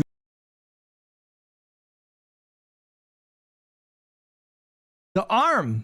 Hold on. Yeah, it promotes egalitarian murder. Just unlimited Arm? super violence to everyone. Down with a car and setting them on fire as they continue screaming. What? It's the arm, man. It's the fucking, I can't, now I'm seeing it everywhere. I don't even. Just unlimited. Right there, see? Why is he always reaching his arm and looking at this one spot right before his dog switches positions? Super violence to everyone. Down with a car and setting them on fire as they continue screaming. What? Like, I'm like, you know, did he sneak it in his hand and try to hide it with a thing? Like, I don't know. Maybe I might be hallucinating on this Men. one. Like, if you're killing men with a bat, gun, and machete, running them down with the car and setting them on fire as they scream. These arguments are so weak and flimsy, and I think just downright detrimental to what they claim their mission is. This would basically, like, these two things in conjunction would make it so, like, most games won't even put women in there. So let's take the first example about, like, how children in, like, distress. Okay, the thing is, Charlie, I don't think these people care about that. It's funny, he's watching a Charlie video too. All right, she switches there.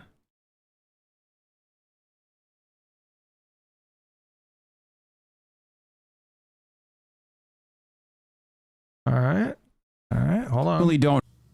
I don't. Is being talked to by a very smart man, by a very good man, Todd Blanche. And I don't know anything about the conversation. I haven't really been following it. A lot of people are asking me about pardons. Obviously, this is no time to be talking about pardons. But a lot of people have asked about pardon. This is just not a time to be talking about pardons. Todd will come about the former president. She tries to get up, and he very calmly tells her to go back. Okay. What if she has to pee or she's thirsty or something?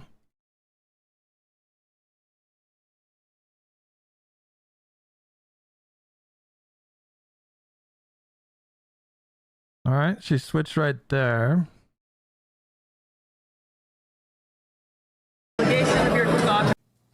I mean, he's eating food, so no way, right? What? Who cares? I didn't see anything going on. Any comments on the alleged allegation of your connection with Jeffrey Epstein? That one we know for sure is clean because both of his hands are in the air, you know?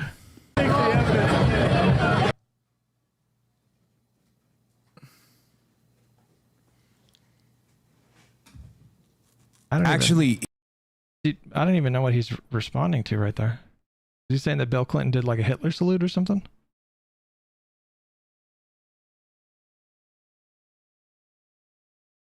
And there's another transition here. Oh, she gets up. Can't have that. Mural of himself in prison as a reminder of where he had once been and where he could very well end up again. Not like this would stop him from abusing more women over the next decade, though. In December 2023, the Wall Street Journal published an extensive piece documenting in great detail all of the women who have since come forward about the experience they've had with Jeffrey Epstein after he got out of prison in 2009. And it should be emphasized, every single instance of abuse. Wait, is this Westside Tyler again? $1,000 in a well-known article after 2009 would not have happened had Epstein been rightfully sent to jail for. And it should be emphasized, every single instance of abuse outlined in this article after 2009 would not have happened had Epstein been rightfully sent to jail for life when authorities had him. He was instead able to throw $100,000 at a well-known PR firm to rehabilitate his image in 2011, according to court documents. The same firm previously used by Michael Vick and Rush Limbaugh to varying degrees of success, I suppose. Either way, Epstein didn't seem to have much of a problem getting on the good side and quotables, which was theoretical physicist at Arizona State and Yale, Lawrence Krauss. Krauss, who I mentioned at the beginning of this video, actually gave that Daily Beast due with visits to... All right. No zapper there that I can see.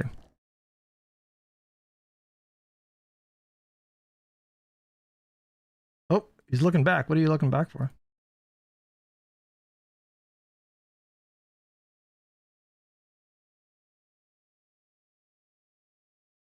Kai was a bad dog this stream. Their show canceled on CBS. But that's what of the capitulation and sort of greed associated with what happened with Colbert. I think that's what I appreciate, with the South Park guys are doing because, like I say, there could be a considerable amount of money at risk. They at the end of the show, sort of like the Beeline story was Cartman, talking about suicide, and it was almost saying like, we could be seriously biting the hand that's been feeding us in a way that we're not going to get fed anymore. Yeah. And I think that's really important. The parent payout. All right, that looks normal. Yeah, I don't know. There was one.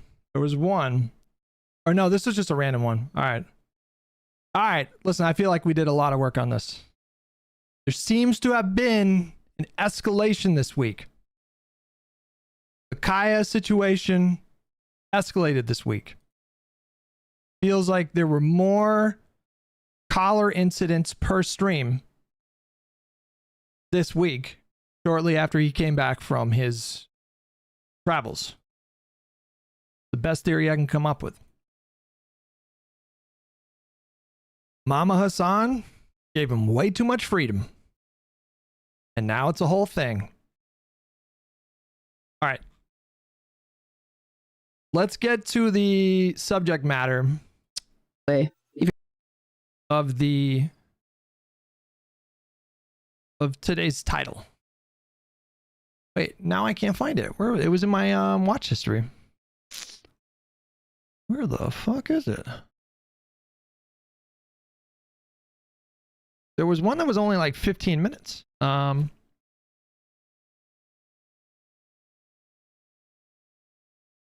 it was from like yesterday. Hold on.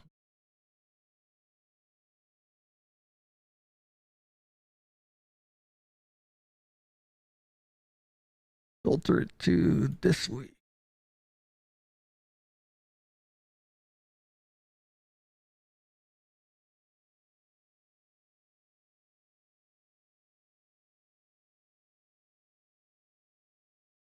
Or I guess maybe I might have misunderstood it.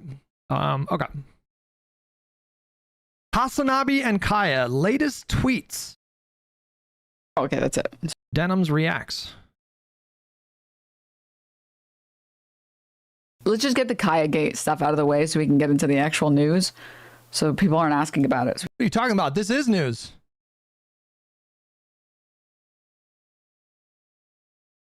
In your Denims folder? It's funny you think I have folders. Well, I have folders. What are the folders on my desktop? I have a folder named Biden. What's in this thing? I don't know. Oh, it's screen caps to a news story. Okay. New folder, emotes. Really just one emote. Dying Light 2 mods. Dead Island 2. Tried to give that game another go. It was not great. Mods folder, data folder. I have a picture of Cory Booker embracing his ex-girlfriend, Rosario Dawson.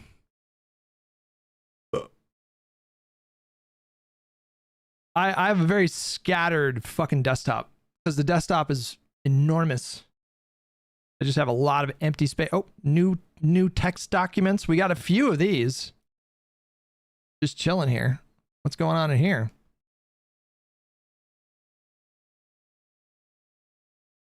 This is how I organize my office too, by the way. It's just like if something's in your way, just put it off to the side. Even if there's a garbage can, equally close. Like the garbage can in my office is right there. And right down there are some soda cans. It's like equally close. Why are there 14 of them? 14 of what now? Oh, I guess. Oh yeah, there's more text documents over here. Gaza.png. All right, let's get into the code. So we can just get through all of it. Silence. Moid. A feminist is speaking. All right, let's watch. Fundamentally don't understand how like any of the dog training stuff works either. Like they don't realize that even the e-collars that do shock are unironically used to train fucking like service dogs and shit. Like, hello. I should pin this. Sorry. Okay, that's it. You know, that's a bit sus. That's a bit sus. The whole thing, like, so he's denying that he used a shock collar, ostensibly because there would be a lot of people in his chat that just are principally opposed to shock collars. So he's denying that he used a collar because he doesn't want to, you know. But now we're in the stage of, you know, but if it was a shock collar, there would be nothing wrong with that. Like, to a normal person, I think that would set off some kind of an alarm bell. That would be like, that's a tonal shift that I don't really quite understand. Again, to a normal person, the reasonable reaction to that would be like, really? Wait.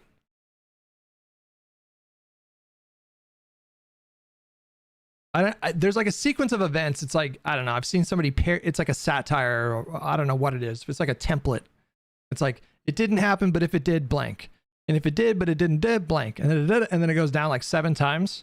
And we're at the phase of, if it was a shock collar, there would be nothing wrong with that. Like we're on that part of the phase.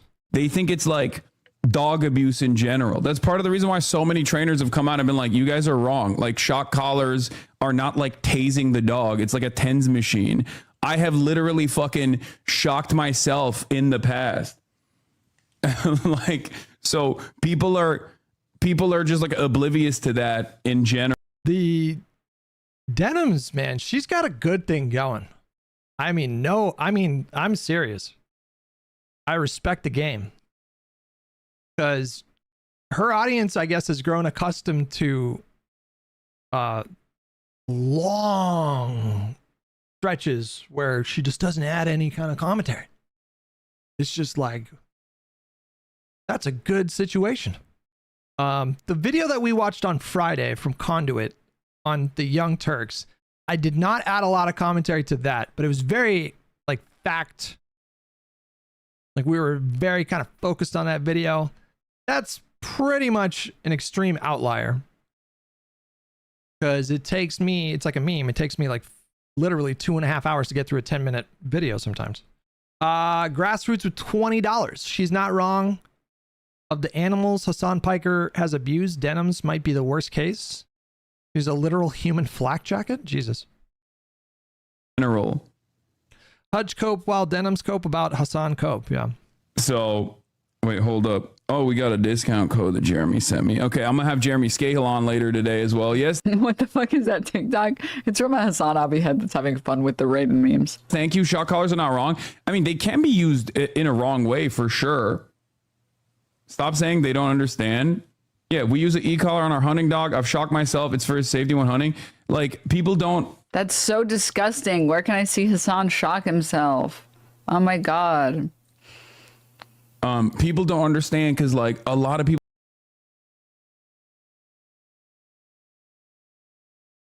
No judgment, but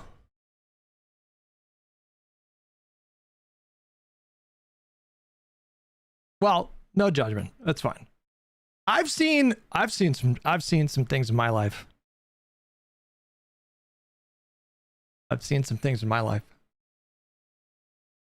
Things you wouldn't believe, okay? I have seen, listen, look, I had an ex-girlfriend once upon a time who was very curious about polyamory. And I went on a miniature journey. Like, she went way far with that journey. And I just kind of dipped my toes in. But we went to this one sex party. It was a sex party. And I saw a guy strapped to a gurney, like strapped to it, while one guy was like tweaking his nipples and the other guy was shocking his balls. I saw that shit. I was like, wow. What's going on here? People just do that, I guess.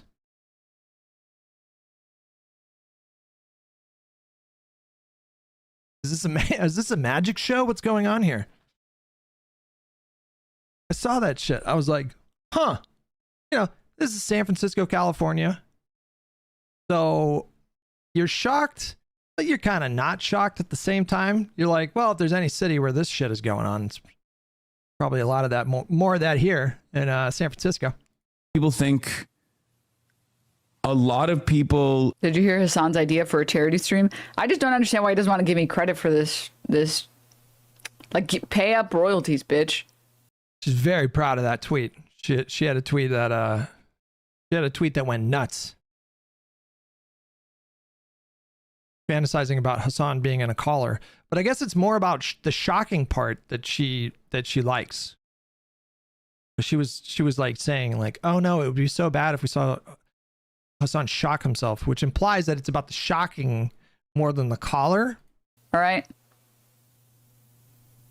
I just don't understand, like, why men in this industry are always needing to steal from women. It's just crazy. It's honestly, it's fucked up. It's actually fucked up. It's crazy. We need to fucking take these people to court. That's what we need to do. This is all a large joke. All right.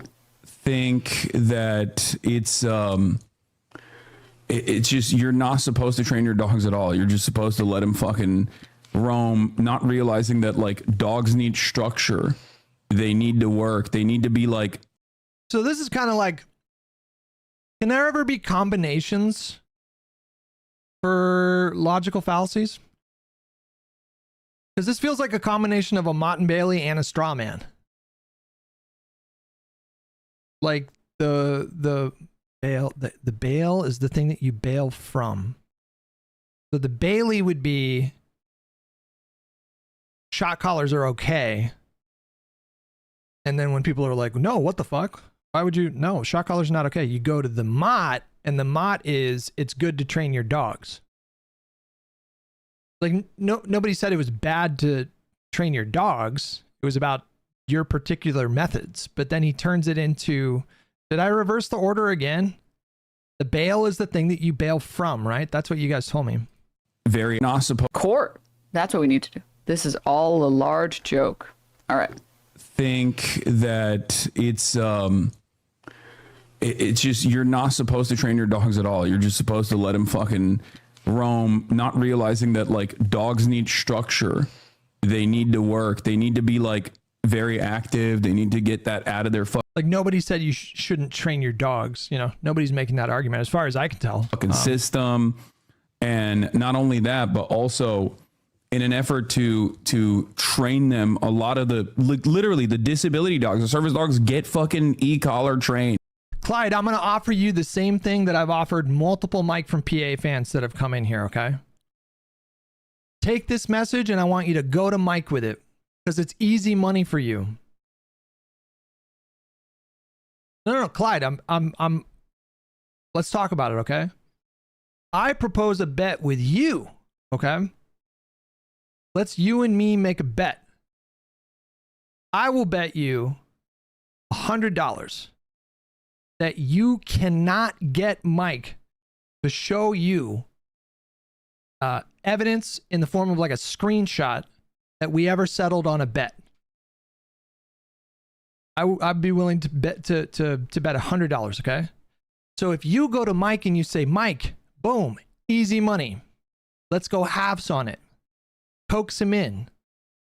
Figure it out. Maybe you can get him to go in on it for like 25 or like 25 or whatever, right? I'll give you $100 if you can go to Mike and then get him to produce any kind of evidence that we ever settled on a bet. Okay. And if you can't do that, then you owe me $100. You want to take that bet? Grassroots with $100. I've seen it. Why would I bet with you? You've seen it? Okay, I'll give you $100 right now. PayPal, boom, bing bong boom. You send me your info. Like send me a screen cap. Send me a Giazzo link. I will give you $100 right now if you can show us ever settling on a bet. Grassroots with $100. This is me just actually trying to buy a wrench. Cyan blue is my favorite color. It complements my eyes, and I promise to do nearly nothing ever with under any circumstances. I don't know what that is. Is that a reference? What is that? Who's going to bet with you, Hutch? You don't pay the money that you owe. I'm telling you right now. I will do it right now on stream. Like, if you take this bet and then you show me, give me a Giazzo link of me and Mike settling on terms, I'm going to look so dumb if I do that, like, right now on the spot. You can own me so hard. You can send that clip to Mike, and then you guys can be like, you know, and...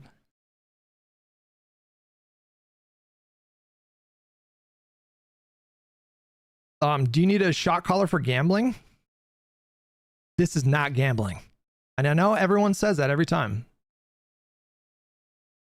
I'd send you the link, but it's in a Mike tweet, and you blocked him because you're a coward who runs from people.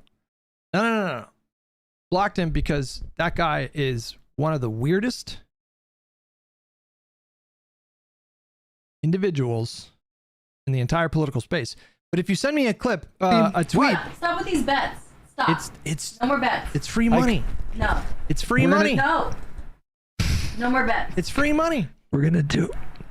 If anyone wants to bet me $1,000, it's free money. If you send me a tweet, I can still click on it. Twitter changed it so that even if you're blocked, you can see the tweets.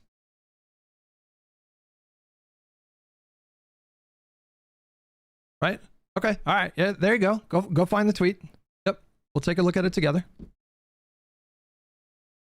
gonna be so funny, bro. You're gonna own me so hard. People are gonna farm clips. They're just gonna be like, oh my God. I made a logical fallacy calculator. It's fun. With like a what you would call a shock collar. She just has nothing. She has nothing to add to this. I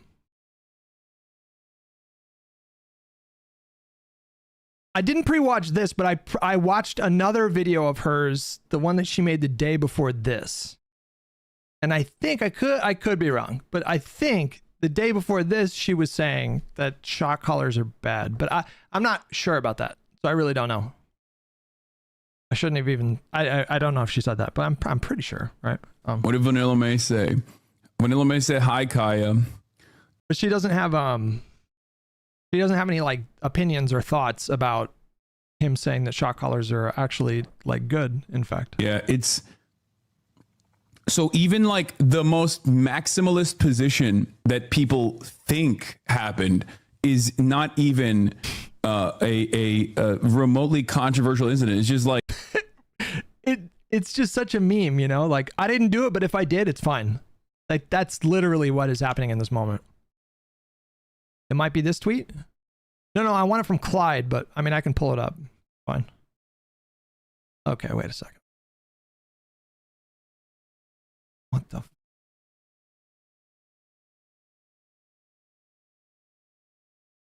What did you just have me pull up?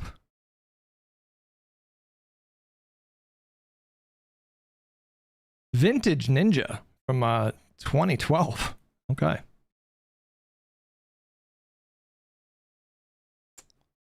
All right, Clyde, what do you got? See. All right, this is what Clyde is saying is evidence that we settled on a bet. And it is a 2-message exchange. And I think, so is blue the one that you send? And then the gray is the one that the other people send? Is that how this works?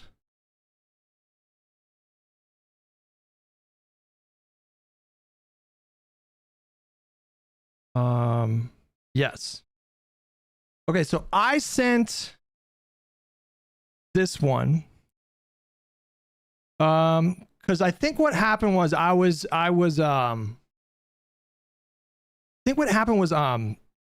don't remember when this was. Oh, it's right here. August 1st, 2023. So this was like before the election. I think this was like around the time that maybe like the last indictment came down. I don't know. But this was after like the slew of indictments that ended up coming down. And then I think someone in my chat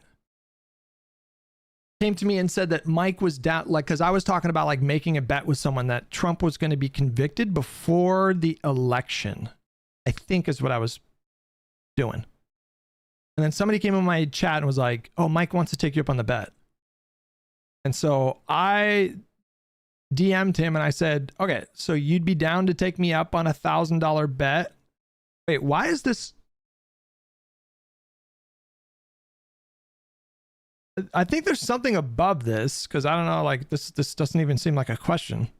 Or I might have said like right above this, like, hey, a chatter just came in and let me know something, and then you'd be down to take me up on $1,000 bet that Trump ends up incarcerated after all of these trials.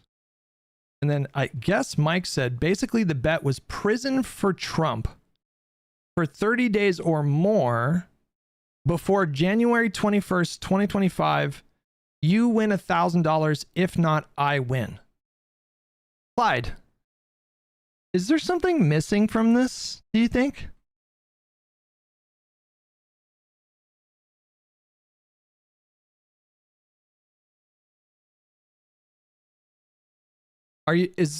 Maybe you forgot maybe this was a two-parter? No, Clyde. You said that you had evidence that we settled on a bet. Where's the other tweet? Where are the other messages? Because that's not this. Was there another message that you meant to send?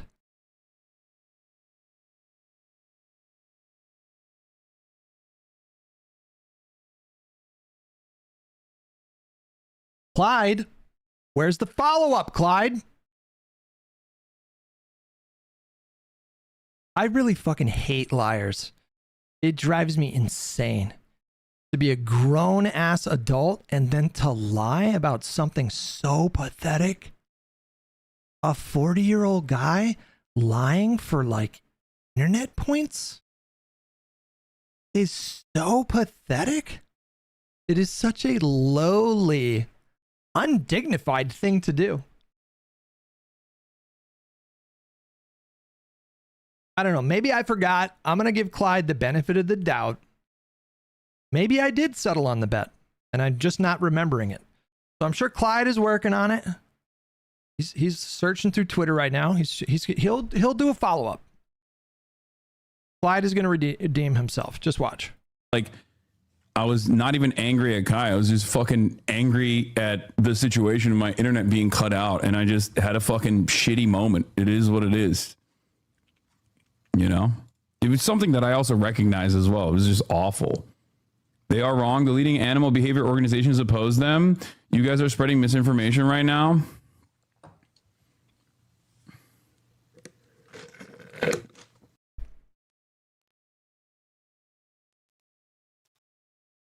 I'm so bothered by the prolonged like silences.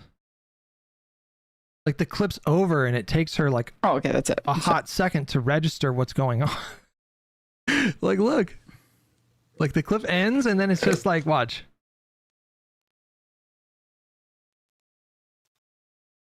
What is she? Okay, that's it. Sorry, I thought there was some more. She just does that shit all the time, man. That's like her signature kind of move.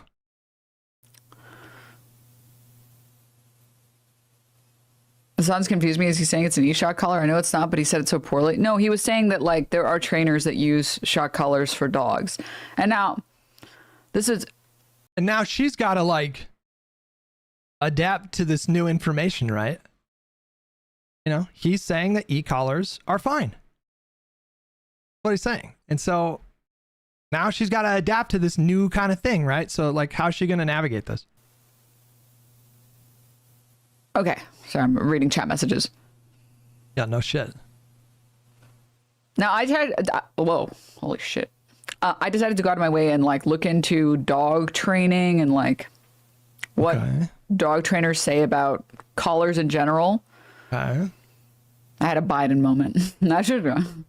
And I haven't had a dog, so I can't comment on like what I think would be the best thing. And I'm not a dog trainer, so I can't comment on what would be the best thing. I mean, I feel like I swear to God, I would have to go through like an hour of her VOD right before this, but I'm pretty sure. Like, isn't the whole point of defending him against the claim that he used a shock collar? Isn't that itself a like evidence that you don't like think that it is appropriate? Otherwise, what is this even all about? You know what I mean?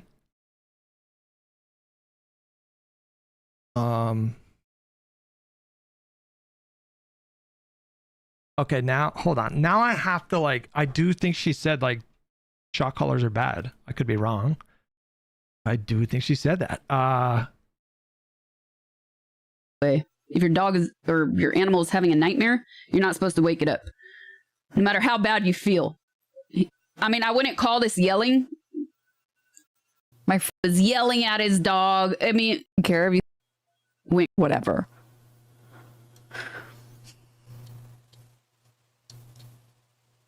Everybody went crazy over, and that went viral.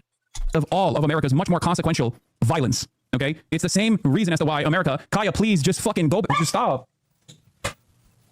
Jesus Christ, what are you doing? Okay, that's the clip that everybody went crazy over. But when I say crazy, I mean it went crazy.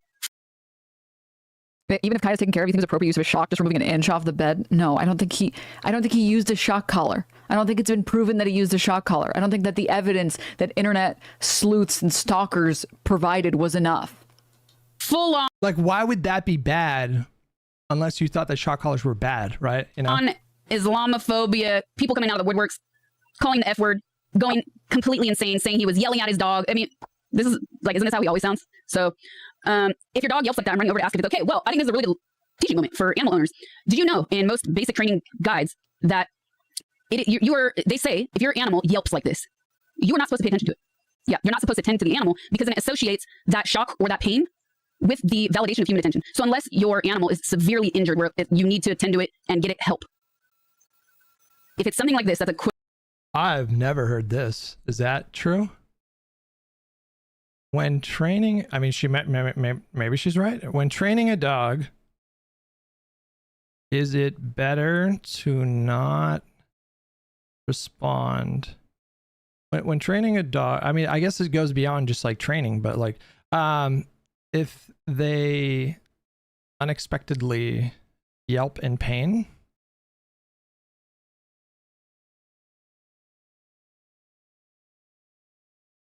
because that might lead the dog to associate pain with the owner, question mark? That might be true. I've never heard of that. Yes, you're absolutely right to think careful about how you respond in that situation. When a dog yelps unexpectedly in training, for example, if a collar stimulus, leash correction, or even a paw misstep causes discomfort, your reaction can influence what the dog associates the experience with. Why you shouldn't react strongly. If you suddenly show alarm, frustration, or sympathy, the dog may interpret the emotional spike as reinforcement of the behavior. The best practice in most cases is to pause briefly and remain neutral. Okay, sounds like she is talking about something that's the thing. When is it appropriate to react? The yelp clearly signals real pain or distress. For example, improper equipment fit, injury, or an over-intense correction. Stop immediately. Remove or adjust the stimulus. Check for injury. And then reestablish trust. But this is in the context of like if you're in a session where you're training the dog. That's the context for that. Not if the dog is just lying there. So I think this person is conflating some things that are not supposed to be conflated. Quick yelp. You're supposed.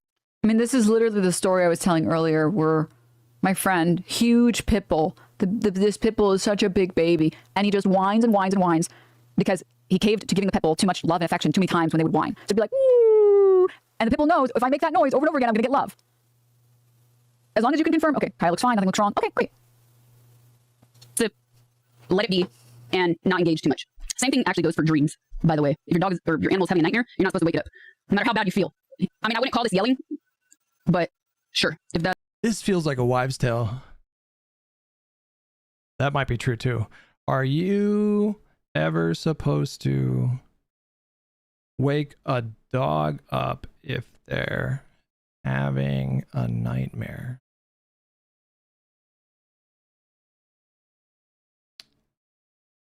Shorter answer is no, you should not physically wake a dog during a nightmare, but you can comfort or gently interrupt the dream in a safer, indirect way.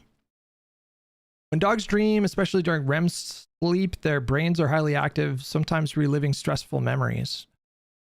They can wake up, if you abruptly touch or shake them awake, they can wake up disoriented or frightened. Even the gentlest dog can lash out or snap reflexively out of confusion. It can increase their anxiety. Okay. That's how you feel. Anyways, this is him showing the collar. today. So the next day. This is the one that people are talking about. Okay, this is the one. This is the one that they saw. There's something so infuriating knowing that like Hasan is actually one of the few people that I've met their dog, and their dog is so well trained and so sweet and so loving. And everyone is falsely accusing him of having a fucking shock collar. Meanwhile, there's clips of him saying he would never buy a shock collar for his dog. So she's like, oh, he said he would never buy a shock collar for his dog. And then the next day she's like, well, I looked into it. Turns out e-collars, not that bad. It has the capacity to vibrate, and that's it. You happy? Also, as a quick sidebar, just like huge pro. Yeah, someone just highlighted the fact that Newsom signed SB 79, which is historic housing legislation. We can talk about it in a little bit once we're done with this. That's it. Good. There's the AirTag. There's the fucking vibrator. It also has a flashlight component to it at nighttime, and it also has a tracker on it when she gets lost. If she were to actually get fucking lost. Showing a random, it's not a random collar. If you look at the collars he's wearing in the video before, you look at the one in his hand, they look identical. And if you're going so far down the conspiracy rabbit hole that, oh, he ran to get another one and make it look identical. Nah, man. No. That's not what happened, but okay. If you want to doubt, you can doubt anything. This is true. And I think that's the most common thing happening here is that people jump on the bandwagon. They want to cope because they want to. Hold on, I gotta find if there was a clip of her saying that shock collars are just like bad, right? That's what I'm looking for. Collars, not to disprove the shock collar argument. Hold on. I accidentally had a banger. Hasan should wear the collar, not to disprove the shock collar argument, not to show how it works, but for a secret third reason. Hasan has gotten canceled for putting a specific collar on his dog's neck.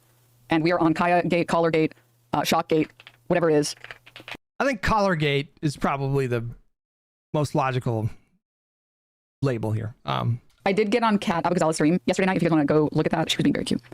Look how sweet she is. Look how wormy she is. Oh my God. Not relevant. Let's continue, shall we? So. Oh my goodness. Grassroots with another $20. It has to be instantly to correct a specific behavior, followed by a correction of the behavior and showering of praise, positive affirmation of positive behavior. A warm hand helps dog nightmares. No need to wake them. I'm pretty sure now that I think about it. Thank you for the $20, buddy. I think I vaguely recall maybe my parents saying don't wake the... And we used to like pet them gently when they were having a nightmare. And it did work. I feel like it's been like 30 years or 35 years. I don't even remember, but I'm pretty sure that worked. Like I have memories of like petting my dog when they were like clearly upset in their sleep. Shock Gate, shall we? Let me. October 7th is really good too, yeah. Let me pull up the original offending clip. Holy shit. So many. Why are you doing? She's and seemingly shocking his dog to keep her in camera view. So she yelped randomly, never had a dog in my life.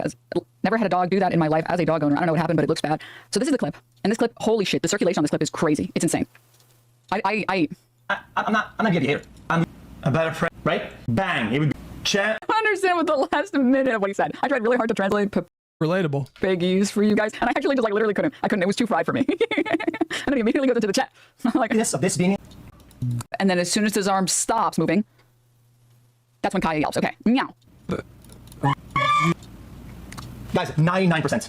99. Dude, it went up 1%. 98 to 99. You can trust about him talking about BLM. He's like, oh, you guys believe everything. Just her yanking her paw up. You stop. But I'm just going. Because he's a bougie guy. But did this person delete it? No. Deleting the phrase. And it said something along the lines of the e-stalkers that Hasan has that have watched his stream 24 hours a day. They're like rewatching his old VODs to make sure that they spend every minute of every day watching him. Who does that? You know, right? Losers. They're fully replaced or reconstructed. And let me just say really quickly on the XQC thing. I saw this and I was laughing my ass off at this XQC tweet. All of you keep missing the most important piece of evidence. The collar from day one was either fully replaced or reconstructed differently, tampered compared to the one from day two. How often does he change the setup? Explain it. And it's a screenshot of Kaya wearing the collar, and it's a screenshot of Hasan holding the collar in his hand. And then this person said, bro, it's literally upside down. Stop trying to get out of paying that $50K. Upside down. Maybe you guys aren't even trying. Legit AI reasoning. It cannot be upside down. There's two components. If it were upside down, the tag would be under, not over. I mean, that's just literally true, right? And it's because he doesn't understand that you can see like on the collar, there's the active part, and then there's the AirTag holder. And in the version that, the second photo where Hasan is holding the collar, the AirTag's on the bottom. And they're saying like, dude, it looks different because he's holding it differently. And oh, I see. And he's like, it literally can't be upside down. And this one.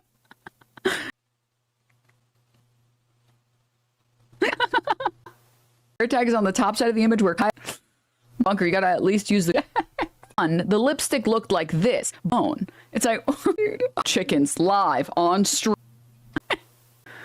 The memes have been... They're coping about the memes for sure. They're like, come on, guys, the memes are funny, right? Just didn't think it would get that. I wrote, Hasan should wear a post. I did see Ethan Klein jacked. I honestly, I don't think it was so wrong for him to be like, this is stupid. No one actually gives a shit about this. I'm just going to like move on from this. Okay. Next day. No, this part is amazing, you guys. If you want some like premium fucking cope, this part is amazing, you guys. Which I honestly, I don't think it was so wrong for him to be like, this is stupid. No one actually gives a shit about this. I'm just going to like move on from this. And then it accidentally blew up into something obscene. And so then he went on the next day and was like, okay, guys, I'll just show you the fucking collar. Jesus Christ. And let me pull, I'm trying to find it. The clip where he, oh wait, it's actually, I quote tweeted it. Sorry, I can just pull this back up here. Here we go. So this was his response the next day. Is the one that people are talking about. And I'm just like, you know, I just want to be like, I just wish I could ask her in this moment, like, does this whole thing not, like, are you not getting spidey sense from this whole clip? It's like, do you find nothing strange about this clip? You know, you just want to ask her that. Oh, okay. This is the one. This is the one that they saw.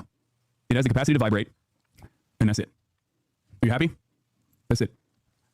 Good. There's the air tag. There's the fucking vibrator. It also uses.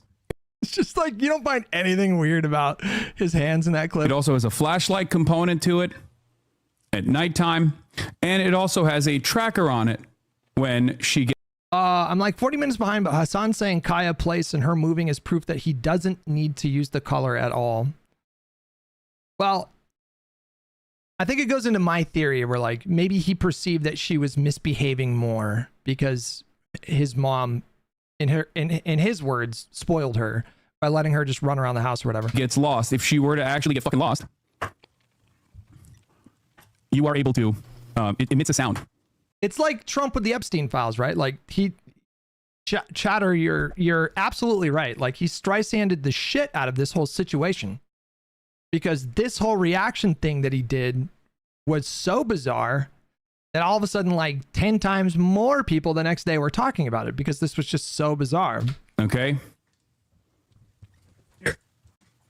This is the one that people are talking about. Okay. So there's the collar. That's case closed, right? Boom. He showed it, not the collar. Let's all move on from this and just pretend like everything is normal and there's nothing weird about this clip. That's what he says. He says it's a vibration collar. I saw someone in chat being like, I don't care, vibration collars are wrong. And what? Is that the stance we're taking now? You can't use vibration collars either? I have like, for the people that are saying that you shouldn't use vibration collars on a dog, for those people specifically, my headcanon, my personal theory is that those are the type of people that never train their fucking dogs. So they view any type of training, just specifically the people who are claiming that vibration collars are bad for dogs. Those are just the people that don't want to fucking train their dogs. And they're the fucking menaces that go outside and attack random fucking people. Like, oh my God. Wow. That's a... You mean the dogs go attack random people or the owners? I feel like there's a couple different ways you can interpret that. And I do think a lot of people, oh, that's the end of that thought. That's the end of that thought. Okay. I know I've never seen anything about how vibration collars are bad for your dogs. I've never seen. Have you considered clicker training as abusive? Yeah. I mean, when I was getting my cat to learn how to jump on my shoulder. Well, I mean, just a Google search, right? Like, are vibration collars, I assume what we're going to see is like a debate. Are vibration collars on dogs considered unethical? The ethical considerations surrounding vibration collars on dogs are complex and vary based on individual perspectives and the specific context of their use.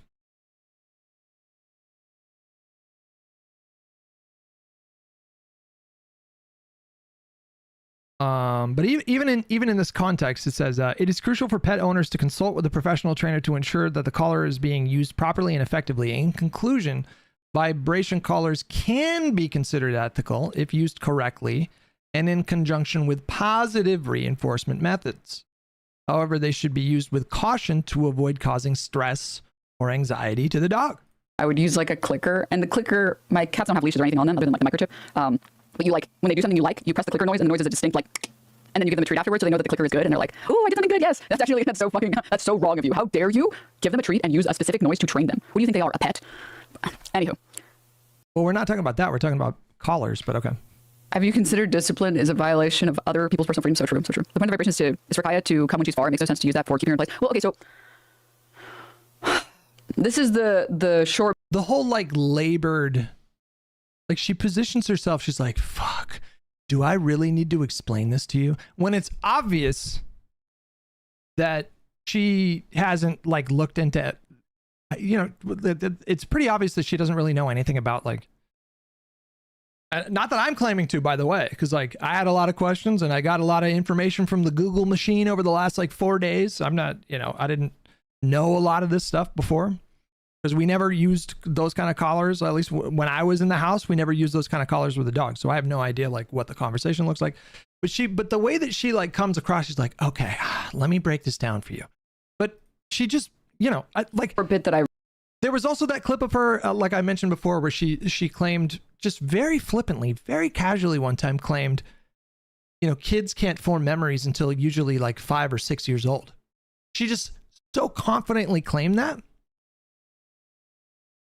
And so that reminds me of this, you know, like this whole like, she's about to be like, okay, let me explain this to you about a topic that she just has no idea what she's talking about. Now, dog to come when she's far. It makes no sense to use that for keeping her in place. Well, okay, so like look at this. Like, oh, do I really have to explain this? Fine, I'll explain it. And it's like, what do you know about this? Did you even? This is the short bit that I read. Now, Okay. dog breeds are all very different. Some dog breeds are more sensitive to certain types of illnesses than other dog breeds. And from my basic understanding, Kaya's dog breed is predisposed to like bone and like joint problems, and she shouldn't sleep directly on the floor. So if she's going to sleep, she should be sleeping on the bed because it's better for her health long term. All dogs are? Oh, okay, interesting. I know some dogs even. I mean, she didn't get that from like her studies. She got that from the clip of Hasan talking about that, right? Even though they're not big dogs, they're still predisposed to certain health problems, certain bone and joint problems. But the idea is you want to prevent them from sleeping on the like hard floor if you want to help their longevity in the future. It's sort of like the same thing as like I always feel bad not giving my cats human food because it's like, oh, but I want you to like experience life and I want you to enjoy life. Or like the same thing with not letting my cats go outside because I don't let them go outside because you shouldn't let your cats go outside. And it makes me sad because I'm like, but you should be able to experience everything life has to offer. So like I create exceptions to the rules in places that's just so like. One of my favorite genres of internet videos are the clips of like when owners will put GoPros on their cats and just let their cat go around in the neighborhood, and then you just see like a day in the life of the cat, and it's fucking fascinating. Like most cats are so fucking aggressive. They're so territorial and aggressive and violent. I saw a compilation video on Twitter pop up on my feed last night of people that apparently some people own skunks. I guess they get rid of the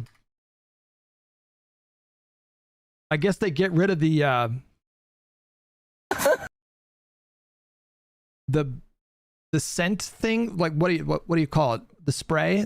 I guess they get rid of their ability to like spray people. This is what popped up on my feed last night. I saw this and I was like, what the fuck? People own skunks? And they're like little fuckers. And they'll aggressively like smack the ground. They're like, ha! They'll like smack the ground. Like, look at this, watch.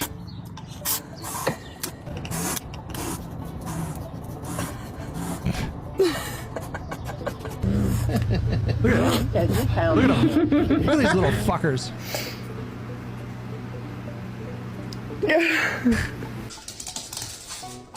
Like, watch. Is it my toes? Bro. Chocolate. Jesus Christ, I got you some goddamn blueberries.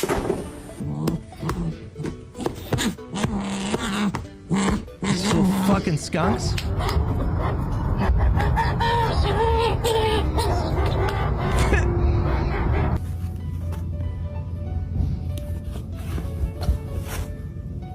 They just instinctually like that. Like, look at this sassy little minx.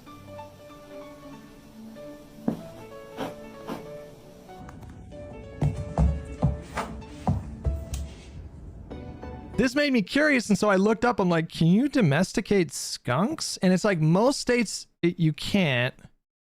illegal or highly restricted. But apparently there are some states where you can like own a skunk, but they don't have any kind of what I read is like it's impossible to train them.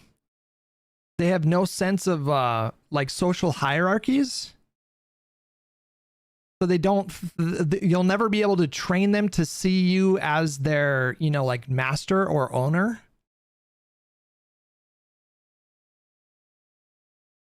I feel like you should be able to keep anything you can beat in a fist fight. I will domesticate a skunk by the Constitution. People still do it even if it's illegal. I'll boil them chicken. And I'm like, you know, I shouldn't let you have anything with sugar because it's just going to give you cavities. And I should really keep you on a stable diet for your health. And that's consistent. And I shouldn't give you more food than you need because then you're going to get. I'm just trying to get her on the record as saying, I think shock collars are bad. And then a day later be like, well, I looked into it, you know, after Hasan says, well, actually shock collars are good. For her to be look into it after that and be like, oh, well, actually, you know, it turns out. Fat and then you're going to have all these health issues. And I don't want to do that to you. I don't want to have obese cats that are struggling in life. But on your birthdays, I can boil you some chicken. Honestly, like once a week, I can boil them some chicken. Chicken is fine for them. Or like going outside, I can't just let my cats go outside because it's not safe for them. So I put a little harness on them and I let them like walk around and I have them on a leash. And Wormy gets to just walk around a little bit and enjoy the sun and the smells. And I just give her flea, even though I tried a leash with one of my cats. It did not go well. First of all, they couldn't like we didn't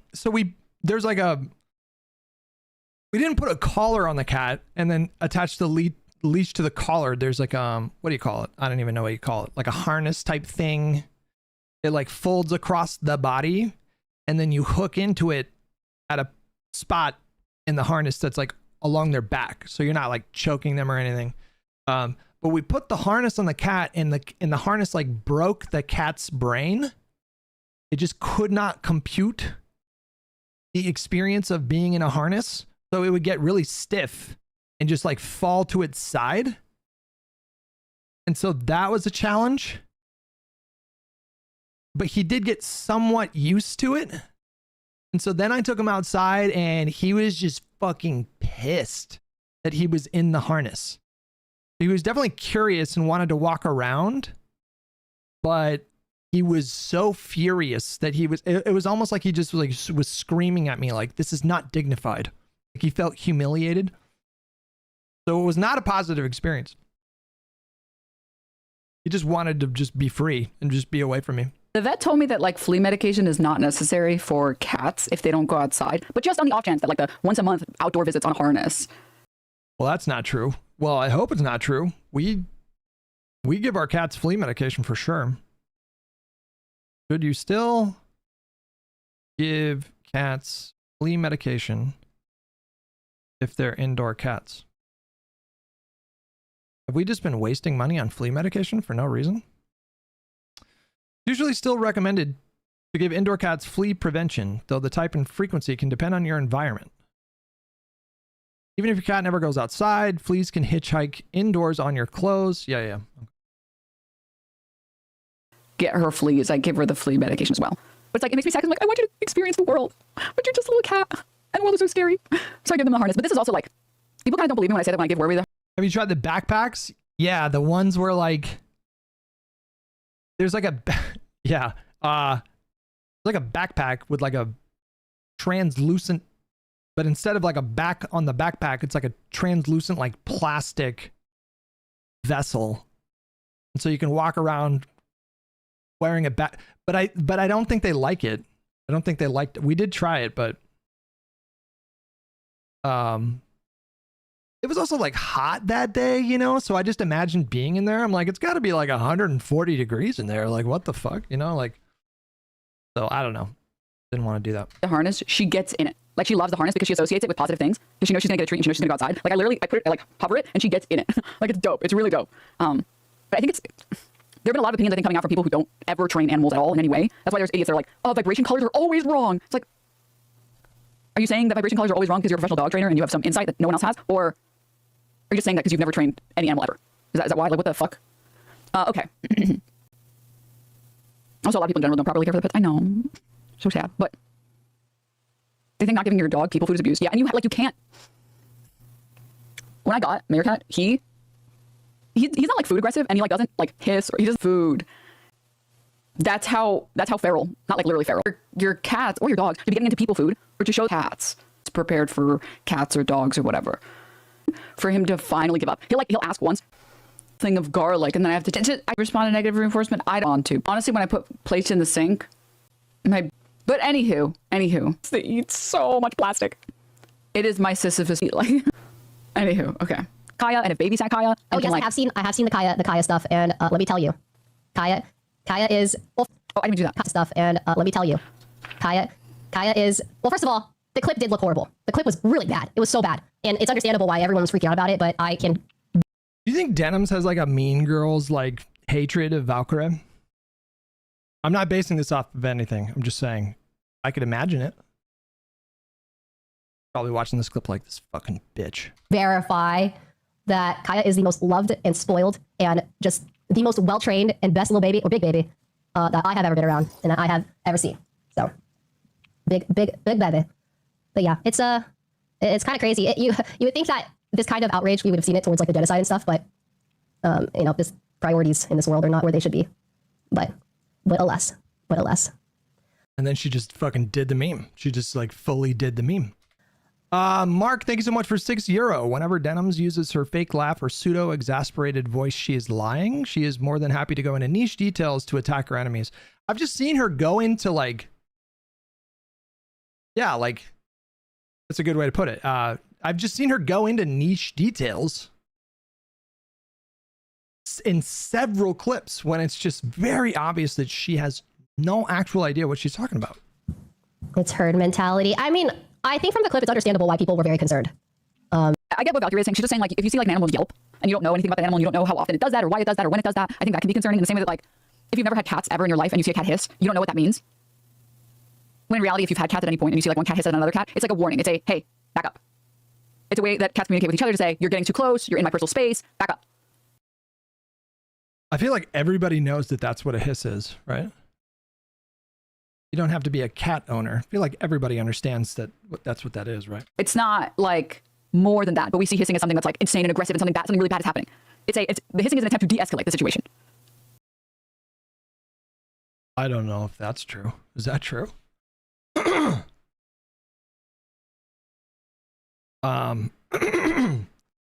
Is a cat hissing at another cat an attempt to de-escalate? I've never heard it described in this way.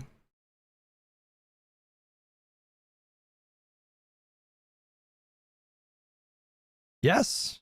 Okay. It's often an attempt to de-escalate. Body language context.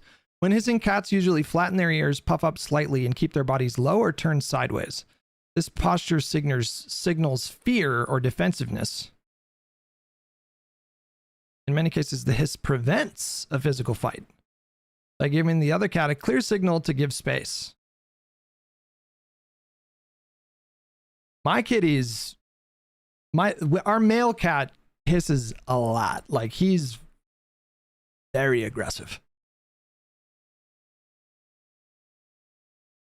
Ask Google, you're a moron. I'm sorry. I know I'm stupid. When cats hiss, well, this is Bing for the record. I'm asking Microsoft, I suppose. When cats hiss, is it an attempt to de-escalate? Uh-oh.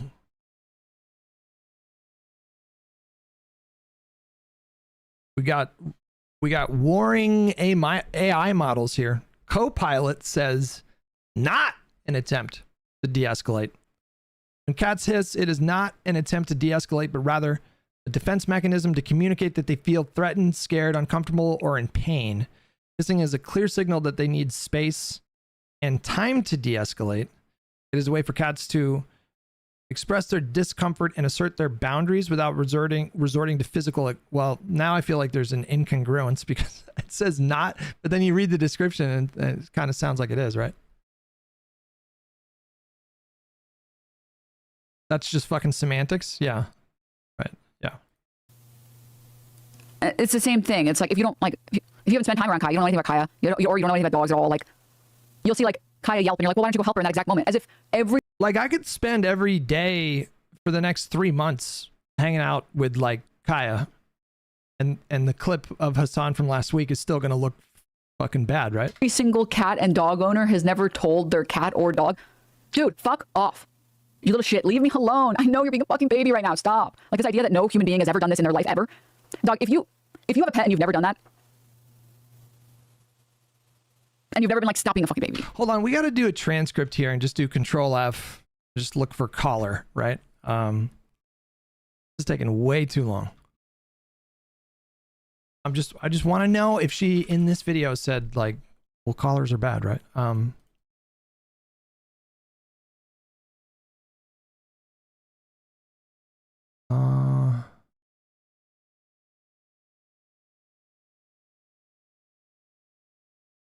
This is 26. Like, wait, hold on.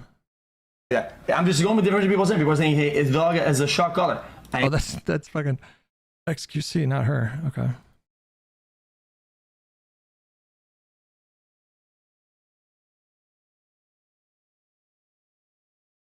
What time is it in the video? 5. Oh, okay, hold on.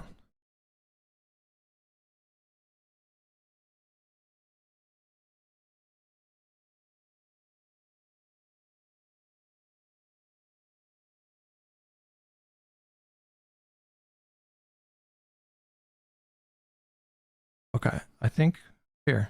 Psychotic this is. All I said, since so many damn people were asking me, because I've been on this dude's Lover host years ago, is exactly how I feel. I don't have any positive or negative feelings towards him. I haven't watched his content much. From my experience with shock collars, which I'm strongly against, is that they're extremely painful even at low settings. And based off the video, the Yelp did not seem like a shock collar was used. I have met Kaya, she was extremely loved, and there wasn't a shock collar in sight. But since I made this tweet, people are trying to hack in my account repeatedly. This is insane behavior. I will never support animal abuse. I'm saying, yes, everyone, please. She deserves to have her account hacked for saying that she doesn't think Kaya is being abused. That's a normal response. That's good. That's a normal thing that should happen to someone who wants to have the audacity to say, I don't think this animal is being abused. It's like, chat, let me just say, like, I'm not really a big dog person. I just like cats. Cats are just for me. And I love Kaya. Like, I actually do love Kaya. Like, every time I've spent any time around Kaya, she's been such a sweetheart. And like, it's coming from someone who my starting point with dog owners is I don't trust your dog. That's where I start with dog owners. I'm like, no, actually, I don't trust your giant fucking dog. I'm just like, look at them and interact with them anyway. Until I'm given a reason to know that it's safe to interact with them. Or like, I don't know if it's just me, man. I maybe I'm just insanely lucky because I've kind of like never had a bad experience with dogs. Like maybe when I was a kid, there was a dog that might have nipped at me, but I've interacted with fucking hundreds of dogs. I have, well, if you're at a shelter, right? Like, yeah. Yeah. Okay, hold on. Hold on. I'm still just trying to get her to just be like, here's what I think about. Literally, the first thing I say on stream is my pants are covered in fur. I don't believe he uses a shock collar to keep Kaya on camera. I would not stand for the use of a shock collar. Oh, wait, hold on. Typical for dogs. That's it. I've met Kaya. She's one of the sweetest dogs in the world. I would not stand for the use of a shock collar if that allegation had any merit. In conclusion, y'all are fucking wild. The date was June 6th. She's just reading other people's messages here. 7. I don't remember which, but you can, by the way. It's crazy. They're definitely not some smushy lap dogs like Kaya is. Yeah. Because I've been friends with someone who. Maybe she actually didn't. Hold on. I don't think he used a shock collar. I don't think it's been proven that he used a shock collar. Accusing him of having a shock collar. Meanwhile, there's clips of him saying he would never use a shock collar. Not a random collar. If you look at the collar he's wearing, there's not a shock collar in the world. Hi, big boy. His name's Odin. He needs a bath, but Odin, there is not a shock collar in the world. In the world. That's just, okay, they're doing the whole, like, the hair is too long. There's no way you could do that. Also, Odin, who has a dog. All right, this was the last thing. I haven't seen this one. Odin. I actually have authority to speak on this as someone who has a dog that... You just don't. You just don't have authority to make the claim that you're about to make. Looks almost identical to Kaya. Hi, big boy. His name's Odin. He needs a bath, but Odin. There is not a shock collar in the world. That's just not true. In the world. Also, Hasan is absolutely right about their joints. My big guy's already had to have surgeries on both of his elbows. Now, I let my big boy roam around, but I mean, this is just ridiculous. This is like that lie in particular is so ridiculous. DG Hippie asked me, why do cats hiss? Please be brief in your answer. Or what you didn't like what Hutch just read out. Man, go fuck yourself with these bullshit questions. Motherfucker. How's that for short? It's so easy to just like, if you just Google like how to do a shock collar on a long-haired dog, there's like hundreds of videos. Like no one has ever made this claim before this controversy that it's just impossible to use shock collars on long-haired dogs. Like this is just, it's not based on anything. I have rugs up and carpets. This was the other reason why people being like, vibration collars are wrong. It's like, bro, have you ever been around a big ass dog? If you've been around a big ass dog before, you know that they have the thickest necks on the planet. They are barely feeling a vibration collar. The vibration. That is just not. My understanding is that dogs have like a lot more nerve endings in their neck. Is that true?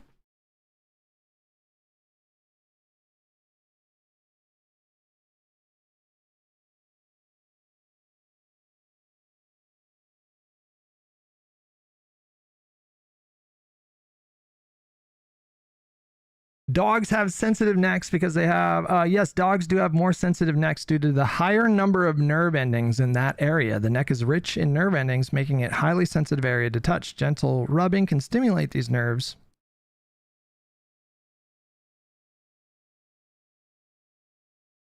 Do they have like more nerve endings than human beings? Like per, like, I don't know, per capita? I don't know how you express that. Like, I think you would just generally ask, like, do dogs have more nerve endings in their necks than humans do? Collar is just a reminder. It's like the lightest vibration they can even feel because of how, like, no one, it's so crazy to me. I get people being upset about shock collars. Okay, that makes sense. I understand that. I get people being upset about shock collars. Okay. Boom. All right, fine. There we go. That'll be the thing. People being upset about vibration collars, like, you are fucking cooked. Your brain is so cooked. On a dog that big, the idea that a vibration collar is causing harm is fucking insane to me. Your phone vibrating in your pocket is going to be felt more than a well, again, it's not necessarily like the physical pain. It's just more like jolting them and then not properly contextualizing it with positive reinforcement is what we've read 1,000 different ways in the last few days of like looking this shit up. Vibration collar on a dog that big's neck.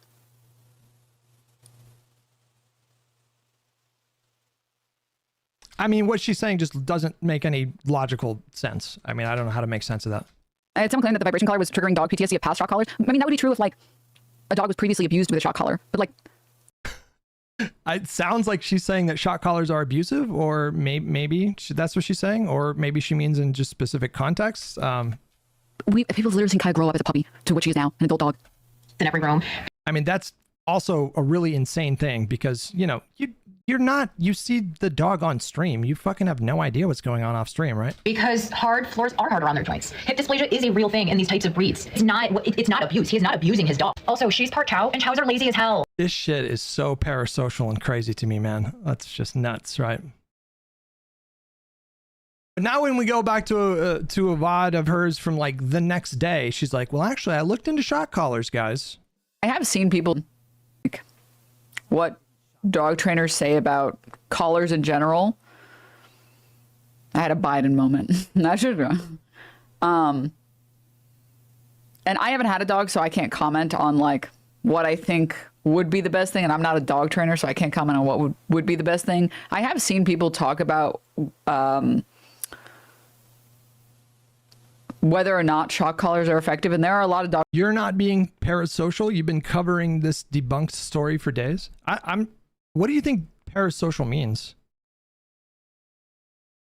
I don't know if you know what that word means. Trainers that refuse to use them completely and entirely, and that they think that you shouldn't use them. And then I've seen other dog trainers say that there are rare instances where it makes sense.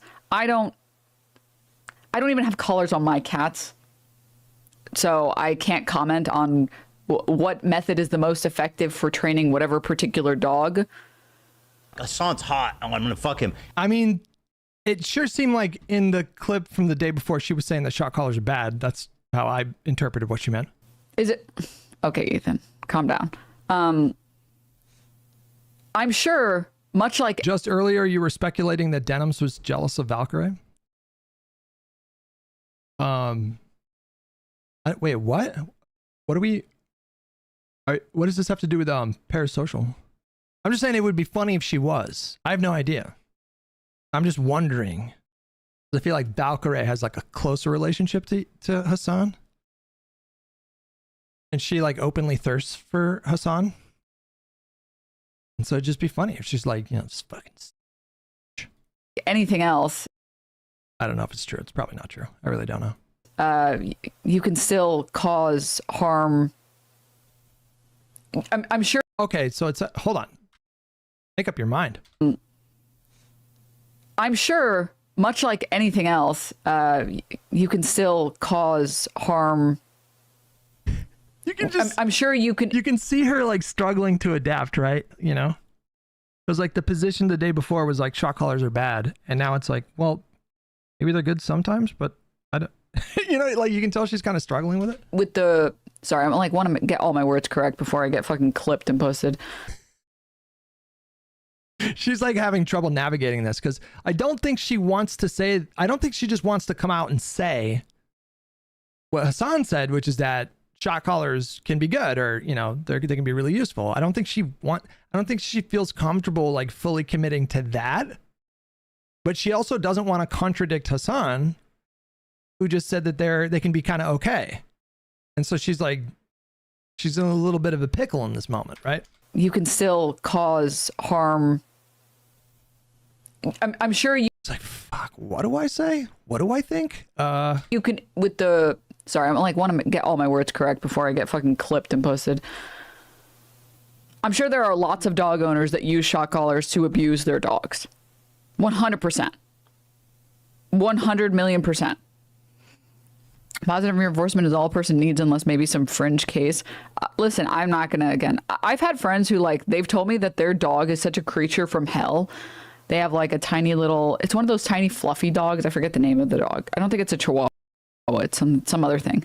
And they've given their dog to like 10 different dog trainers and they're all like, I can't train your dog, bro. It's a Pomeranian, yeah. A friend of mine has a Pomeranian. They're like, I can't train this dog. This dog is a freak. Your dog has a problem, okay? Not one that I can do. Not one that I can fix, excuse me. Don't look what doctors are saying. Every doctor needs shock collars are going off of outdated information. There's scientific evidence that they're more effective than... No, the question is not about whether or not they're more effective. It's about whether or not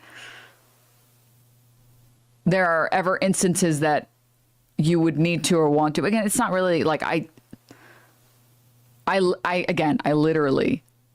She's just short-circuiting here. I think she's just like totally short-circuiting here because she's trying to kind of say two things at the same time. You know what I mean?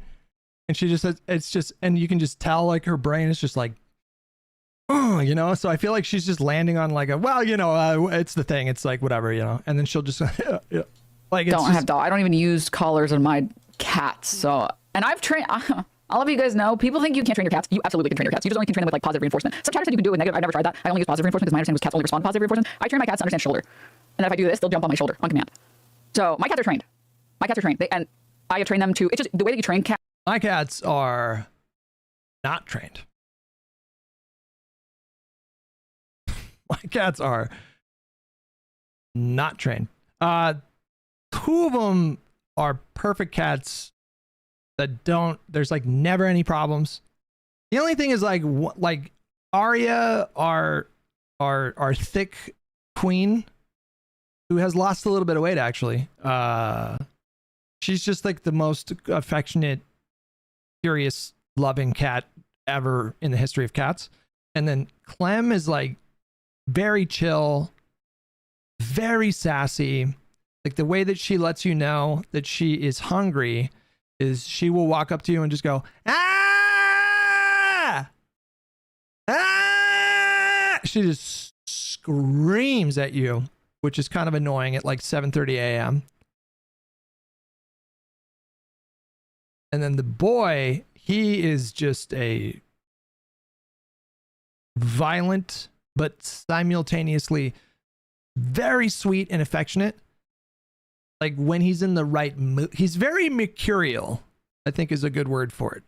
You know, like you never know when he's just going to be the cutest, most affectionate, most loving cat ever, and when he's just going to fucking like give you a scar along your arm because we forgot to clip his nails that week or something. Cats is you don't let them do the thing that you don't want them to do, and you positively reward them when they let you do things that they don't want, like cut their nails, or when you want them to do things that are fun. Like again, I can, what's it called? I've heard my cat to jump on my shoulder before, and they still do it if I ask them to. Super cat, prove it. They're not here. I'm not gonna like go and grab one of them. So now she's like found a way to like sidestep the whole, you know, am I saying shock collars are okay or not?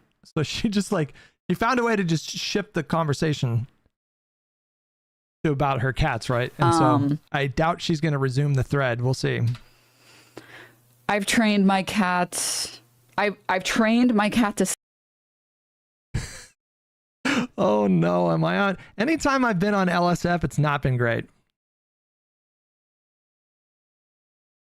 Is this, how's this clip doing? Oh boy. Oh boy. Uh-oh. One's going nuts. Uh-oh. What did I say? Was it bad? Absolute garbage. Did you compare this to the Japanese airport experience? Yeah, the Japanese airport experience is like everything works, everything is fast. Kaya, place. Grabs the thing. Get back there. What is this? Don't worry. I mean that's 100% right. There's always got to be something embarrassing, man. Every time I'm on an LSF, it's like some embarrassing fucking clip. This one's kind of hard because it's like she's not in frame, you know. So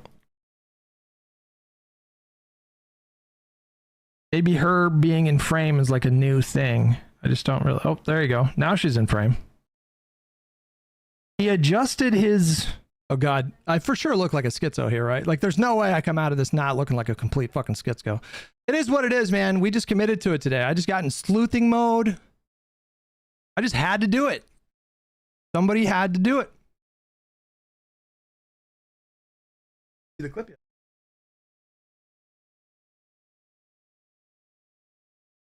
Ow? Yeah. Ow? Oh. Yeah.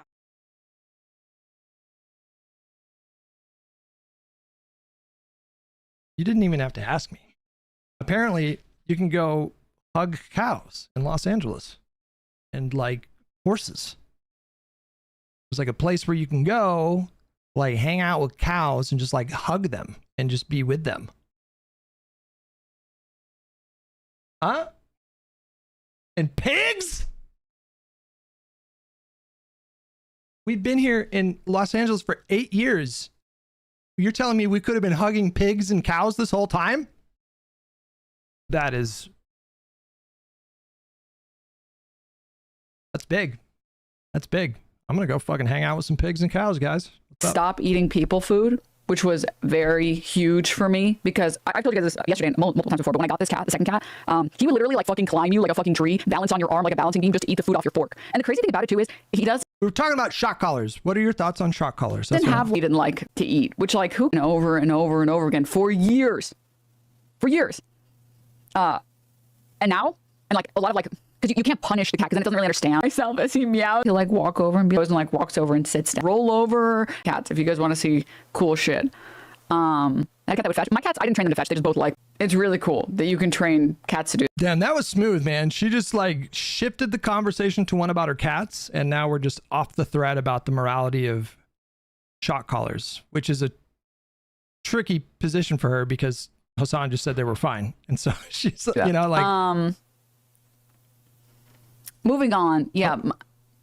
The thing is, oh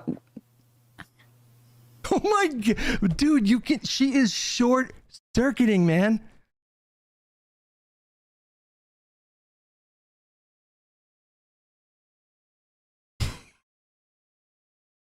She just does not know how to fucking handle this new information.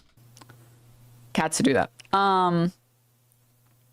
Isn't this kind of fascinating? Like if I was like a psychologist, right? You know, like I feel like there's just obvious avoidance going on in this moment. Like she's just either consciously or unconsciously avoiding having to like weigh in on what she just heard him say. Moving on. Yeah. The thing is, let me think what I wanted to say here. Oh my God, you guys. This is amazing. Positive reinforcement people are simply wrong. Like, do they... When in doubt, just fucking change the subject, right? They never say no. No is negative reinforcement. I mean, yeah. Yeah. I think when people say negative reinforcement, they're trying to invoke, like, punishment rather than anything else. But, anywho. What was I trying to say? Nobody knows. Oh, yeah. I'm sure with dogs do respond to negative reinforcement. And negative reinforcement can be like, you know, saying no or denying them something positive that they otherwise would have gotten. Or, and again, technically, this is fucking incredible. This shit is hilarious. Twitch is free, man. It's just free comedy. There's positive punishment, negative punishment, positive reinforcement, negative reinforcement, right? It's just people call negative reinforcement colloquially, not psychologically. People call negative reinforcement anything negative. So if I use the appropriate psychology terms, other people are like, well, no, that's that. Colloquially, that's what we call this. So I'm just going to use the colloquial terms. But anywho. If you're denying them something or you're, you know, putting them in like the gay baby jail, putting them in timeout or whatever. Yeah. Moving on. The thing that frustrates the shit. She just gave up on it, you know? Like, I feel like she was really racking her brain. She's like, okay, think of something. Then she did like 4 deflections to like buy time or whatever. And then eventually she just fucking gave up. She's like, moving on. You know, I don't know. She just fucking gave up, you know? Shit out of me is like a bunch of people commenting on like a dog. People, the fact that people feel so comfortable saying that this dog is being abused, having never met the dog, having only gone off of like 10 seconds of footage, 10 seconds of footage compared to the hundreds of hours of footage. I mean, what is this logic? If I saw, you know, if I hung out with a couple for 100 hours collectively, and then one time I saw the wife like slap the husband across the face, I wouldn't be like, well, that doesn't count. There's hundreds of hours, you know? You know what I mean? Like, it just doesn't make any sense. And being like, no, that dog is definitely being abused. It's like, that's crazy. That's actually insane. That's actually insane. I think it's more the shocking specifically. I could be wrong, but I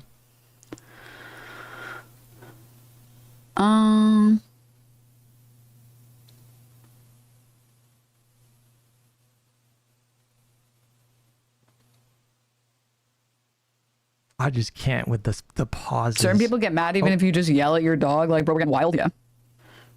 You don't train your cats, you talk to them and explain why it's important, yeah. Yeah. Oh my God. The most annoying thing is just like people who don't have dogs and people who don't even give a shit about animals, like Asmongold, doing this faux outrage about what is and what is not acceptable for a dog. Wait, didn't she say that she doesn't own dogs?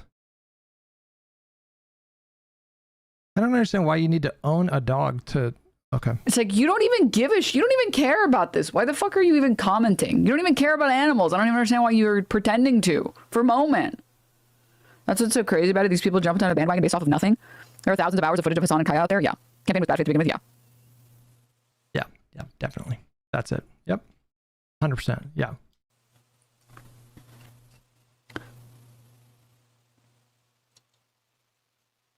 This is Here's a whole playlist of sorry, I thought you were, that was 2 times speed, by the way. Doing a sarcastic bit of like, here's a full playlist of Kaya being abused, and it's like videos of just Hasan and Kaya. It's just there's no logic to this. There's like no logic. Like none of this makes any sense. Like what you're saying makes no sense. Like there being a lot of videos of Hasan and Kaya hanging out or whatever, that doesn't change what people saw, right? If you want to completely finish with the collar nonsense, made a good video. It's actually really good. I mean, again, there was like a good, like, Sasha Grey put out a really good video. Genuinely, it was like a really short 4-minute video on all of this. That's kind of like unbeatable. And I'm commenting here based off of what's it called? Trainers that I've spoken to. Who there are some animals that are just harder to train. There are some pets that are just more difficult to train. Then they just take more time to train them to do something, for whatever particular reason, right? Maybe their breed is just like a little more feisty. Maybe that their personality is just a little bit more anti-authoritarian. You know, whatever particular reason. And I will say, as someone who's spoken to someone who has a dog, and they're like, I literally can't find a trainer that will train my fucking dog. I can't. Every single person that gets my dog is like, your dog is from hell. Good luck. And after like a week, they give up. Okay. What point is she making here? Where's she going with it?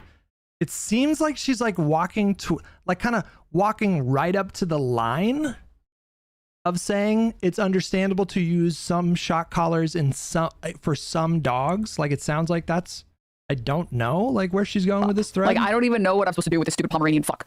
And then all he does is just hurt himself when I'm not there, make a mess, bark at everyone all the time, and no trainer will take it. No trainer will take my fucking dog. Okay. And then other dogs are just like, I think like Boston Terriers, from the people I know who've had Boston Terriers, like Boston Terriers are just like really nice, friendly dogs. You still have to train them obviously, but they're just so not mild-mannered, but like they just like people so much that they're a good safe pet to get, a good safe dog to get.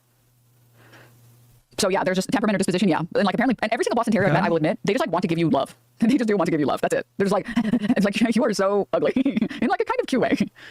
They do have a lot of energy though. They do. The thing that you have to train them not to do is like fucking try and climb every single person that you ever introduce them to. Okay. Explaining logic to people who've left logic behind a long time ago is a special type of insanity. Yeah. Yeah. She's saying, hold on. Use them too. Explaining logic to people who've left logic behind a long time ago is a special type of insanity. Yeah. What logic? Like what logic are we even talking about here? What logical argument is she? I don't even know what she said this entire video. It just seems like she goes on these non sequitur rants and like, not that I'm judging. Listen, we do that a lot here, but yeah. Anywho. So yeah, I'm sure that like some dogs you can just do positive reinforcement and it works great and you don't have to do anything else. And wow, excellent, wonderful. And I'm sure there are other dogs where like it's a little bit more effort and time. I can't comment on shock collars. I think a lot of people rightfully don't really like shock collars because they don't like the image that it invokes. I've seen some people talking about how like because certain dog breeds are so big. Like, have you guys seen a Great Dane? It's just, she's like, I've seen people, she's just talking about Hasan clips. Like, there's clips of Hasan talking about, like, how with big dogs you need to be more careful and have them be, like, properly trained. And she phrases it like, you know, I've talked to so many people that have said, it's like, we all saw the clips, you know, like. Next to a human being.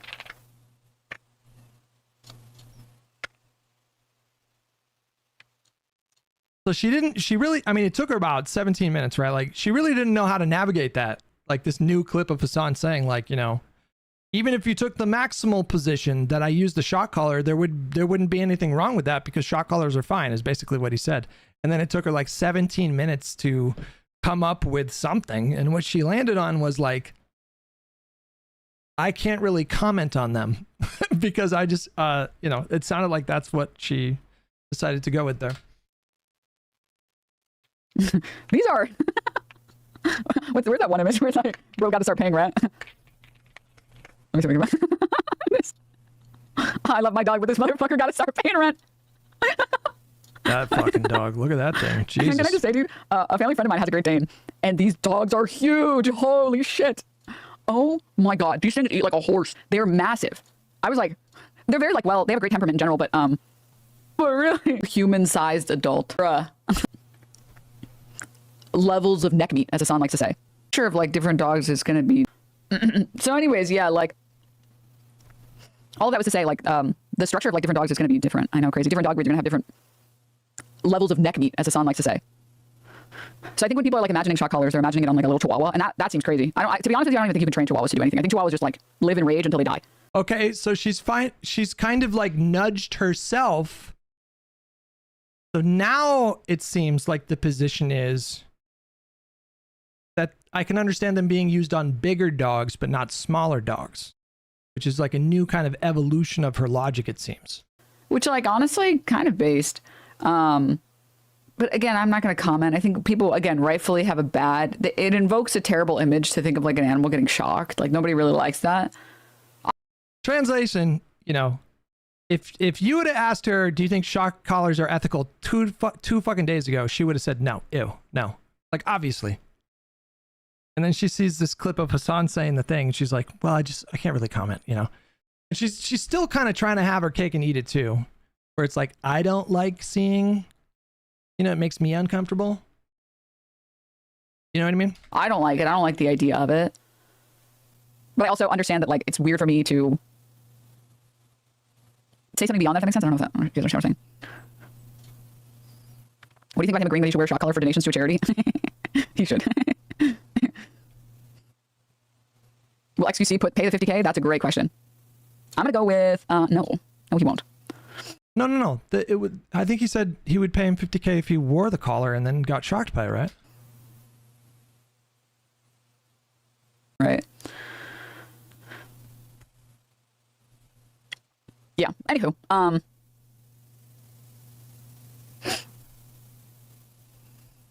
that topic. It doesn't matter anyways because he's already shown people that it's not a fucking shock collar. Oh my God.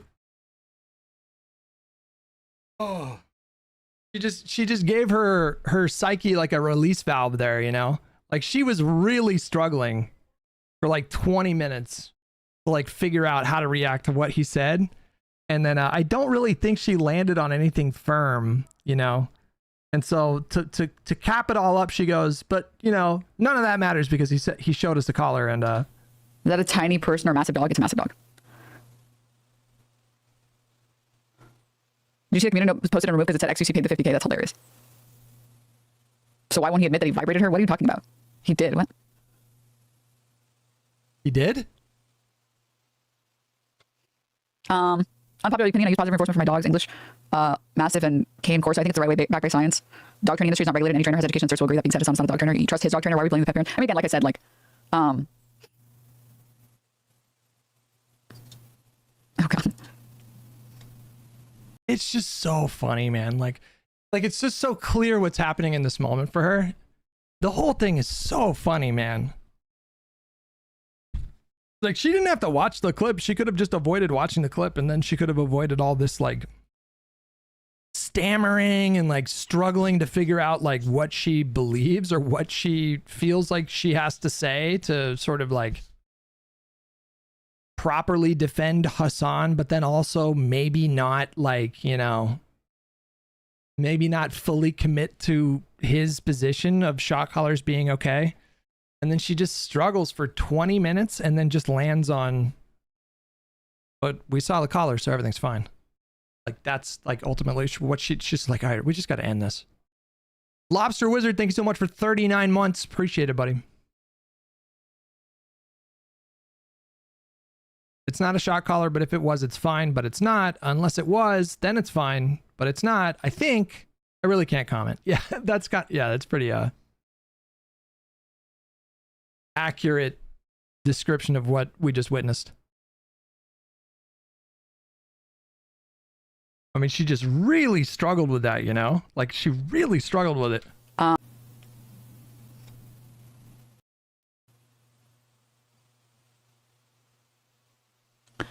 I'm not even going to comment on that. Still scared. Sorry.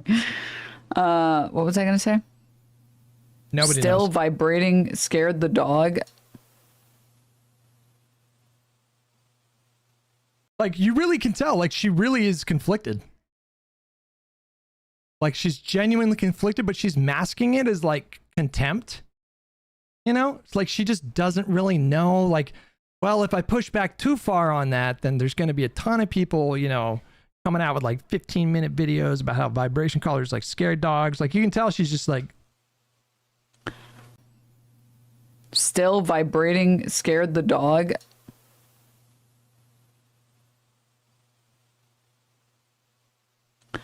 I'm not even going to comment on that. I have no words. Anyway. I mean, why is that controversial? The idea that a vibration could scare a dog. I mean, It doesn't seem so wild to me, right? Anyways, the shit that I've seen online is like, and this is coming from someone who I don't like the idea of a shock collar. I really don't like the idea of a shock collar. I like the idea of like anyone having shock collars. I don't like the idea of anyone using shock collars. But I also recognize that I'm not a dog trainer, so I genuinely don't know if there are any instances where you should. And I'm sure that if you just fucking turn a shock collar up to the fucking max on a little chihuahua, you're gonna cause it severe pain. I'm sure. And I'm sure that people abuse shock collars and do abuse their dogs. I mean, people abuse their dogs without even having shock collars or needing shock collars. And I'm against shock collars again because I don't like the idea of people being able to just fucking shock their dogs on command. But it also seems bizarro for me to say that like no one has ever used this product correctly ever in the past before ever. I can say this confidently as someone who's never had dogs and isn't a dog trainer. Like, what the fuck? Well, I mean, literally like the day before you were saying the shock collars were bad. And now after you watch a Hasan clip of him saying that they can be good, you're like, well, I just don't even know anymore, right? I don't know what the correct neck meat ratio to like zap scale is for it to be ethical. I don't fucking know. I just know that I don't like the idea of a shock collar. Okay. Well, there's a firmer position. Still a little squishy. This is 2 times. This is 2 times, you guys. This is 2 times speed. He's long. You see, Ethan shocked himself with one, and he said it didn't hurt. I did see this like very briefly. I saw that like he did some stream also, and like shocked himself or something. He got the thing, and then he like tried to shock himself or something. And yeah, you know what I'm talking about? No, because or we had permanent hold and your dog. The idea of it, I don't like the idea of anyone having a shock collar. If Hasan had a shock collar for Kaya, and Kaya seems already so mild mannered, so I don't know why she would even need a shock collar. Like she doesn't seem like the type of dog that would need one. But I also I don't own Kaya. Like I'm not her trainer. Now kind of like leaving some room for if he does have one, you know, maybe I'm okay with it, you know? Also, you didn't say the vibrator kind of clip, just that the color vibrates? Oh, okay.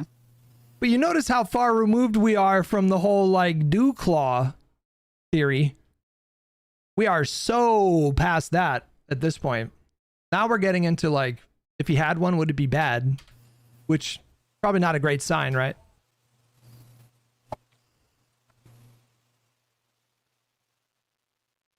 There's also zero evidence of shock collar. You know, this one piece of footage here is this one piece of footage shows, actually, excuse you, this one tiny piece of footage shows here that there seems to be something on the back of the collar that we photoshopped in to look like a piece of tape. That we photoshopped in to look like a piece of tape is what she just said.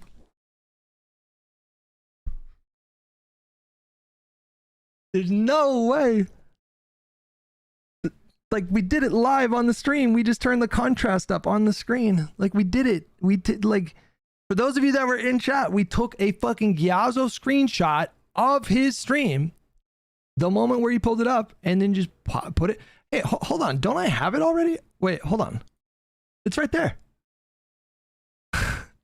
That is me. That's me. I did that shit. And then I added a filter. Like, let me look to the filters. Oh, wait, no, that's not the one. Hold on. It's a different one. Is it that one? No. I don't know where it is. Wait, where the fuck is it? Let me find it now. Hold on. Okay. That is not the, no, that's not it.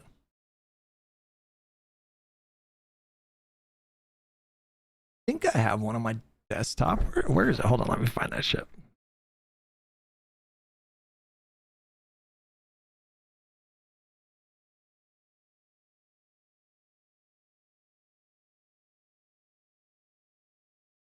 Well, now I don't know where it is. Whatever.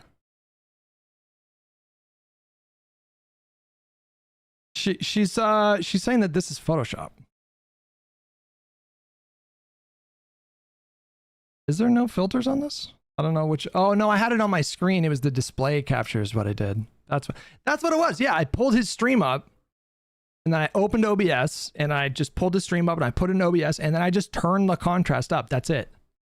That's all I did. And you saw it was just like an identical. It looked exactly like this because that's all you did. I think the other people might have turned up the brightness a little bit as well as the contrast. But she's saying this is like a Photoshop, but okay. There seems to be something on the back of the collar that we photoshopped in to look like a piece of tape. So this altered pic shows tape. It must clearly be covering prongs. It's so insane. All right. Funniest part is right-wing dog trainer. I think, listen, I don't know if we should continue. Look, I think we got the gist of it here, guys. But like, if there's anything that, if there's any lesson that we can derive from like the last like 5 days, I don't know. When was that? October 7th? Was that 5 days ago? Yeah. is like, this is a really cautionary tale, I think, on the perils of standing creators, of putting people up on a pedestal. Because I think there's a lot going on. Like when you think about the psychology of someone who is like defending Hasan with the Dogtober 7 stuff, you're up against like a couple different things. Well, really like a few different things, right? Like people that form a parasocial relationship with the creators that they watch, where they feel like it's more of a two-way street when in reality it's just one-way street basically. But you feel like there's a bond there, like a more meaningful bond. Hawk has a clip in between that and LSF really taking off. That wasn't even the most egregious one though. It was the one that Dan showed that was like worse. The one that Dan showed was like clear as day.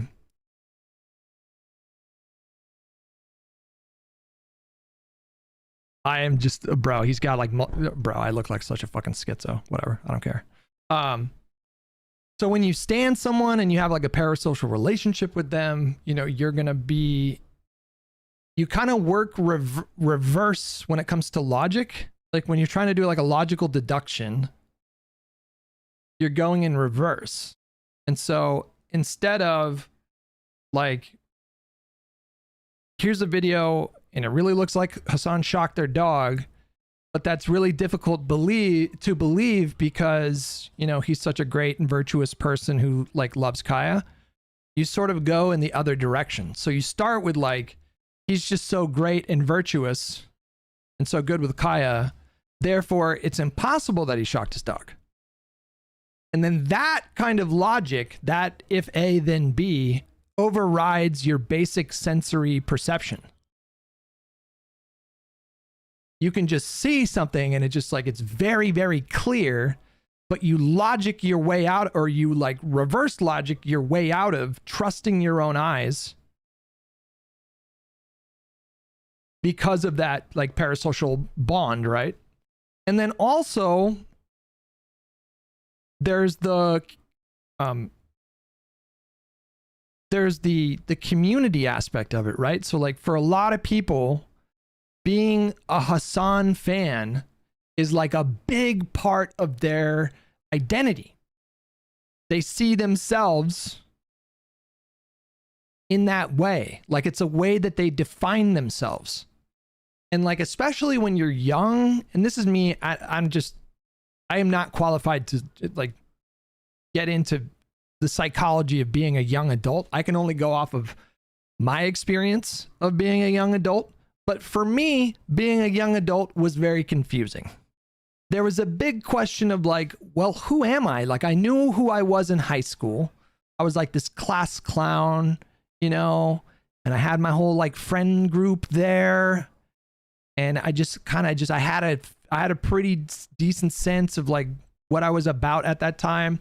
And then I became like 18, 19, 20, 21. And those were really confusing years for me because I was like, I don't even know who I am, because I know I'm not like that high school kid. And so I can imagine feeling like a community like that, or being a part of a community like that gives you kind of like maybe it helps you psychologically to sort of better define yourself. And so that is threatened. I think when something like this happens, that's threatened. But that community is such a big part of your identity. So you're going to naturally, your brain is going to want to push it away somehow. Right.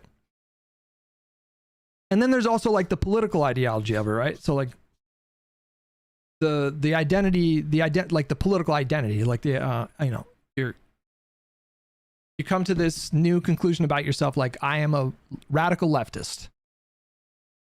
That's who I am. And then that's kind of tied with like everything, like with the community and with the song. And so like these are really powerful, I think, forces.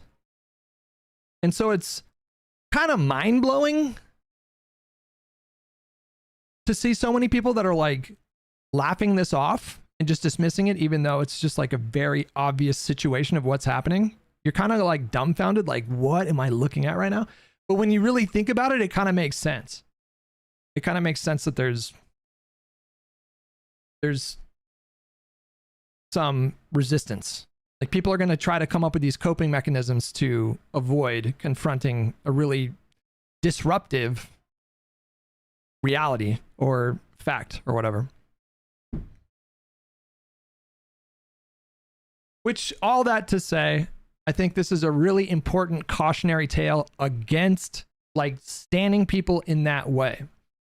Like, you should never put a celebrity or a content creator or a politician, some like noteworthy person, like, you should never put people like that on a pedestal and then forge so much of your own identity as being a part of that. You know what I mean?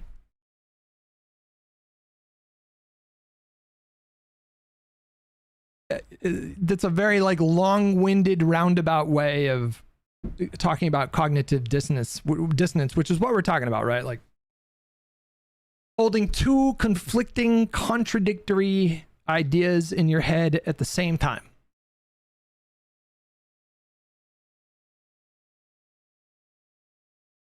That becomes so much more likely, which is irrational, and it becomes so much more likely when you stan a creator in this way. And I just think this is just a perfect example of like, this is what can happen if you're not careful.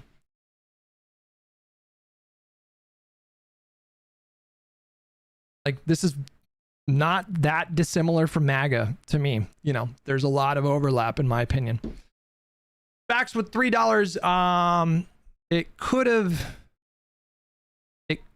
could have makes it way more clearer just how easily people were misled during World War II.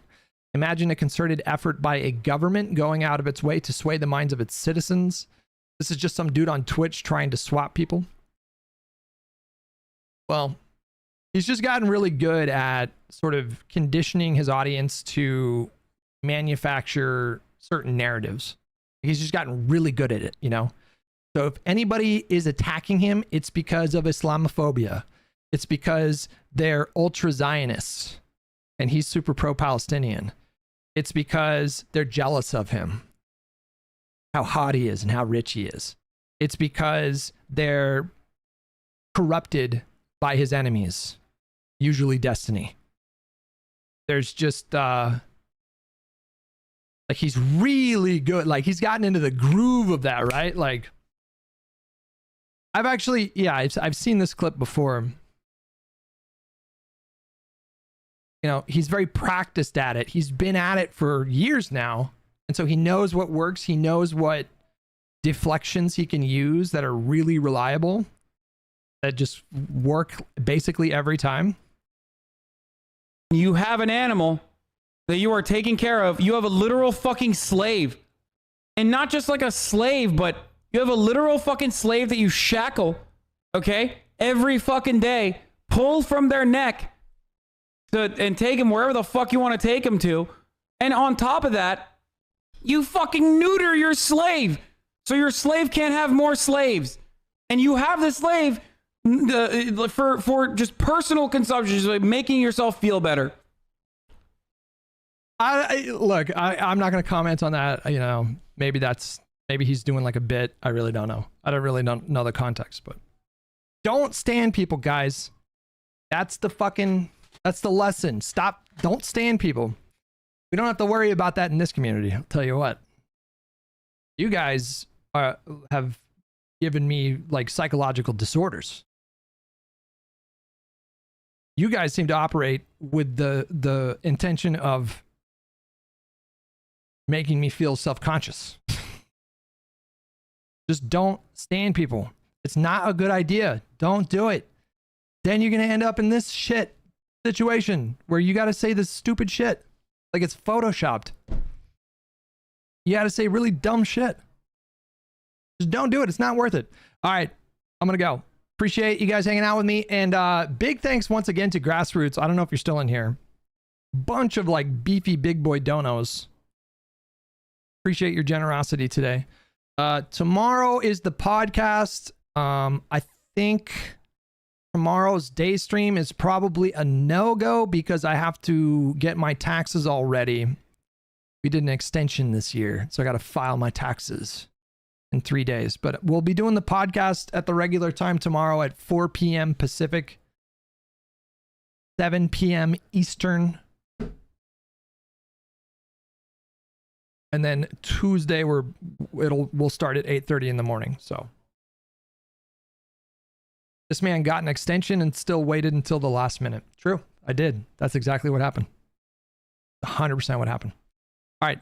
Appreciate it, guys. That was another fun stream. I'll talk to you guys later. Have a good night, and I'll see you tomorrow for the podcast.